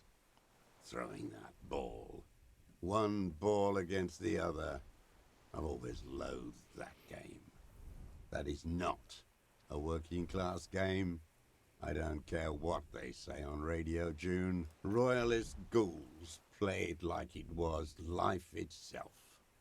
Click, clack across the water each day. And that uniform, like a parrot plumage. I won't even mention that he's a traitor to his race. A Patank maniac race traitor. Whoa, let's back off before you get too agitated. No, I don't know about... I remember him. I remember him from La Noce. Not him, personally. His make and model. There were tens of thousands of them. I thought we took them all out before the liberals came to their rescue. We missed one, that one.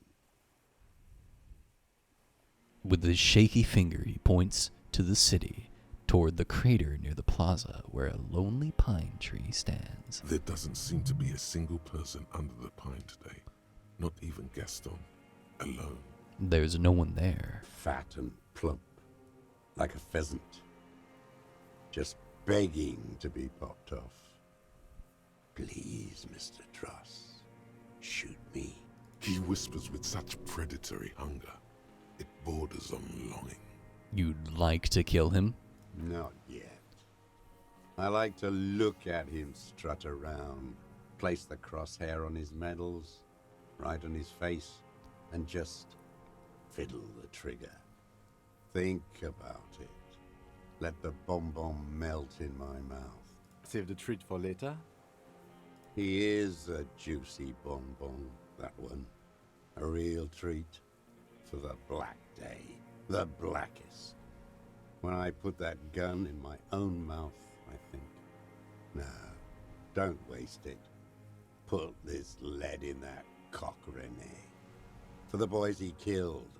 And then I look at him throw those balls, and I suddenly feel better. I even hid one bullet, so I'd always have one for him. Haven't seen him around lately, strutting around. Must be down with arthritis. I hope it hurts like hell. I hope he sweats blood. Renee's dead. He died of old age a couple days ago. No. Yeah. I waited too long. Fuck you. I waited too long and now he's dead? The old communard looks at you, his blackberry eyes shaking in disbelief. I'm sorry, Mr. Druss. I understand you knew him for a long time. They're all dead now. Fuck him. If he really wanted to kill him so bad, he would have done. There must have been 1,000 black days on these islands. His health ailing. You had 1,000 chances to kill him. You cared about him? And I blew them all. What does it matter now? He's gone. ancient dust. All human beings care about each other. I cared for seeing his head explode. Now, God damn this world. You think I haven't seen people die? It's all I've seen them do. Fuck and die. All the other plans we had. To love. To colonize the Pale. It's all fucked. True. It doesn't look like he is. Okay.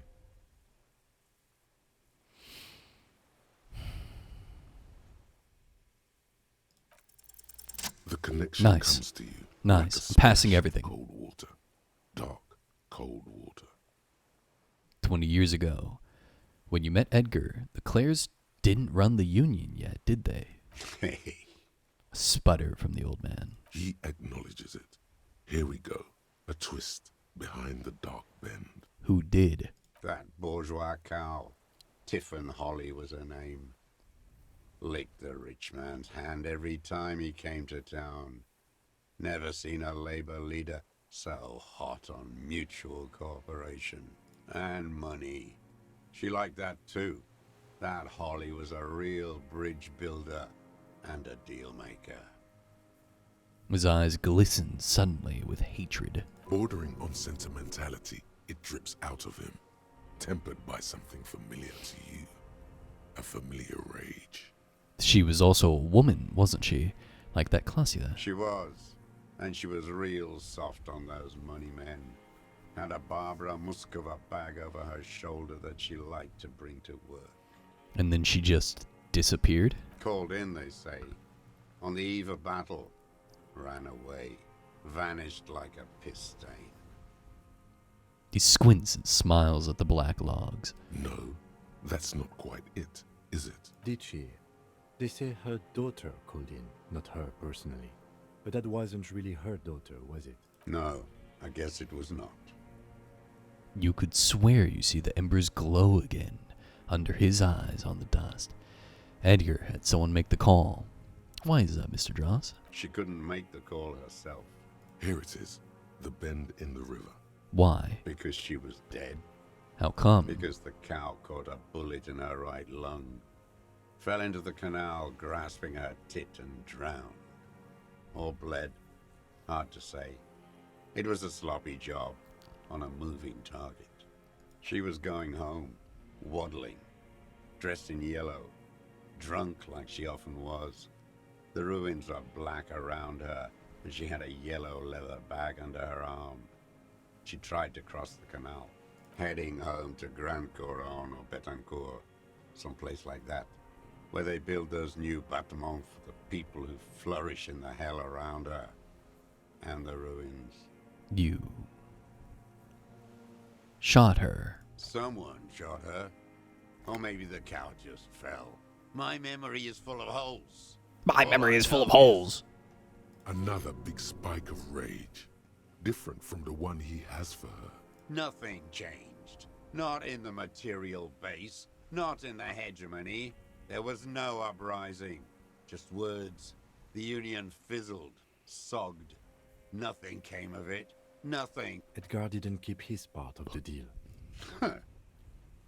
Sputter again. Nothing more. If you were to testify to this, give the RCM something on Edgar, you could walk. The lieutenant says in a voice even calmer, as if it were nothing at all. We would strike everything you've done and process you as a POW. You were in a war. You were on assignment. We could even extradite you to the Samaran People's Republic. A degenerate worker state. Goat shit. No, thank you. I'm Revacholian. My days are short. I will rot away here, in a moral intern cell. I will not testify to anything. Okay then, that's that. Point to your head, but I know. All you know is I saw it happen, and I liked it. I liked it a lot. Yeah, sure. Her plump body, bobbing up and down in that canal like a cork. That chick yellow bag still on her, strangling her. Cold black coals. Look at the canal, then at you. Blink. There is plenty here to work with once he's in custody, and the lieutenant knows it. He gives you a little nod to proceed. I'm glad we talked about this. Now, Glad we talked about what? assess his body language. Yosef Lilianovic Draws. You're under arrest for the murder of Elise Courtner. Let's do this one. Composure. Composure. Let's put 2 in. Fuck it. What are we at now? 72? Let's go. What strikes you about this gaunt man is not the stomach pain, or the cough, or the malnutrition. For a man who's spent 44 years hidden in the urban wild, He's surprisingly okay. indeed, he speaks fluidly. His movements are rapid, if erratic. His voice, despite the cough, is there. It is capable of expressing complicated ideas. Above all, he seems animated. Animated? By what? It's a mystery. This animation comes at a cost too. Erratic hand gestures, thought processes cut off like threads, as he just stares at the logs or the reeds. He also suffers mood swings, bubbling to the surface, unconstrained by his nervous system. Dementia? You've seen demented people before. This feels similar, yet different. When his thoughts move, they are lucid, keen even, not senile. Mr. Draws, are you okay? How is your memory? No, I'm not okay. I shit blood, and I'm surrounded by insane people. There it is again, erratic hand motions, bouts of rage, and the stomach thing too, of course. You're under arrest for the murder of Elise Courtner. What? But you said I would be taken to the... The old man's eyes fill with sudden, unexpected terror at the words. Taken to the what? The wind picks up. Look, he's The silence terrified. of the water is broken all around you. Little shivers of waves appear. The lieutenant continues, like an incantation. Your wayfarer rights have been suspended. Information provided to the officers on the scene will be used against you by the prosecution. You will be given legal counsel within 1 week and must face court in 44 days. Do you understand? Do you understand? But... Do you understand, sir? No, I don't want to. I have to stay here. He looks at the reeds, eyes submerged in growing terror. He's sweating. Beads are forming on his forehead. Your confirmation is not required, sir. Now on to the boat. Perception. Let's spend these fucking points. You thought you Seriously? Come on. But it's just the reeds. Maybe we could all fit in there. Are you fucking kidding me?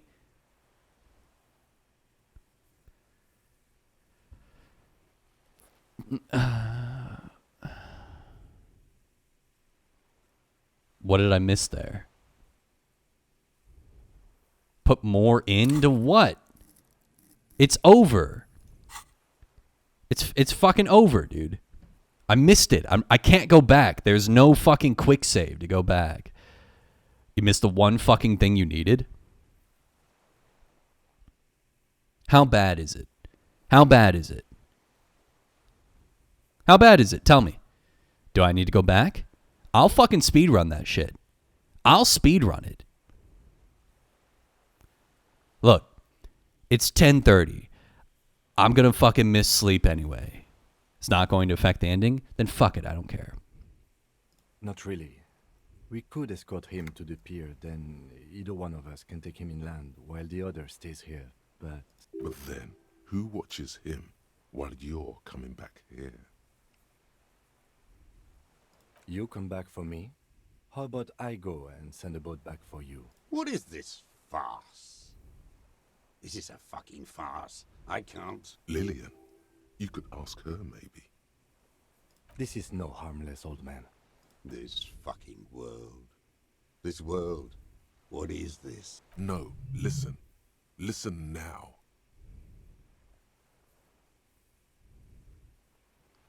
You could come back for me once you've taken him to the precinct. I could come back for you once I've taken him to the precinct. You were hitting everything, and then you missed the one we were waiting for. Yeah, I'm pissed. I'm fucking pissed. I can't believe I failed in 83. Like, come on, game. Stop fucking with me. God.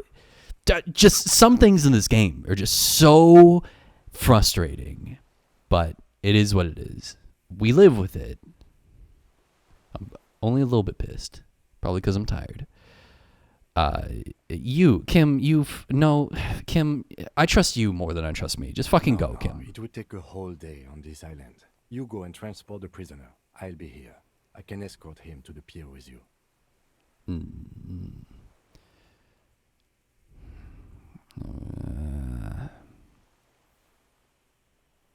No need to be polite. I'll do it. This world? What are you talking about? Is this us? The wind is cold from the east. Your skin is crawling suddenly.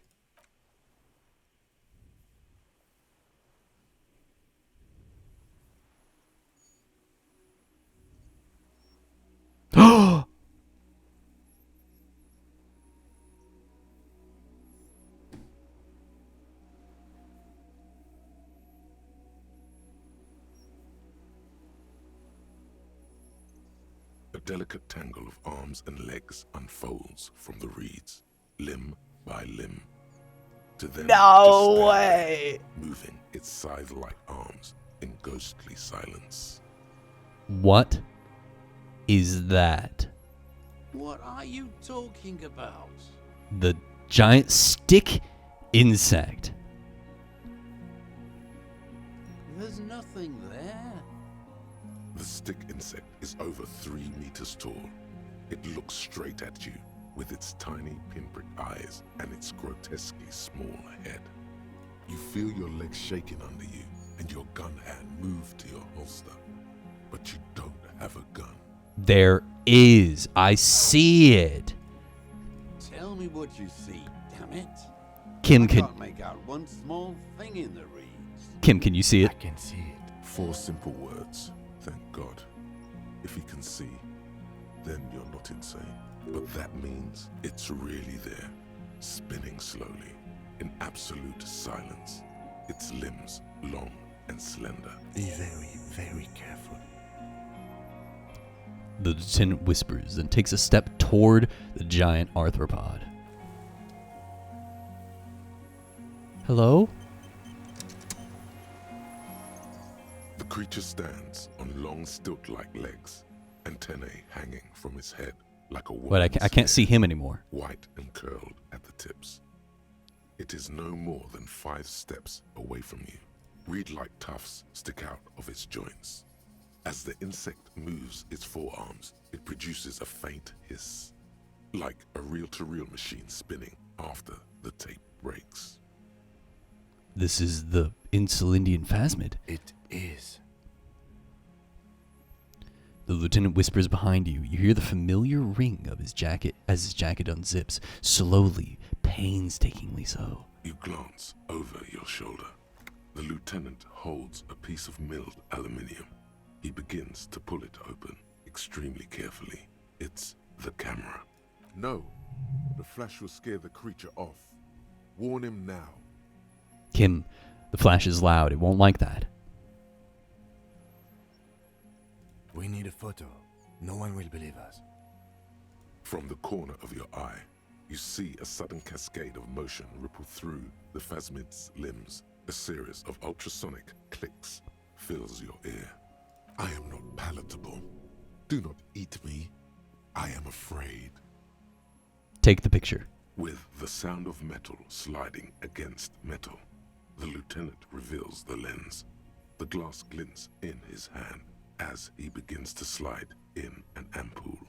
You see the phasmid turn to him, its mandible antennae reaching out. The motions are quick, sudden. The ampoule will produce a loud hiss. You're right. It could scare it away.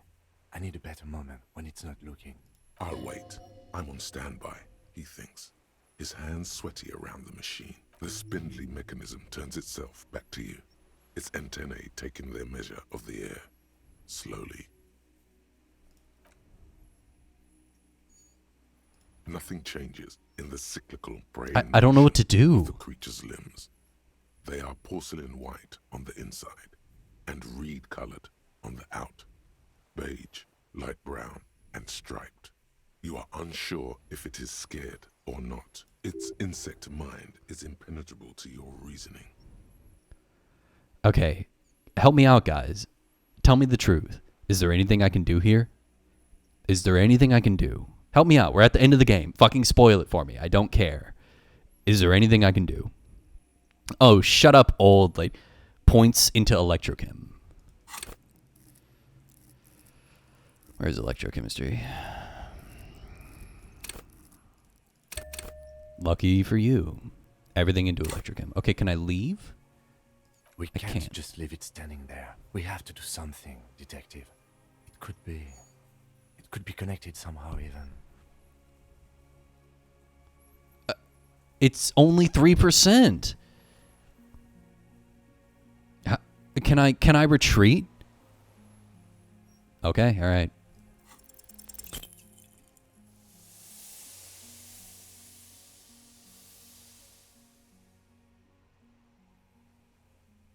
You barely get to take one step.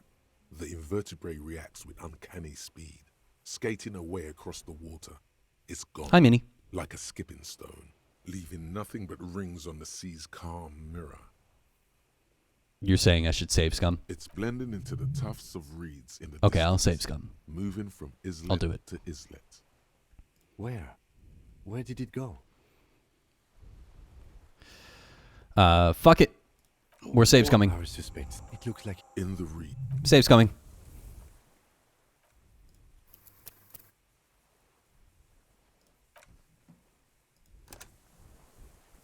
Hi, Minnie. We've been here for 2 hours. Okay, what do we got? What will increase my electrochemistry? Oh, pain threshold up. +1 physical instrument. Oh, okay.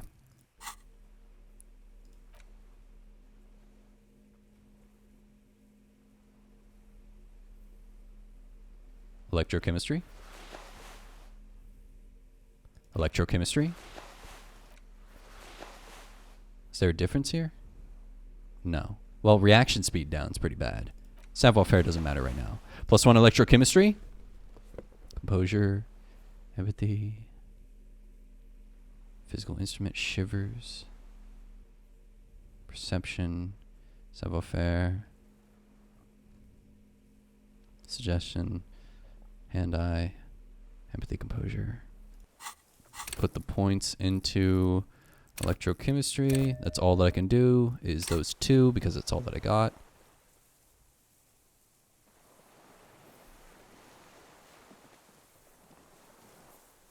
Wait. The creature Oh, here we go. stands on long Where is it? stick-like legs, antennae hanging from its Look, head it didn't like a load. woman's hair, white and curled at the tips. It is no more than 5 steps away from you. You mean 5? Someone snitched that I had my cell phone when there was no one, and also went too much in the back. I was taking sips of coffee. Wow. It's just very camoed as it doesn't exist. Wow, Minnie, someone snitched on you at your fucking retail job? Who cares, man? Fuck retail. Reed-like tufts stick out of its joints. As the It is. You glance. No. The flash will scare the... We need a foot. From the... I am not palatable. Do not... With the... You see... The Emperor... I'll wait. The spindly mechanism turns itself back to you. The creature... The air moves through it. Okay, here we go. Slender... It's still 3%. I've got like a plus fucking whatever, which means I need to roll double 6s. Huh. Fail. And it's gone.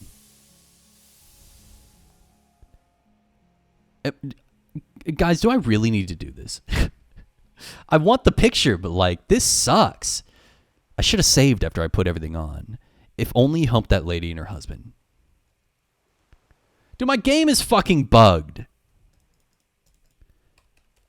Fuck!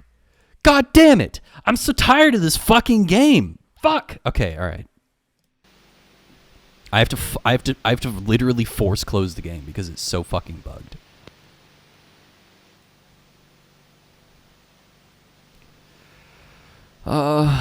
Fuck.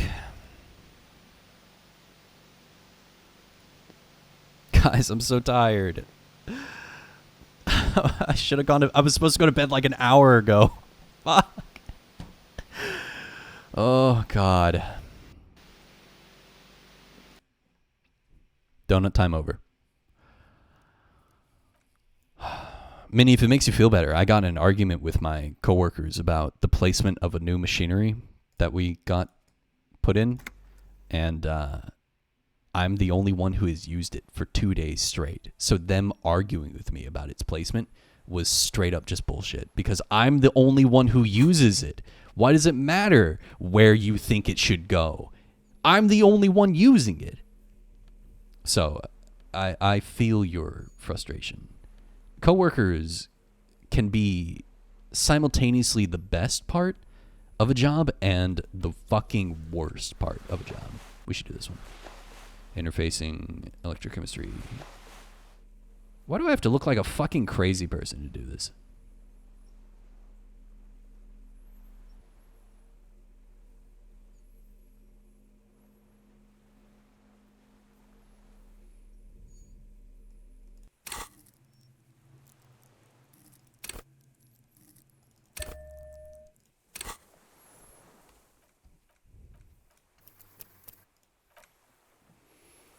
Honestly, just never trusting anyone again. Yeah. You save scum for 2 hours? Reed like tufts stick out of its joints.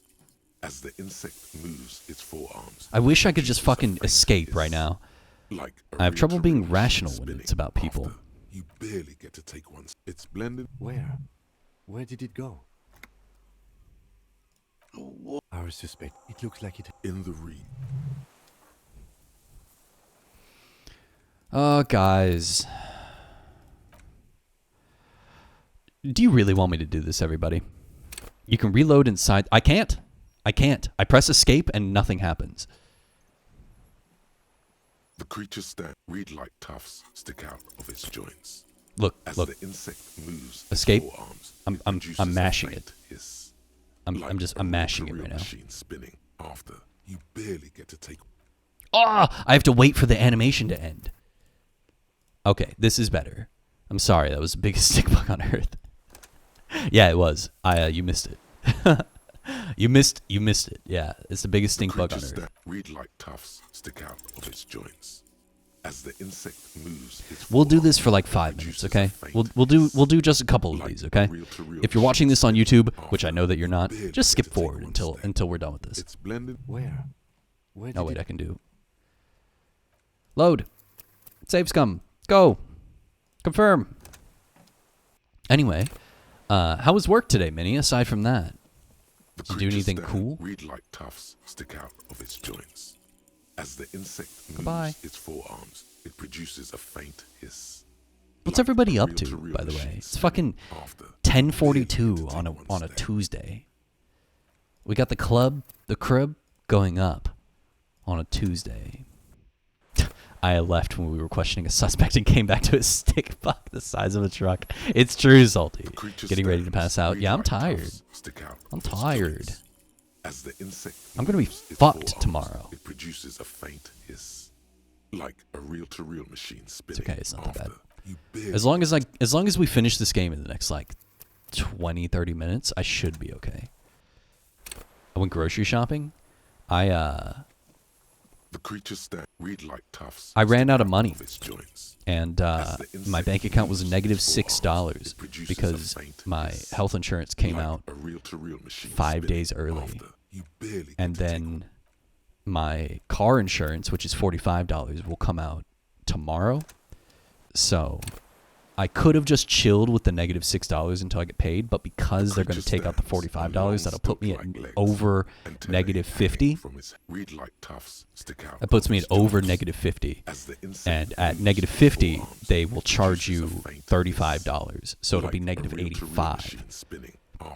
So I had to go to the camera store and sell my camera gear. I had to sell all my favorite lenses. And no, I don't have tips enabled. I'm not asking for money. It's just how life is.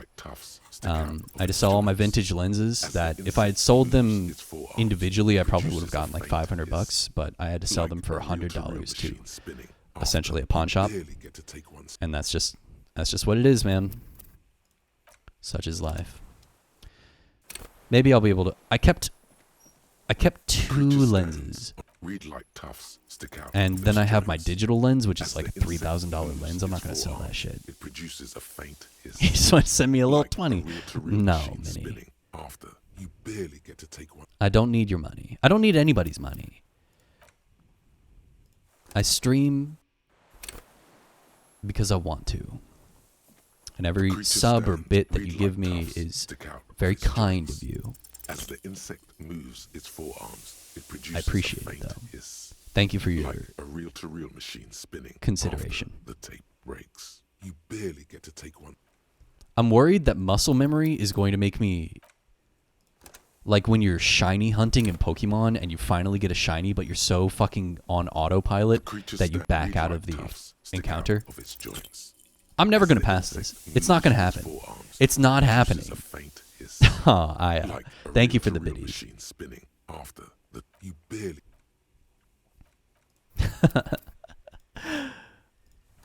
So yeah, today was kind of a bad day for me, but the creature stands. Everything's okay. Reed-like tufts stick out. I had a good time on the stream. I'm glad we are finishing this game. I wasn't going to stream. I was going to lay in bed and cry, and I decided to stream anyway, and I'm glad we did it. Today ended up being an okay day. It's actually just impossible if you don't do the necessary quest. Look, okay, are you sure? The creature's reed-like tufts stick out of its joints. Probably. You're probably right.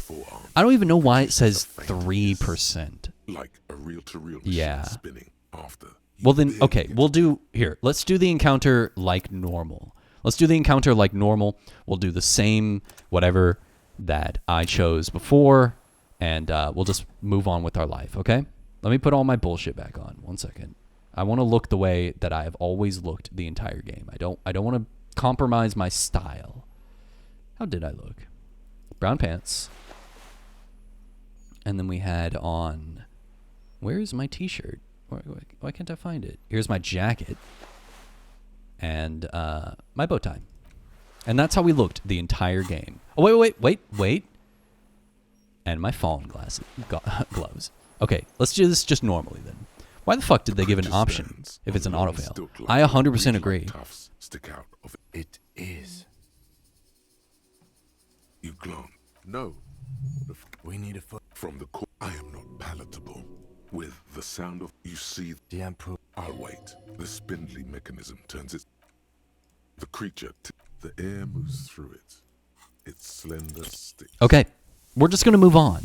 I'm glad it was real though. I like that everything in this game came back. Everything comes back. It's blending into the tufts of reeds in the distance, moving from islet to islet. There it goes. Where? Where did it go? The lieutenant has the camera in one hand and a slip of white paper in the other, developing. Damn. We should have helped the cryptozoologist. I think it went into the reeds there on the islet, point north. How did it do that? Glide. Tell me you got the picture. He shakes his head in silence, an expression on his face that you've never seen there before. Say nothing. Swallow it. It's just a blur. Help them? I don't see what more we could have done. We could have learned something about the Phasma's behavior. Search for it with them. We should have done it. We should have been more thorough, Kim. We should have. I know.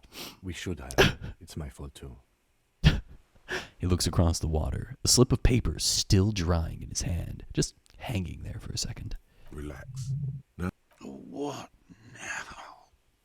The old man behind you repeats suddenly.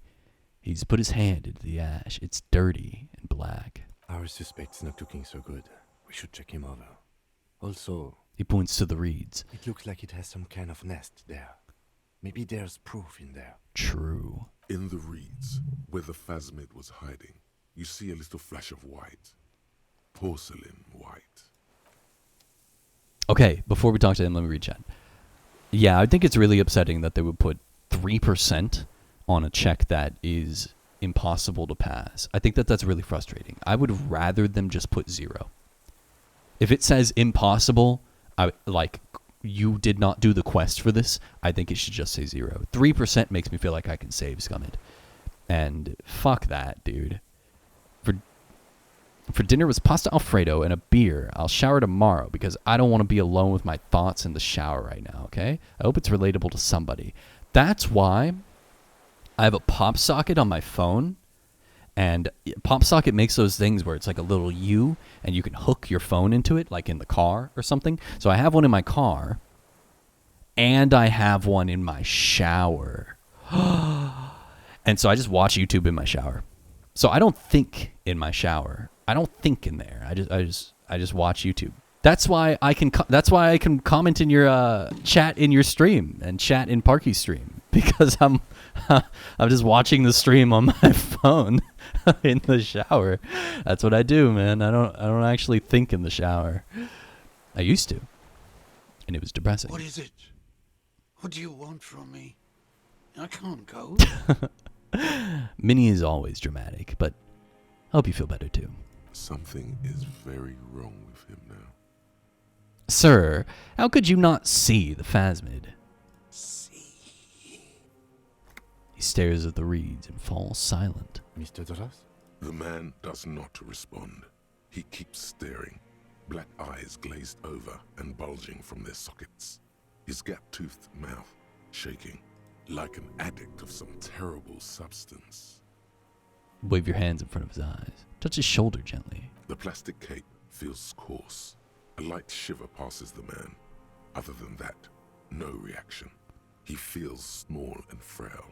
He's going into some kind of psychomotor immobility. The good news is, this solves our transportation problem, doesn't it, Mr. Doras? The trembling mouth appears to sigh.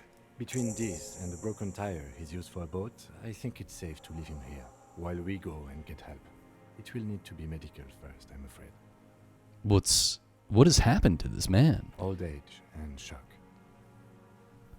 I think it's the phasmid. The appearance of the phasmid in conjunction with the stress of the arrest.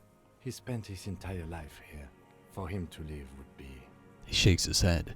Hang tight. We should think about getting back to the mainland. To get help. He'll be safe here. If we don't take too long. Okay, let's fucking hurry then. So if you spoke with the lady about this phasmid... Yes, I did speak to her about it, but I didn't let her elaborate. The air smells sweet and scary somehow. She tells you that this one secrets secretes a pheromone or whatever that makes you forget and not see it. So that's what happened to him. Dink Dunk checked the nest? How? How do I check the nest? I can't go over there. I read your message. Dink Dunk checked the nest. Shit week, but Tomb Raider, let's go. That's true, and I'm going to watch you play it on Friday. On Valentine's Day, baby. I also get paid on Friday. Right click. Oh! Oh!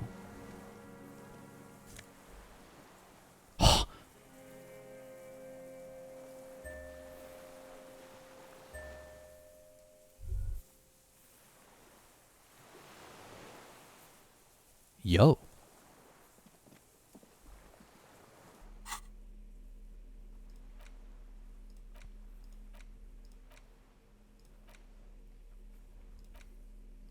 This monstrous-looking, bug-eyed ceramic helmet was in the phasmid's nest. It still has some reeds sticking out of it, and it smells of seawater, but it's otherwise wearable. If not exactly comfortable, putting it on feels scary somehow. Head as battering ram. A fighter, not a lover. Oh, I look disgusting. Ugh. Okay. Ugh. Okay, is that it? Is that what you wanted me to do? I have completed your tasks, oh masters of the chat. Alright, let's hurry the fuck up. Did I see the thing, the dream? Which dream? The only dream that I saw, actually, was, the very first one. Oh, I didn't rest. Yeah, I didn't rest. Sleep? But I have to hurry. This feels familiar somehow. Kim, what is the eyes? You know, I don't care about this. Fine. I'll go sleep on the fucking bed, Minnie. Is this gonna fuck up my ending? The greasy oak. The offer still stands. You face the concrete wall. There's less light there in the dark corner. I'm so tired, like a guys. dog, you lie there. Curl up with your knees close to your chest. The blanket feels cold. The entire room does. Concrete and cold. Minutes pass. Half an hour maybe. The sounds of the sea beyond grow distant. Your eyelids close until you feel yourself standing up in the darkness, right next to the mattress. Slowly, the world begins to hatch from the blackness. It's evening. Sleep.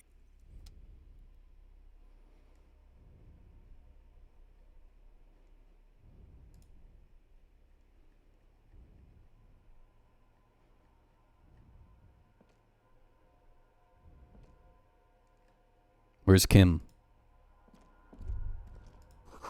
The lieutenant is no longer here. Go outside to the beach.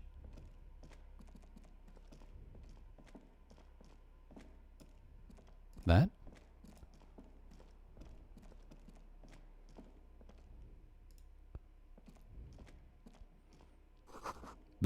The door is back, like you never opened it.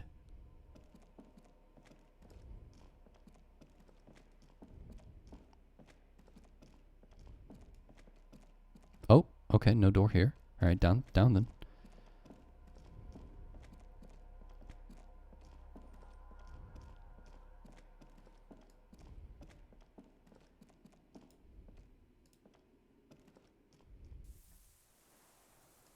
Kim?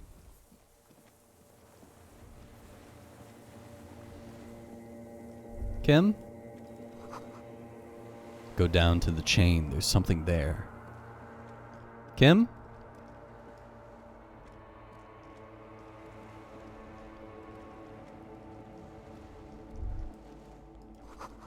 Walk into the water.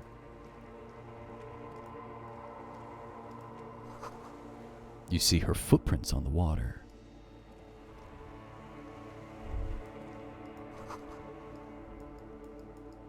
Where? Where? Dolores Day, the innocence of humanism, internationalism, and the welfare state turns around to face you. She has an airship airbag in her hand. She seems to be in a hurry, off to advise the Queen of Shest, most likely. This is the Holy Suzerain of Mwindi and Insulinda. Definitely not your wife.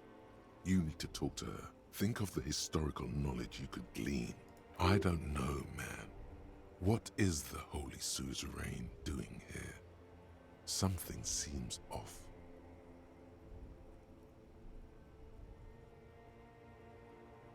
Hey.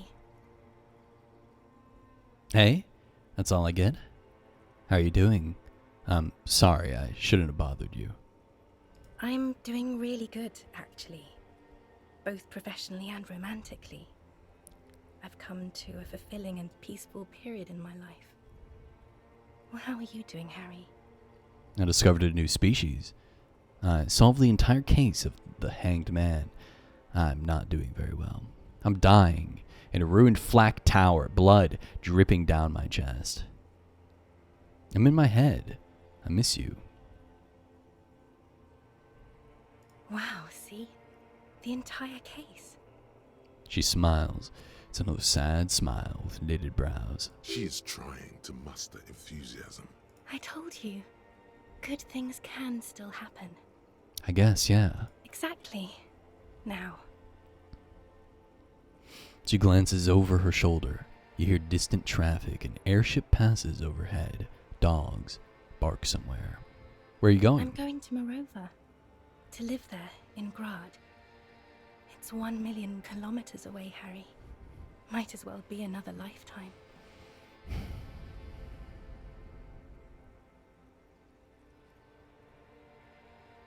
Just my scepter, my globe cruciger, a spare silk gown, a toothbrush, travel documents, the crown of immortality. Crown of immortality? Aren't you already wearing one?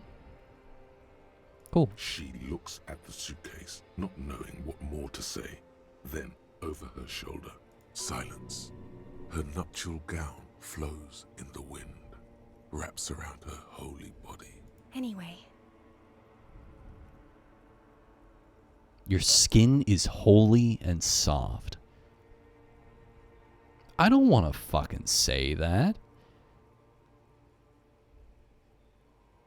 I don't want to say that to her. Why does Harry always have to be some fucking creep, dude? Fuck it, we'll say something is off. I'm sorry. I was heading to the aerodrome. I just don't have time to... She stops mid-sentence, glances to her right, then looks at her bag.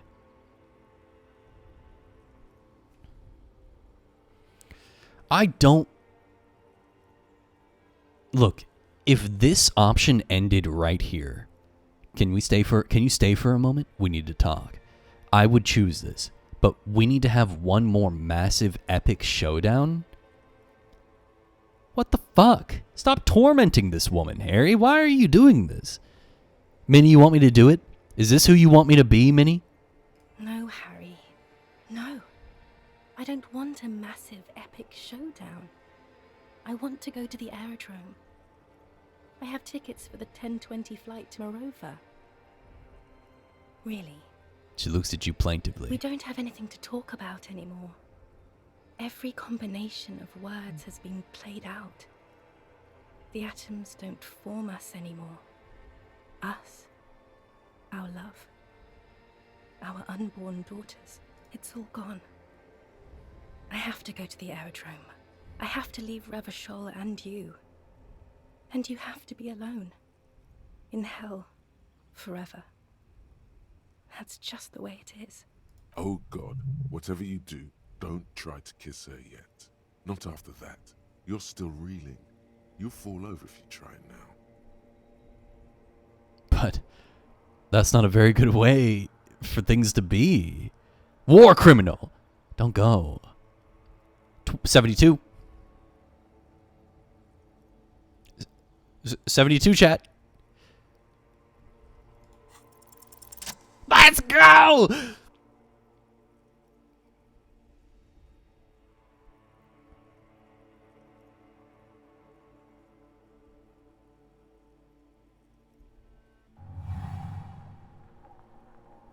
With your feet trembling from the steps you took, tepid and fearful, you stand against her, her body close to you, radiating warmth. With your eyes closed, you move your lips on her mouth. She is not kissing you back. But I succeeded. I feel her breath, her cheek against mine, cold, silver against my forehead. Squeeze her wrist. Move your mouth. You're not kissing me back. And I'm not doing any of these. Kissing her was enough. That's enough. Her not kissing me back is enough. The moment is ending. She is going to move her face away from yours. That's enough. That's all you got, Harry. That's the end of your fucking dream. It's time to move on. Trying hard not to look at you. When she withdrew and you held on to her hand, she tried not to look at your face and see the expression there. Brother, you should put me in front of a firing squad. I have no words for how I failed you. This is a fucking meme on my phone. Wait, this is like my favorite fucking reaction meme. Guys, I'm not fucking joking. It's right there. It's my favorite fucking meme. Holy shit. Whoa, what the fuck? Holy shit, let's see if I can do that better. Oh my god. Guys. Oh, what the fuck?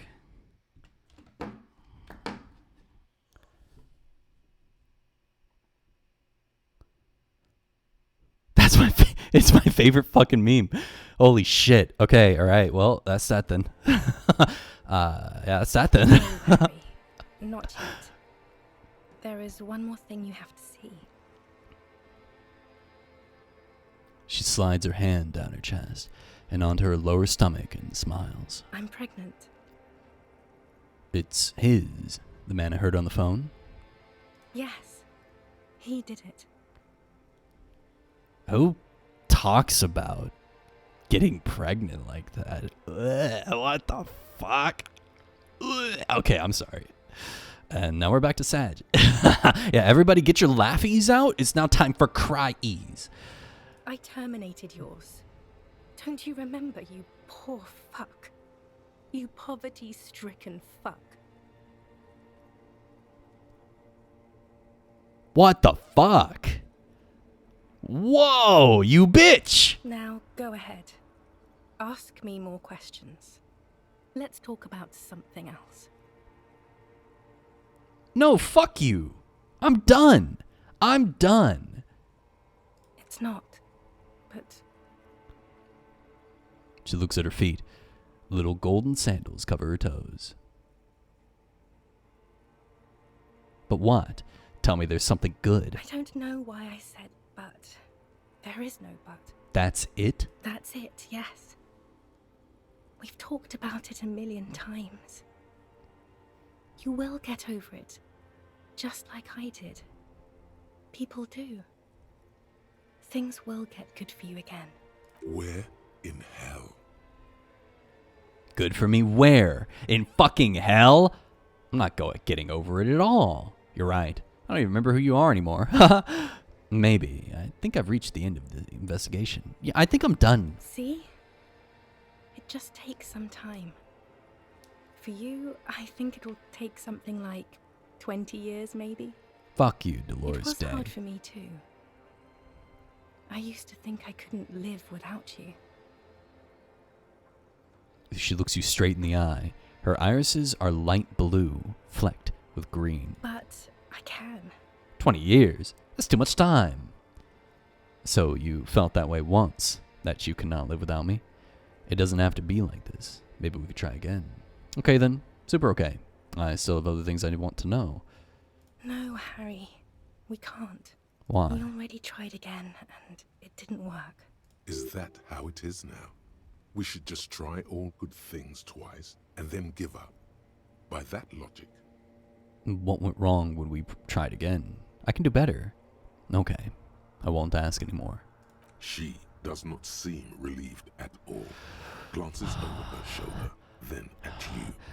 The neon sign of the video rental glows. Let me out of this fucking hell.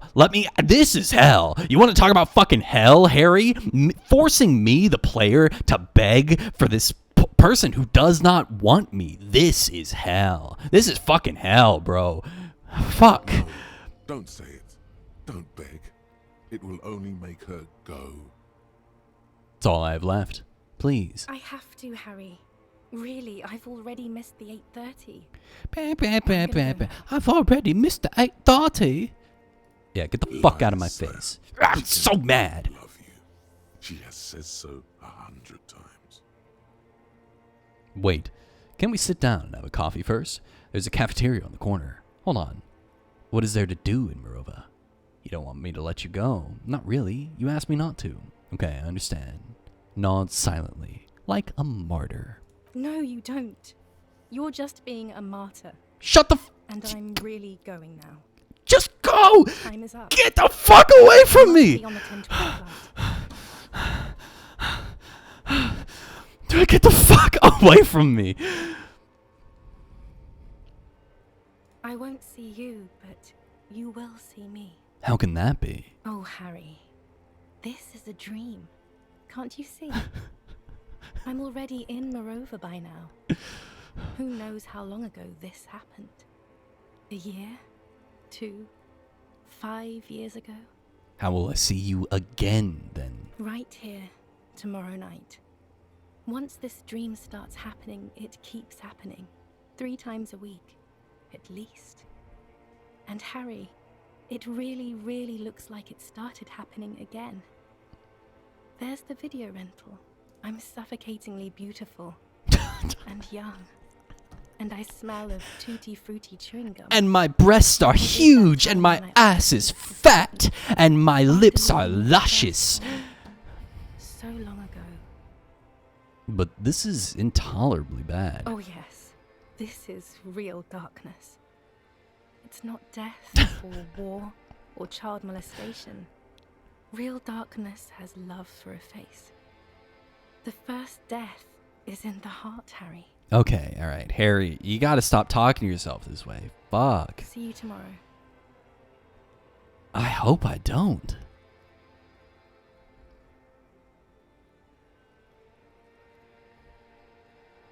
God damn.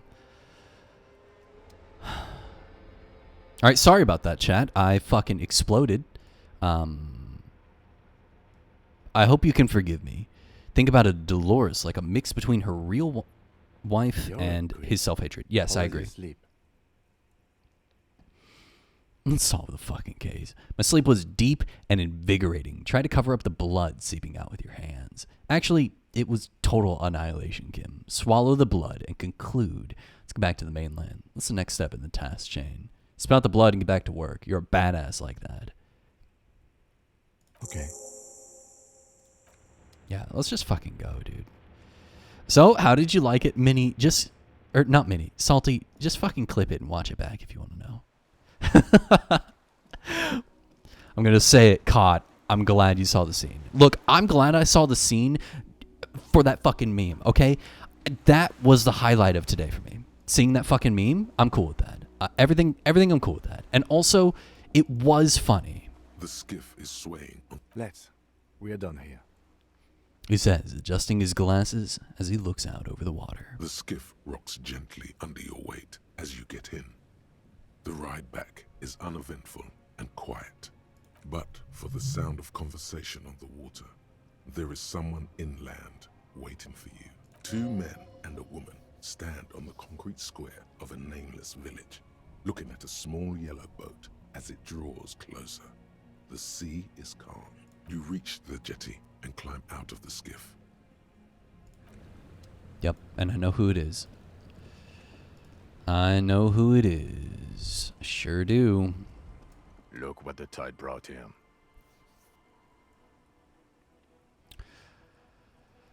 Says the man without sunglasses. Suddenly his expression changes and he tilts his head. Harry, you're bleeding all over the place. You're half dead. I'm fine, shut up. Whatever this is, it is completely unimportant compared to what you've just seen. This is the man with sunglasses from the Whirling in Rags. But where are his sunglasses? It's crazy how you reacted. I got really sad and analyzed every option. But you were like, get me out of here. Because I was sad. I was feeling it until she said, and I know that it was Harry saying it. I know that that's how Harry feels about it. But when she said, I left you and I killed our unborn baby because you're poor and worthless, that like triggered me. And when I get triggered, I don't get like all, as you would expect from people who are like very, react. I get very like, fuck it, I'm done. And I'm done. And so when she was like that, I was like, fuck you. I got the ick. I got the ick of Dolores Day. Like, once I got it, it was over. Wait, you're the man with the sunglasses. That's right. And you're bleeding. Forget all about this. There's a giant. We're not forgetting about anything. Look at you. He points at you with both hands. No one else seems to be bothered by the bleeding. Bothered by it? Harry, you look like you need a fucking organ transplant. Oh, fuck it. Let's not get into that. Who are you people? Hello, I'm Trent Heilerstein. I believe we've met on several occasions. He's the cop? I'm your goddamn partner, Jean-Vicomar, and this is your special task force. Or what's left of it. He's my partner? I thought he was the captain. I thought he was my fucking boss. Special Consultant Trant Heidelstam, Battle Officer Judith Minot. I got fucking... Bumner! It wasn't the alcohol. I got fucking stink bugged. That's where my memory went. I got fucking stink bugged? Whoa. Hi. We've come to scrape what's left of you off the pavement. Stink bugged. Lieutenant Kim Kisuragi, Prison 57. We've just come from the island, where our investigation led us. We might need your help with something later. Suddenly regaining his confidence.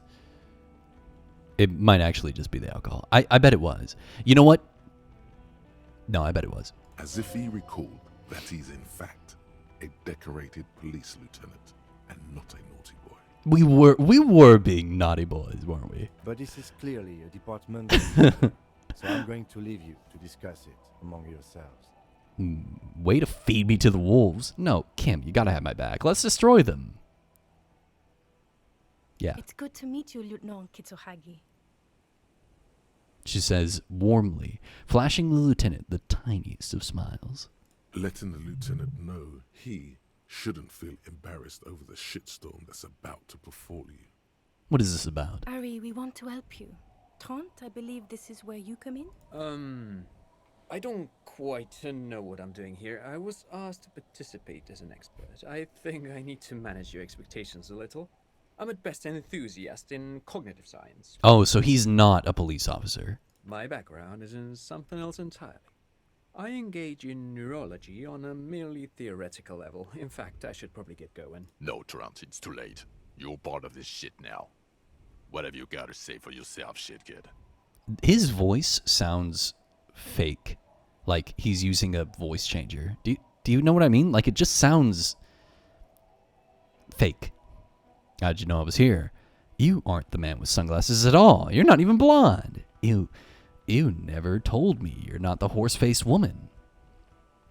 So, Trant Heidelstam turns out to be special consultant. Trite Heidelstam. Trant. Duped again. No one's who they say they are. You mentioned a task force? Where have you all been this time? That's what I want to fucking know. Where have we been? We've been fucking off as far as I remember. He crosses his arms. You told us to fuck off. You said we're cramping your style. Your detective god. Fuck everything. All we burn. Detect or die. Detective god. All will burn, Satellite Officer Vickermain. Vickermair? Make no mistake about it. Why didn't you detect or die then? Why would you leave a literal police god? I said all those things? I'm not like that anymore. Are you sure? So you haven't been telling everyone what a boring cop you are? And that you should kill yourself? Okay. People say you've been out of your mind.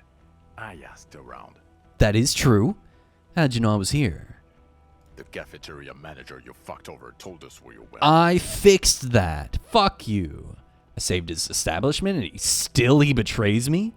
Turn to face the general direction of the whirling and yell, "Damn you, cafeteria manager! You betrayed me for the last time!" I understand. Okay, Gart told you. Strange. He didn't mention that. In fact, the establishment didn't look saved at all. There was a giant aerograffito in front of the building, mixed with blood.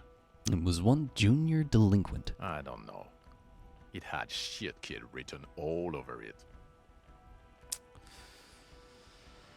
Why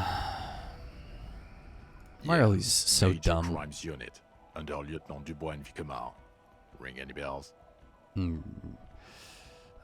Totally, I get it. Major Crimes Unit. He doesn't remember. See? He really doesn't remember. It wasn't a sick joke. At least that's good. Yeah, that's very good. The bells aren't ringing because you have brain damage. Trant, this is where you come in. How bad is it? Well, he doesn't have visible tremors. He talks without slurring. He can drive a boat. He's standing, reasoning.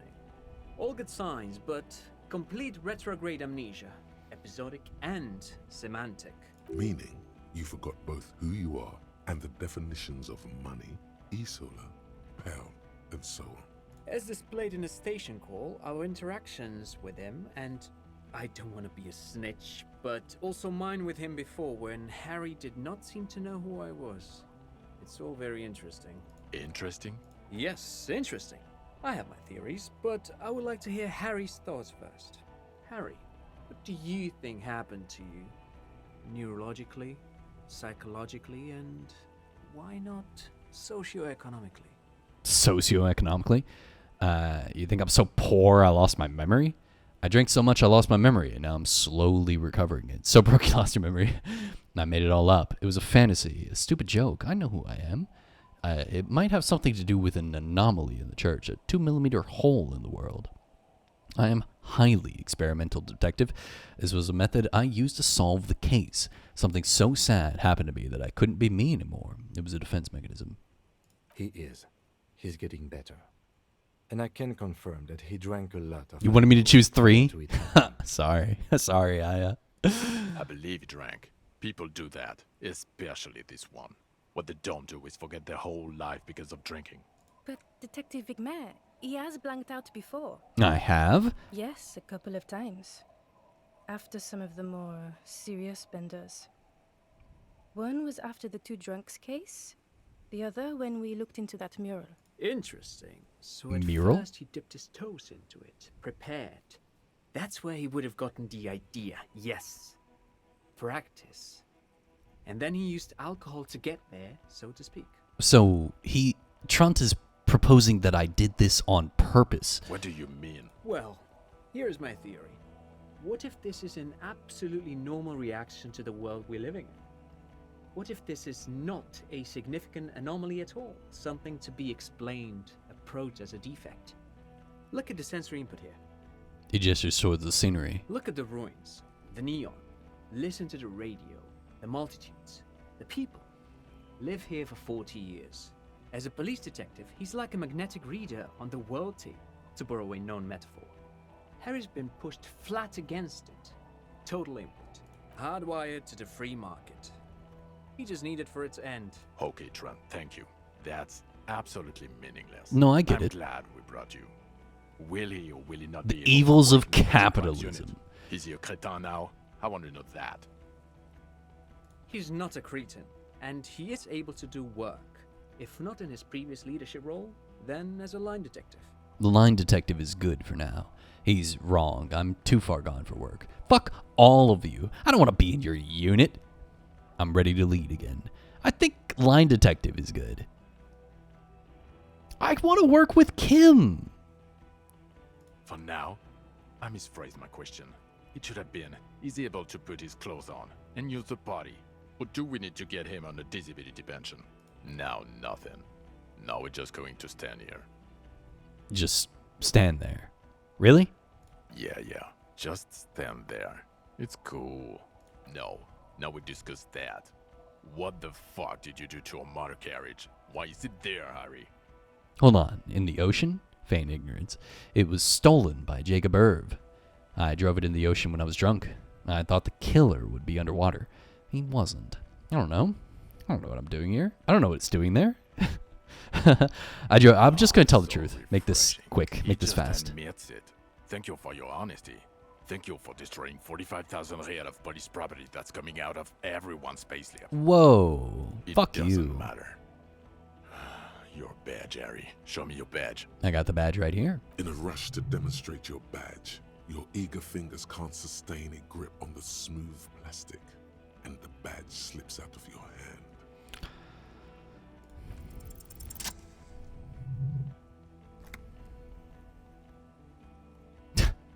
Not today, badge. Did I get the badge? Behold, my badge. The drama is unnecessary. I got the badge. All is well. And your gun? What? He asks, unimpressed by the piece of plastic in your hand. As if having your badge and gun are natural states, not achievements. Yeah, I upgraded my gun for a rifle. I may have pawned it. Anyway, it's gone now. I'm I'm on it 24/7, tracking it down right now. Yeah, I checked the local pawn shop. You saw the pawnbroker Revillier 9mm pistol to pay for booze. I like how I and Kim Kitsuragi, my lieutenant partner, are doing actual police work, and fucking John Vic Mayer and his fucking squad of whatever the fuck is doing pseudo police work investigating what I'm doing. Man, fuck you. Get to work. You're my task force. Fuck you, John Vic Mayer. What kind of name is John Vic Mayer? It worked too, didn't it? You're drunk right now, aren't you? You fucking bum. I can smell it all the way over here. I quit drinking forever. It's only me in this boring hellhole now. So what? I've had a little drink. I tried not to, but I can't work as well without it. I don't buy it. Why do you smell like a corpse then, huh? I am a corpse. He's wounded. It's been a long week, and he's handled an actual corpse. Hold on, I just haven't washed myself after the autopsy. Yeah, I handled an actual corpse. It's been a bit of a week. I'm sorry I smell bad. None of this matters. My odor situation, it's meaningless compared to what I've discovered. What you've discovered? You let the suspect escape, a certain Clasier, because you were too drunk to assess a flight risk. We've read the report, Sari. Lieutenant Kitsuhagi's. We know. Kazuya? She was some kind of spy for from the Occident, specially trained. No, taking her in was the right thing to do. Not taking her in was the right thing to do. She gave a vital clue that led us to the island. Okay, I got duped there. She pulled one on me. Yes, I let her go as an act of mercy. It's just a small detail in a huge case you know nothing about. Oh, well. If she was nice, yes, correct, Salty. I'm not even gonna get into the other suspect, who also escaped. Yeah, Ruby something. Or the fact that you're Everclare's little peony now, doing I don't know what for him. That's small-time stuff. That's nothing. That's a humorous anecdote. What did I even do for Everclare? Why did I open that door? Ah, for information, that's right. Compared to the 7 people who were gunned down, the streets are literally red with blood, Harry. It was fucking mass murder. It was bad. He did everything he could. We did everything we could. The company hired and vetted mercenaries. Lieutenant Dubois got between them and the locals. Okay, this is fucked up, all right? And this is kind of my critique of the game. This is not a kind game. This is not a... There's no patience or compassion or, like, forgiveness. It's all just hate all the time, hate. And then I go through this fucking 50-hour game. 50 hours for me, 50-hour playthrough, and at the end of it, I get fucking John Vic Mayer beating my dick in. Like, what is happening, dude? Like, fucking just let me get a win, bro. Let me turn in fucking Dross and be done with it. He did so at considerable risk to his person. Remember, he was shot. We stopped an execution, not an It's true, Bumner. I know. The loss of life was minimal. I just feel like I've been getting kicked around by this game. You know? Everyone I talk to hates me. Everyone calls me slurs. Everyone calls me names. Everyone talks to me like I'm fucking...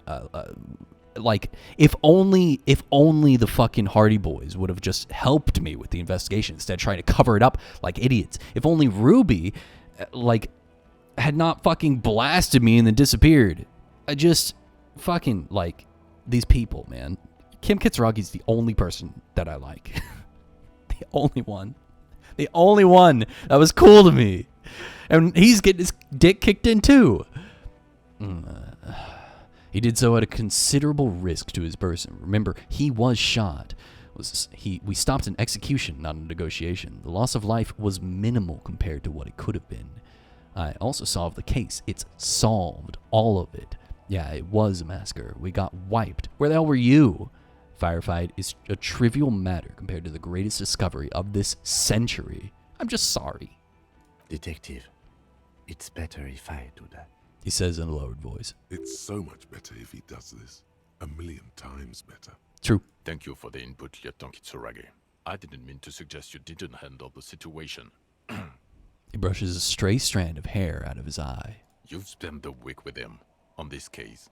What is your take? On the case? On Lieutenant Geoffrey Dubois. Well, the drinking, the lost gun, also losing his badge, that's all true. And he's been drinking on the job. I had one drink. The man sighs deeply. Then there's the boring cop issue. Despite all the obvious Boring and almost cop. grotesque Okay, mannerisms and sartorial choices, he still insists he isn't characteristic enough. It's just strange, especially in light of his political views. Detective Dubois is, as you may know, a true blue moralist, a man of the center, not prone to political outbursts. Canonically which boring, is yeah. commendable, but also at odds with his behavior. It's true, Kim. You fucking got me, Kim. And then there's the motor carriage in the sea. Okay, Something he alright. was not present for. That was Jacob Irv. Despite all this, he is a great detective. One of the best I have seen, in fact. Thank you. He can talk human beings into Finally. in anything, and he doesn't stop. In all the time I've spent with him, he has not once stopped working on the case. He is tireless, madly driven. Kim is my best friend. And he solved it, near perfectly. Kim is my best In friend. 1 week we have a confession, a murder weapon, and the perpetrator. Locked on the island right now, awaiting transportation. He apprehended a revolutionary brigade who stayed hidden for 50 years, ever since the revolution. Who's probably committed other murders over those years. Salty. He also discovered a new species. Oh, and he also discovered a new species. A new species? A colossal stick insect, 3 meters tall. That's fucking right. It's on the island, camouflage as the reeds. It unfolded from them. I did not, unfortunately, get a photo, but I believe it may have been the Insulindian phasmid. I know this sounds fantastic, but I'm a 4 times decorated lieutenant of the RCM. I do not make up encounters with cryptids to spice up my day. That's fucking right. I am very, very sane. That's right. I don't doubt you, Lieutenant. If you say it was the Insulindian phasmid, then it was the Insulindian phasmid. Boom shakalaka. It's incredible, but it was real. So, as you can see, I'm a pretty okay detective. I'm just gonna fuck you. I'm just gonna say By nothing. God. Is it somehow connected to the case? It actually is, which is insane. The killer did not seem to be aware of the phasmid's presence. Exhibiting a strange, atypical dementia, he fell into a stupor after its appearance. He became near catatonic. Yes, the phasmid may have contributed to his mental state in some way over the years. It's probably not connected per se, but the perpetrator knew of its existence. So it is connected. It is. We could order a search. I could get people from EPIS on the island, entomologists, doctors. There must be signs of it in the reeds. If we found the Insulindian phasmid, well, that would be absolutely exceptional. The PR value alone. Don't steal this from Morel, you bastard. There, you need to make your case now. The floor is all yours. He prepared it well. Also, the phasmid was female, the reeds are its nest. The killer, Lilianovic Dross, we have a strong motive for him. The previous head of the Devodars Union was assassinated by our killer. Lilianovich. A revolutionary matronym. I don't have time for this. Straight to the motive, please. Of course, excuse me. I just thought it was noteworthy. He wasn't quite sure about the straggler before he heard this detail. It must have convinced him. He killed the mercenary in an act of jealousy. He killed the mercenary hoping to start a war between the Union, the company, and the Union. Actually, I'm not sure if I have a motive. I had another thing. Jealousy? I thought this Lilianovich was an old man. To have been hiding for 50 years. Like 70-something. A strange psychosexual fascination. The result of spending all this time in solitude on the islands of this bay. And trauma, too. He himself gave a political reason. In his mind, he had killed an enemy combatant. Also, we have a sniper's nest with full view of the room in which the mercenary died, right on the island, and 2 officers on the scene that Mr. Dross confessed to. It's a clean win. It's more than that. A perfect folding mechanism, like a phasmid. It's way more than that. It will win me Dora back. It's my masterpiece. They'll teach this in cop school. I did all I could. Every second was a struggle. I'm still not completely satisfied with it. I could be just a little neater. I think I'm gonna choose this one because I'm gonna be real. Based on my playthrough of this was really hard. I've never doubted you can pull yourself together and work in bouts. Bouts don't last.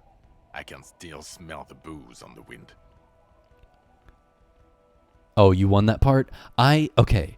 I did no drugs and I did no alcohol.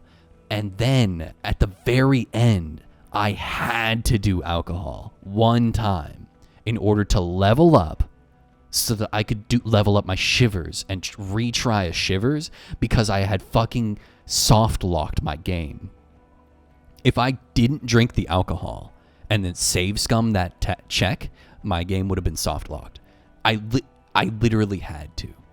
So I'm kind of fucked. Isn't that fucked up?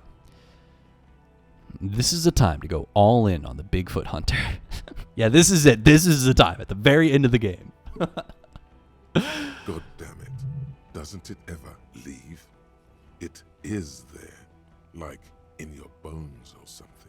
The previous head of the Debitors Union was assassinated by our killer. This is a conversation for when we are no longer out in the open.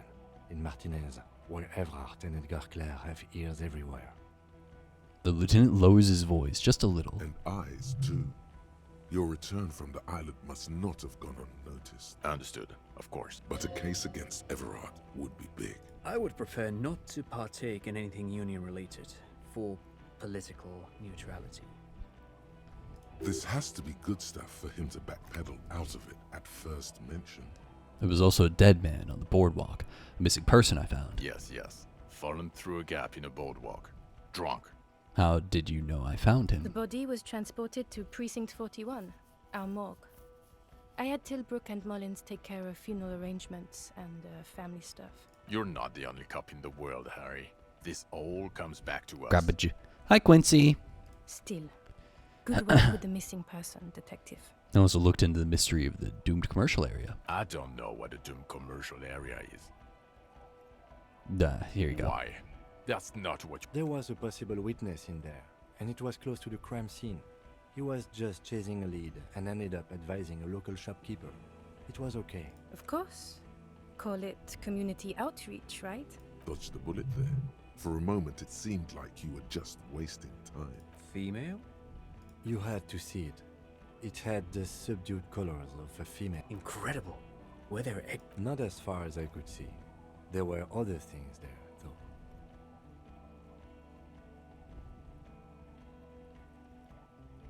Actually, you know, this would indicate it was a male. This is far from anything in my field, but I think such nests are called bowers. They are for attracting mates. Must be robust if it can move a helmet with its limbs. It could maybe roll it, like a dung beetle. Yes, but also reed-colored, beige and brown, a little green on the outside. After unfolding from a single stalk, it still retained parts that looked like reed tufts on its limbs. Incredible. It's a toughie that you don't have a photo. This would look very, very He's flashy. way too interested. That's None true. of it says vigilante murderers to me at all. Great PR. I tried to, but I only got a blur. We can still work. Cop discovers new species in there. I know a good guy in La Majestic. Okay, shut up, Trant. White coats and glassware for this fly. We need professionals. You're doing good here. Perhaps only for a moment, but still. So, what do you say? Want to take this hot shit back? Point to yourself. I don't want to, but you discovered a new species and solved the murder. He shrugs. So I have to. Jude? Anything that ends the trial is okay with me. Quick nod. Agreed. The public relations potential of this is too valuable to let go. Okay. We have vehicles in the square, and the perpetrator needs to be taken into custody. Let's go. Wait, I have a few questions before we go about who I am. The man looks westward, impatiently, jingling his car keys in his pocket. Who am I? Am I a dirty cop working for La Puta Madre? No. Because the suspects seem to think. You're too unstable to work for a mob boss. You're suicidal, Harry. True. No mob boss would take you. I assure you, I wouldn't consult for a corrupt unit. He would immediately backpedal out of it. Who am I? Who are you? You're a gym teacher, Harry. Well, obviously you're not a gym teacher anymore, but... Before you were a cop, you were a gym teacher in Coron.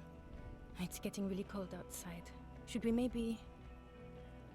Harry, It explains everything. The running around, the jumping, the bicep girth. My girth? Your inexplicable facial hair. The collection of fallen sportswear I've The amassed. fact that you don't seem to know what homosexuality is. And this guy, too. Okay, come on. God, even this javelin-throwing freak here. Oh God, Contact Mike. Of course. Contact Mike. Contact Mike. He's been on about Mike again. I hate that guy. Contact Mike is a reprise of the most inspiring basic sporting principles of open competition. 5,000 to 1, rank outsider. When was this? When was I a gym teacher? You said in Koran? I was a gym teacher there? Why did I join the RCM then? The regular. You found some chick. She inspired you to fight the big fight. Be more than you are. All that. You, every morning, walking from Voyager Road to teach gym. She. We're actually leaving too the crazy academy for the with her mafia. spring coat on. True. The air filled with the smell of smoke and raspberries and incredible hope. An ocean full of hope. I knew it. I knew no normal human being can run like that. He's an honest-to-God gym teacher. Holy shit. Did they make me a gym teacher because of how much I ran? I literally did not walk if the game would let me run. If the game let me run, I was running. What will you do now, Kitsuragi? Well, first I will go back to my station and write the most detailed report anyone has ever seen. That's fucking It right. will have to be good to cover all these. Then I will have a serious talk with my captain. About what? Detective, we just stopped a small-scale war. Something is happening to Revachol. Pulls up his collar and looks around. The cold spring light reflected on the lenses of his glasses. I don't know what yet, but it's going to be a hard spring for the RCM. We need to get ready, infiltrate, investigate. Want to do that at Station 41? Talk to Captain Price? I'd rather not ruffle the feathers of two captains with my doom-mongering. No, I meant investigate. Come work in Precinct 41. Work with Price? I'm flattered, but I don't know if I... Would fit in.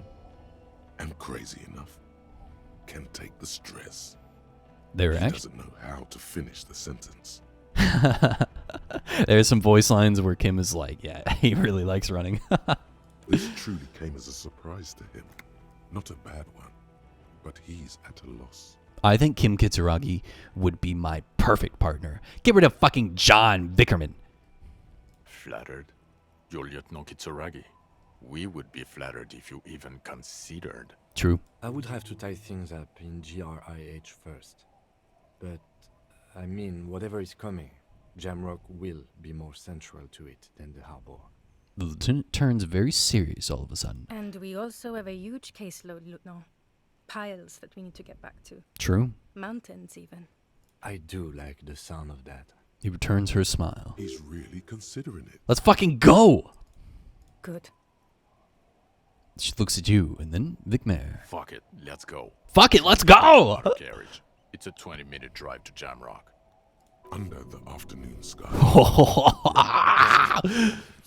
A chessboard of wooden houses, 80,000 living... I don't care. Close. I don't care. Johnson? Yes. McLean? Yes. Heidelstein? No. Vicmere? Yes. Dubois? Of course. And Kitsuragi. Really? Nix Gottlieb looks up from the list. I hear he's unstable. You say that like it's a bad thing. Captain Ptolemy Price gestures with a ballpoint pen. It's dim in the office, and the curtains are drawn. Harry's our man. He'll pull through. When he does, he'll side with the RCM. Understood. Gottlieb returns to the list. Minot? Of course. Wonderful. Then can we please just go back to Jamrock now? Yes, go! Ooh!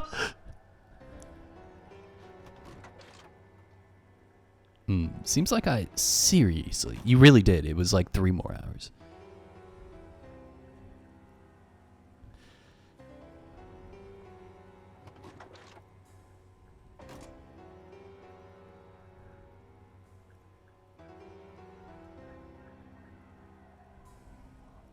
Yeah, I'm gonna be fucked up tomorrow. I'm gonna be tired as shit. I have to wake up at like 7. Blech. I know that you're like, oh, 7 hours of sleep, whatever, dude. Nah, man. If I don't get like 9, something's wrong with my body. If I don't get 9 or 10 hours of sleep, I am fucked, dude. Let's go! Fucking Disco Elysium! Oh! Holy shit! Damn. So, is that the best game I've ever played? No. Does it live up to the hype that everybody keeps, espousing to it? Yes, it does. It lives up to the hype. I think it's a real slow starter. And back, 3 years ago when I first played this game, and I dropped it after like 5 hours, it was because it was so slow. And I only played it like once every week or maybe every 2 weeks and just for a couple hours, you know what I mean? I did not give it a real chance. I mean, I'll stop thinking about this game on a daily basis after finishing it. I find myself thinking about it too. Like when I'm reading other books or when I'm doing other stuff, I'm like, oh no, that's a fucking, you know what I mean? I think about this game too. I swear to God, I had a dream about this game, but I can't remember it. That song is so damn loud in my brain. It's not the greatest game I've ever played. I had some problems with the gameplay of it, but the story is very good. These are the best written characters I've ever experienced. I got to get into reading. Bro, we're reading Mistborn. Are you part of Parky's Discord? We're doing a book club right now for Mistborn. They're already on chapter 20 out of like 35, but you can catch up. Just come on, bro. Come on. You got this, Quincy. In terms of a game, it's not very game, but the story is beyond good. I have 3 complaints. These are my 3 complaints about the game, and I'm sure that you'll agree with them. Number 1, the gameplay of the game, you kind of just run around with right click held down and click on stuff, which is fine, but I kind of felt like the soft lock was dumb as fuck, but that's like 3.5. Number 2, I didn't want to skip any dialogue. What is Parky's channel? That's look her up. It's Parkin Harbor. She plays Dark Souls. Parkin Harbor. Point and click was fine. I'm used to point and click. I felt, I don't know. There was a lot less like, it's not the type of like detective point and click adventure game that I'm used to playing. It was more about finding who to talk to, finding what order of people to speak to. You know what I mean? Oh, I just discovered this thing. I have to remember to go talk to Claudia now. You know what I mean? Number 2, I didn't want to skip any voice lines. Actually, Salty, Aya was a me fan before they were a mini fan and has never heard of Parkin Harbor. Is that crazy? And Bumner is a me fan that has never watched Parkin Harbor ever. Never heard of him. And I brought Bumner to mini stream. I was like, hey, we're doing this thing, come. Is that crazy? Isn't that crazy? Dude, that's fucking insane. Same for Alex. Same for fucking 1010. Same for Solstice. Those people they don't see me in other chats, bro. They just fucking are here, man. They're just here, bro. Yeah, fucking crazy. Crawl pulling his own organic viewers. Yeah, it's like 4, but I mean, it's cool. Okay, I didn't want to skip any dialogue, but I had a serious problem with how fucking slow the narrators read. Oh my god, they were crawling. Oh my god, they were crawling, dude. Read faster. Fuck. Just organic means like you weren't watching mini and then raided into my channel. You found me on your own and then continued to keep watching, which I greatly appreciate. I mean, are you genetically modified? Well, Aya might be genetically modified. Free range viewers, yeah. And then cage free, everybody. You're here of your own volition. No cages of use. Okay. Number 3, my number 3 complaint was I forgot it. So I guess it wasn't that big of a deal. What was it? Someone said something that reminded me.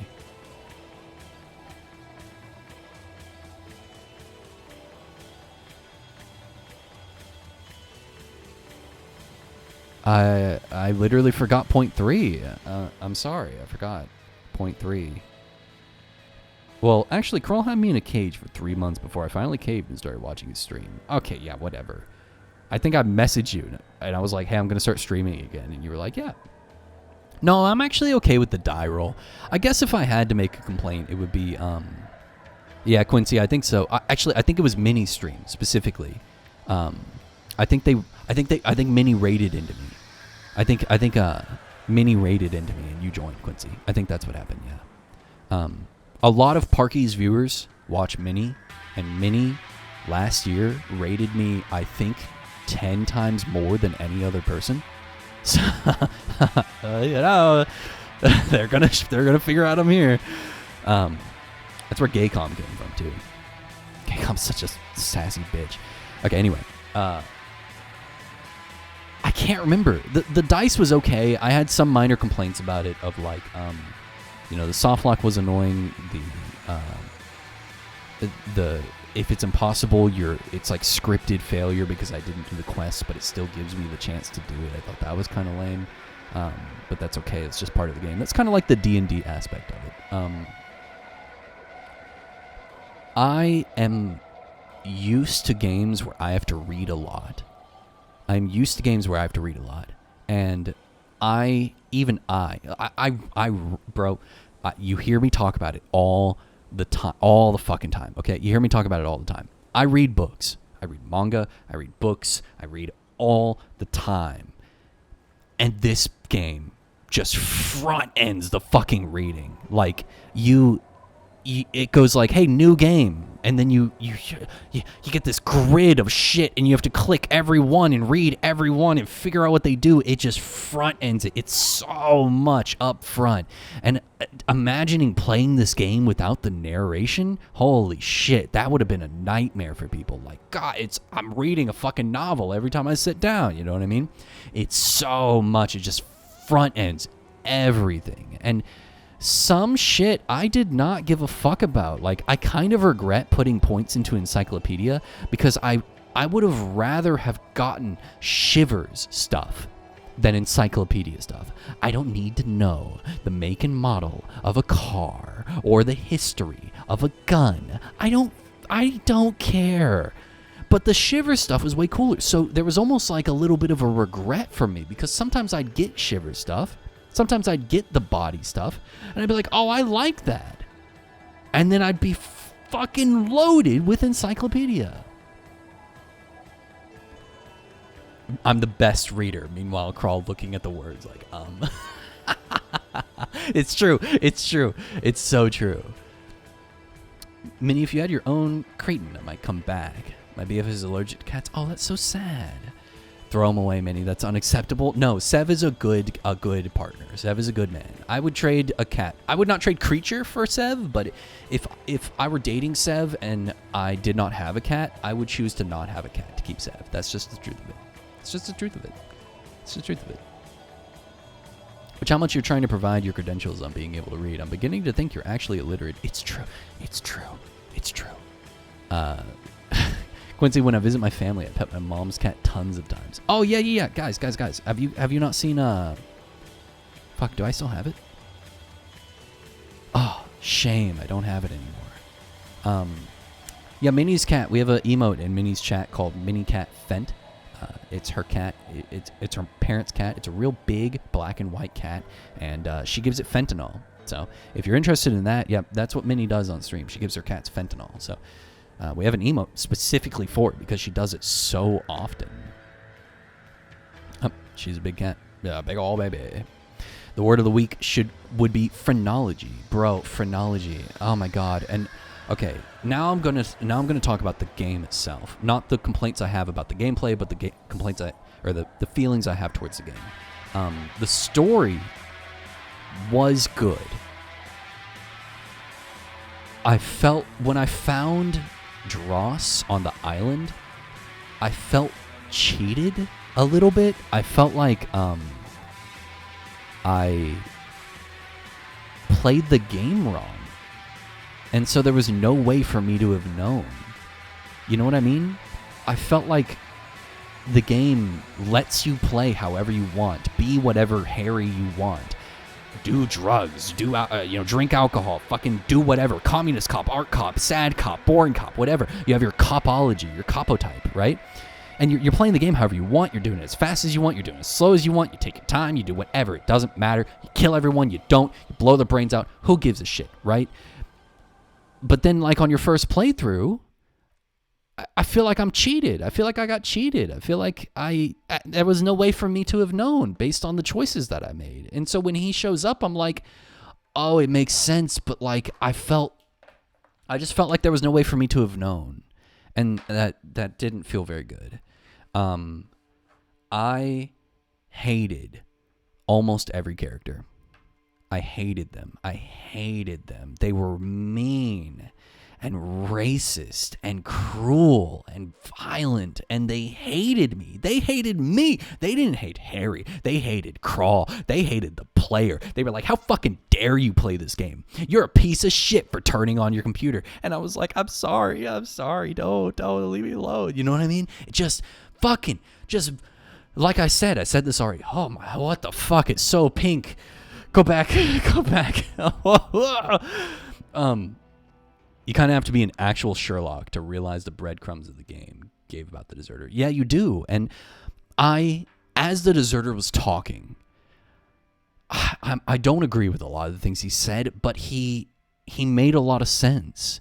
And I could see how the world had made him so hateful and violent.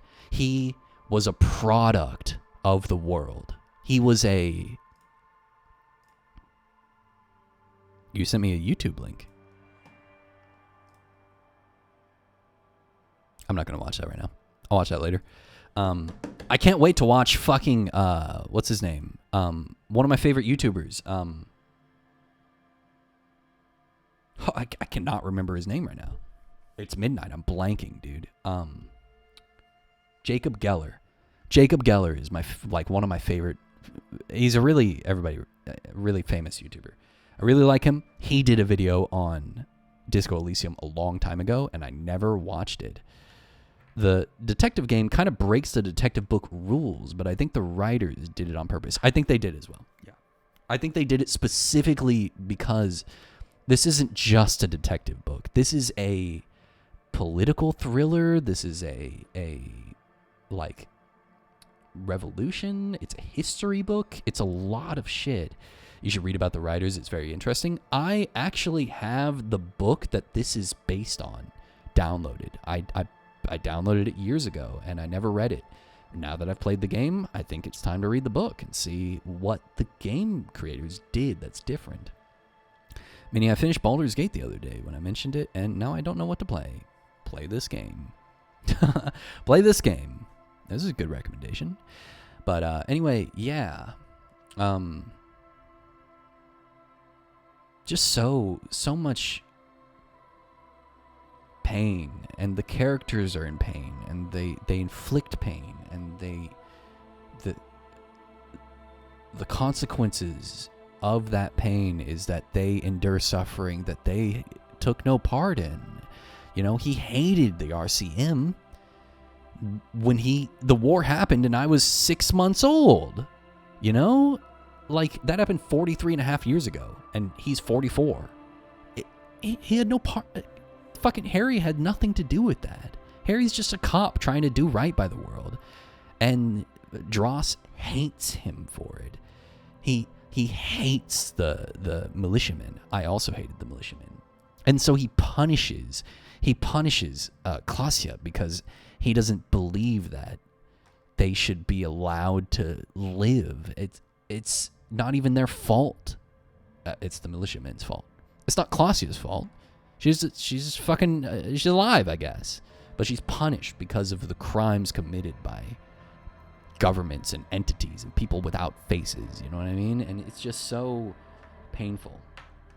And so while there are things in this game that I would like to see play out differently, like I would like to see the result of